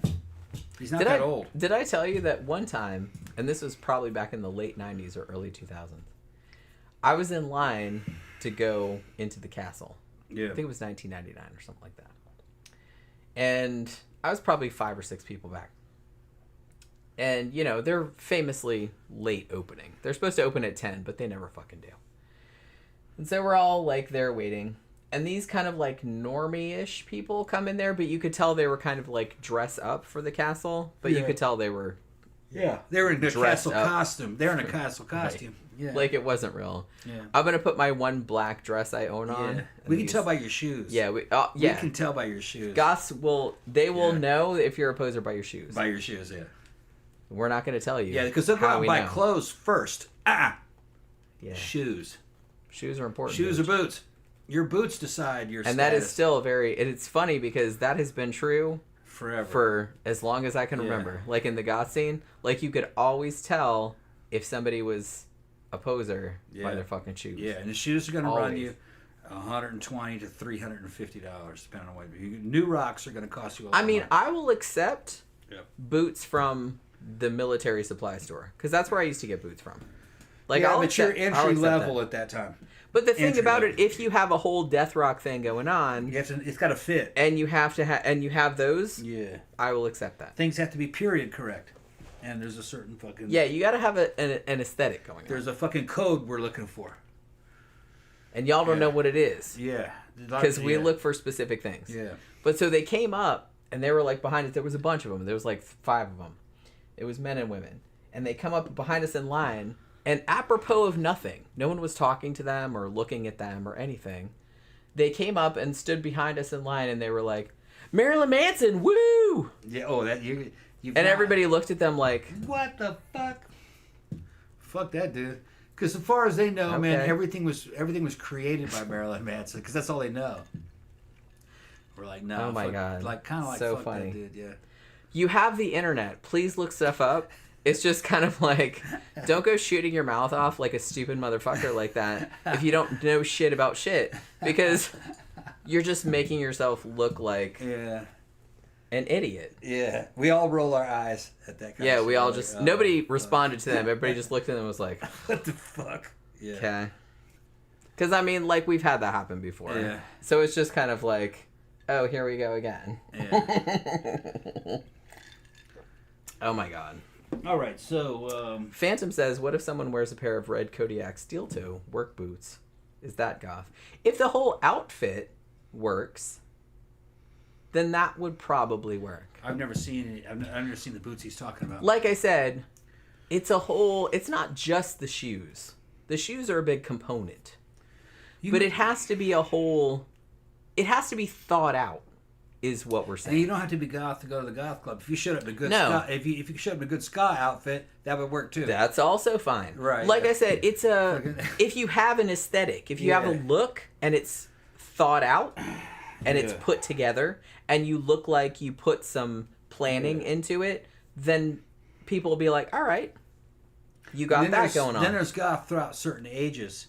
Because look, we've had people show up at the goth club and they were at like a whole like 60s retro. Like they had like white boots and like the short, and that's awesome. And like big hair and shit. Look like something from the 60s. Yeah. All right. Yeah. Our friend Shauna shows up and she looks like a black skinhead chick, because that's what she is. She's from Boston, and she looks like a black skinhead, and she fucking skinhead type boots, type jeans. Yeah, she's like a skater chick from back in the day. Yeah. She's all into that skate punk and Yeah.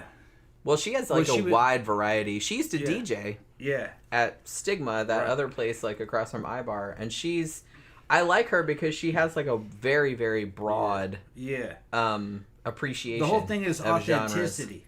Yeah. It has to be authentic. And you there's can't so be many faking anything. Yeah, there's a whole bunch of different styles.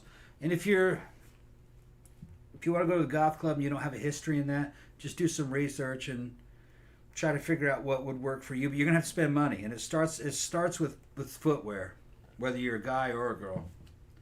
And the footwear has to be right. If it's expensive footwear, that gets you a lot of cred. But if you start talking to people, depending on how old they are, the youngsters don't really know much.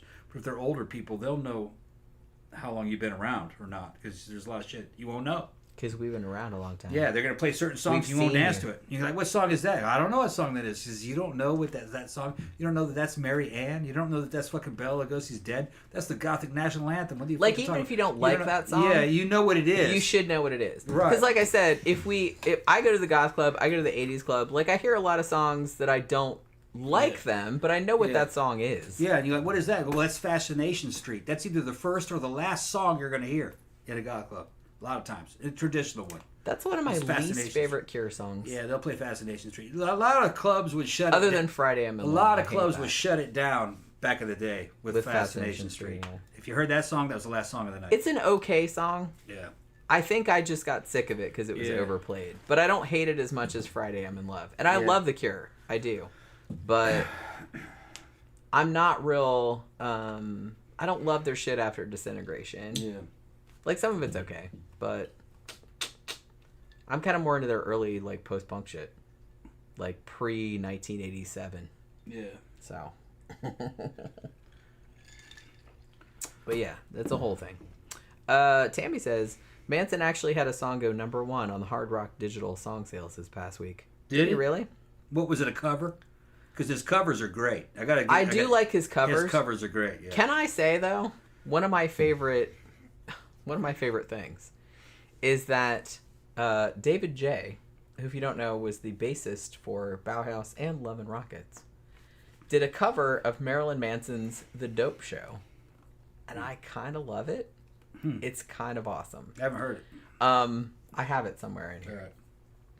But, it's weird. Yeah, The Dope Show is actually a good song. I'm kind of into it. Yeah. Like, it doesn't sound anything like the original song. Some of that stuff on Smells Like Children was pretty good. Like, it might have been his first album or maybe his second one. Honestly, the only Marilyn Manson shit I like is the cover shit. Mostly covers. Yeah. He does good covers. Yeah. But his original shit is just... Well, like I said, Most of it's too hard and it's fucking not danceable. It's derivative. Yeah. It's too slick. I don't know, there's just something about it I don't like. There's just some kind of...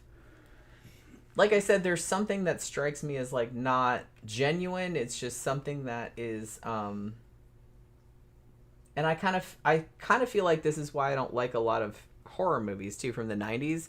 It's just, like, everything is at arm's length. It's like, we're too cool for this. It's, like, ironic, and it's like, I don't really like that. What's funny is if you like Marilyn Manson, if you like that sound, then just listen to Coil. There's a lot of Coils even sounds like that. It's even better. God, I love Coil. Like fucking, what was that one? Fucking Coil are fucking awesome. Rose Thou Art Sick. What was the name of that fucking... Love Secret Domain. Love Secret Domain. That's right. Love Secret Domain. My favorite Coil song, though, well, The Wheel is good. Yeah, and Coil's fucking perverted, man. Fucking, they're weird. Well, their whole thing, they're weird, Coil are kind of very, very up in the queer core. Yeah. Kind of thing. What is that fucking song that? Oh, Heartworms. Yeah. That is my favorite Coil song. I love that fucking song. Heartworms by Coil. Larry and Creature said, Birthday Party. All that shit. Yeah. I remember them. Honestly, the Birthday Party / Nick Cave are probably... If you put a gun to my head and said, what's my favorite shit of all time?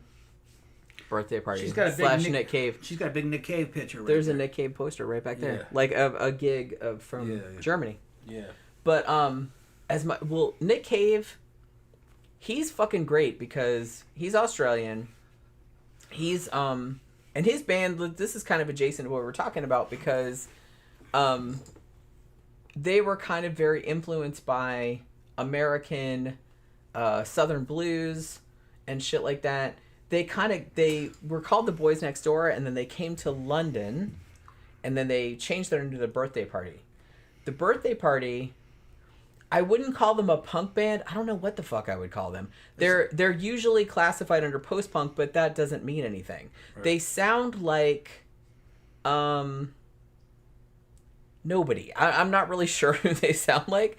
It's kind of like a punk blues atonal. I don't know. Like they have a whole like their own thing going on. For me, it always had kind of a bluesy goth sound too. They're very bluesy. Like Nick Cave is like super into like old like Mississippi Delta blues. Yeah.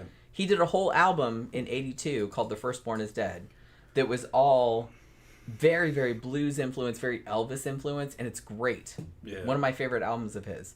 But it's dark. It's like it's in the gothic sphere. Yeah. Well, his song, the song Tupelo was all about Elvis and his twin brother.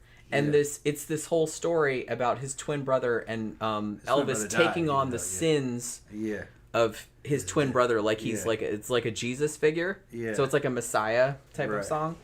And it's great. And it's super long. That might tie in with like Orion. Yeah, well, that's kind of what I thought of, like, when we watched that. If you guys don't know who that is, we did a show on Orion. Orion was another dude from Mississippi. He had a band called Orion. He called himself Orion. And he was an Elvis impersonator, but he just sounded just like fucking Elvis Presley. And he would wear a mask. And there was all this funeral imagery on his albums to kind of insinuate that he was Elvis risen from the grave, risen from the dead, which is kind of some fucking... I'm from Mississippi.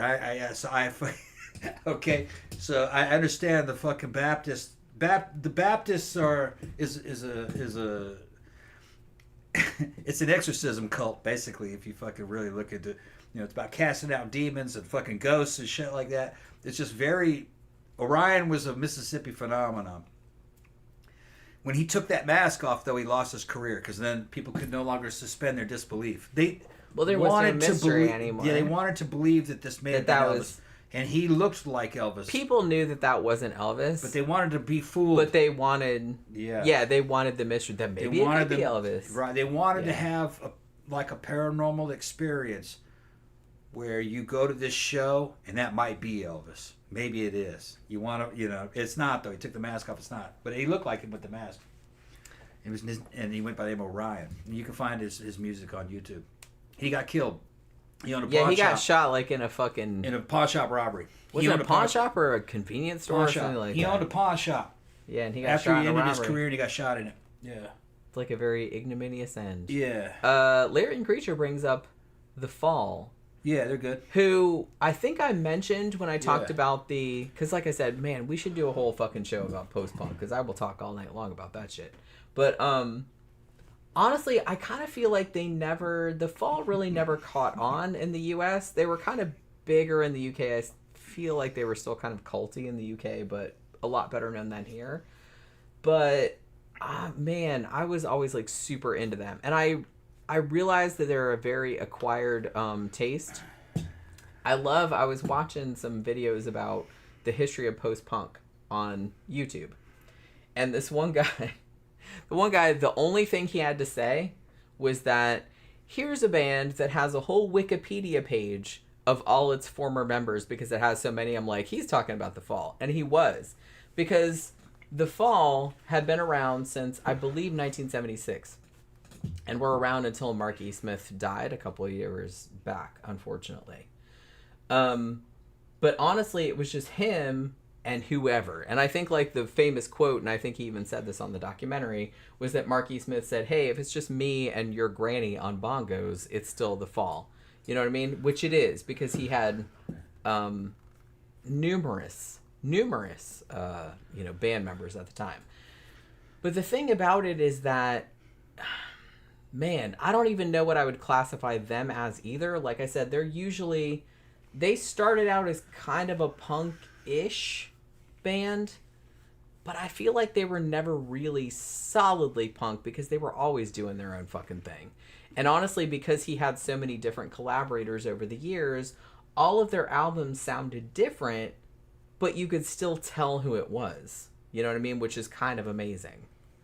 And I kind of feel like, and I don't think I brought this up because this is more like a post-punk thing, but I kind of feel like The Fall were super, super influenced. Well, he was super influenced by American rockabilly for sure, but I kind of feel like his main influence was like krautrock, like Can and Neu and like bands like that.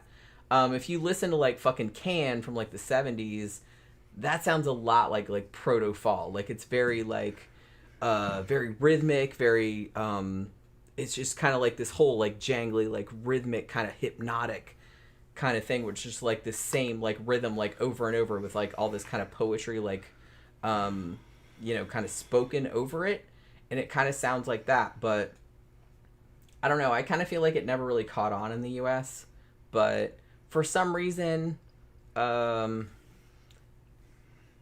don't know, like I got really into it. I have like a fuck ton of their albums. I don't have all of them because I couldn't afford all of their albums, but I do have like a fuck ton of them.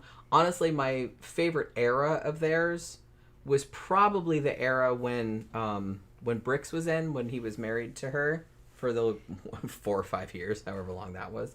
But when she first came on, I guess she first came on like right before The Wonderful and Frightening World of the Fall, which was what, 84? And I kind of feel like she came on then, and she was on for the next few albums, which were Friends and Ben Sinister. I think she was gone by Extricate, but Extricate was a great album too, because I think that came out in 89. But man, I think she made like a big difference. She was an American too, but like I think she made a big difference, like in the sense of like making them more melodic. But I don't know, just there was something about them I kind of liked. But I really like their old shit too. We didn't even talk about like the no wave scene, like Swans and Lydia Lunch and all that kind of stuff. But like I said, that's kind of more of like a Lydia Lunch. I remember she's putting out porn tapes too and music. Yeah. Remember that? Yeah. Well, her whole thing, like Teenage Jesus and the Jerks and all that kind of stuff that was going on, like there was a whole no wave. Like I said, if we should do a show on post punk. Yeah, my friend showed me a Lydia Lunch VHS tape, and she was fucking doing songs and shit. And then she actually like in the middle of a song, or in between two songs, she's got a little fucking story, and then she blows a dude. Yeah. And then goes As back to the does. music. Yeah. You might have to blow a dude in the middle of your VHS tape. Lydia Lunch, yeah. She's a trip. It happens. It happens. She looked pretty good too. She's pretty good looking. I don't know. Yeah, was she a porn star, or did she just do whatever she wanted? No, she just did whatever. She did whatever. Well, and honestly, like the no wave scene, that was also a very New York thing. Yeah.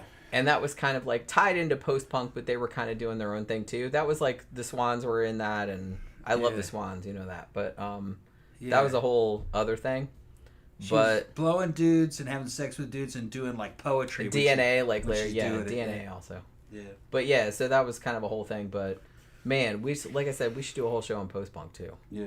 Because that would probably be even longer than this one. Yeah. Just gonna say. Speaking of, maybe we should shut it down. Zach says, have you ever written any songs? To me. No. Not really. Like, I kind of tried to back in the day, but I'm not super, super musical. I used to be able to play the piano back in the old days, but I haven't done it in a long time, so I kind of forgot how. And my brother actually taught me how to play bass when I was probably like 18 or so. So I can sort of kind of play bass. But I don't know. I was just kind of like wrote short fiction. I don't know if I'm cut out for writing music, but maybe, I don't know. It would have happened already. You would think. Yeah, you're driven to do that and trained for it. Yeah. That's how it happens. Yeah. You write stories.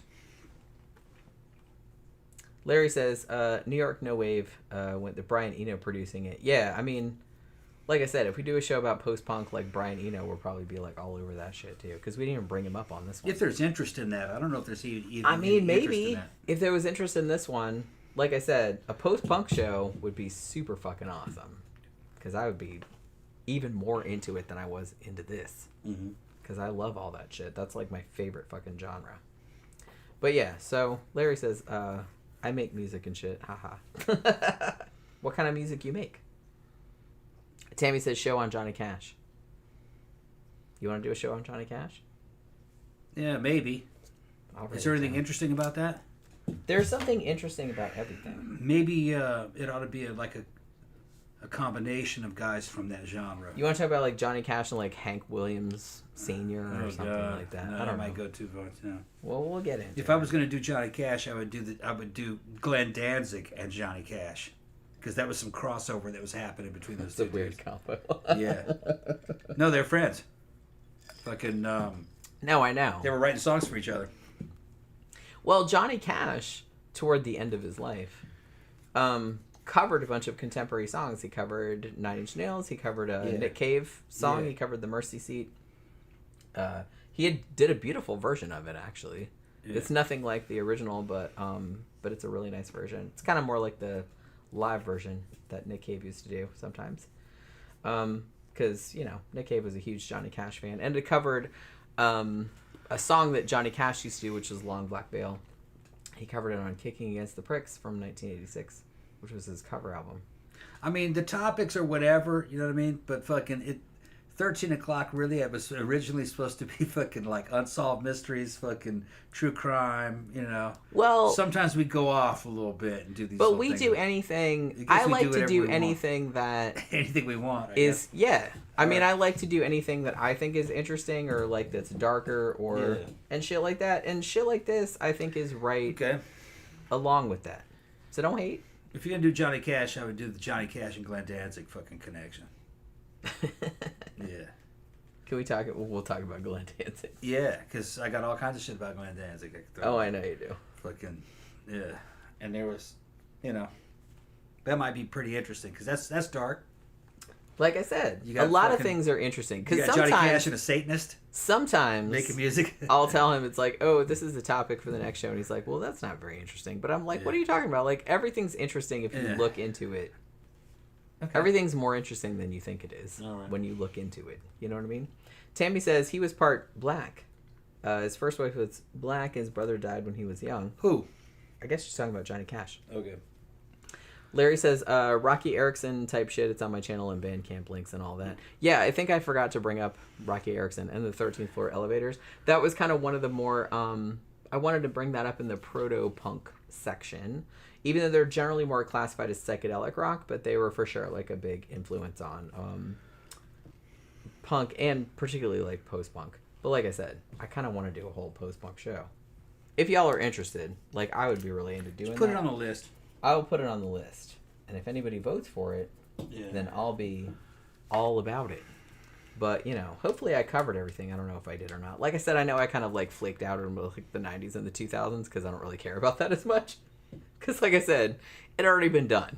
Y'all are just doing stuff that's already been done and better, like many decades before. But, that's kind of how it goes. All right, so we're going to wrap it up because it's getting kind of late for us. It's almost midnight, I think. Yep. No, it's 11:30. It's 11:30? 11:32. Okay, it's 11:30. All right, so we're going to go to bed. So, I guess I got to get up and work tomorrow. All right, so... Thank you, everybody, for stopping by this evening. Thank you for your super chats. We will see you again on Friday night for a sidetrack show. I don't think we're going out Friday night, so we can just kind of hang out and drink and talk for hours and hours, which I always like to do. So hopefully you guys can join us for that. and we'll see you again on Friday night. Good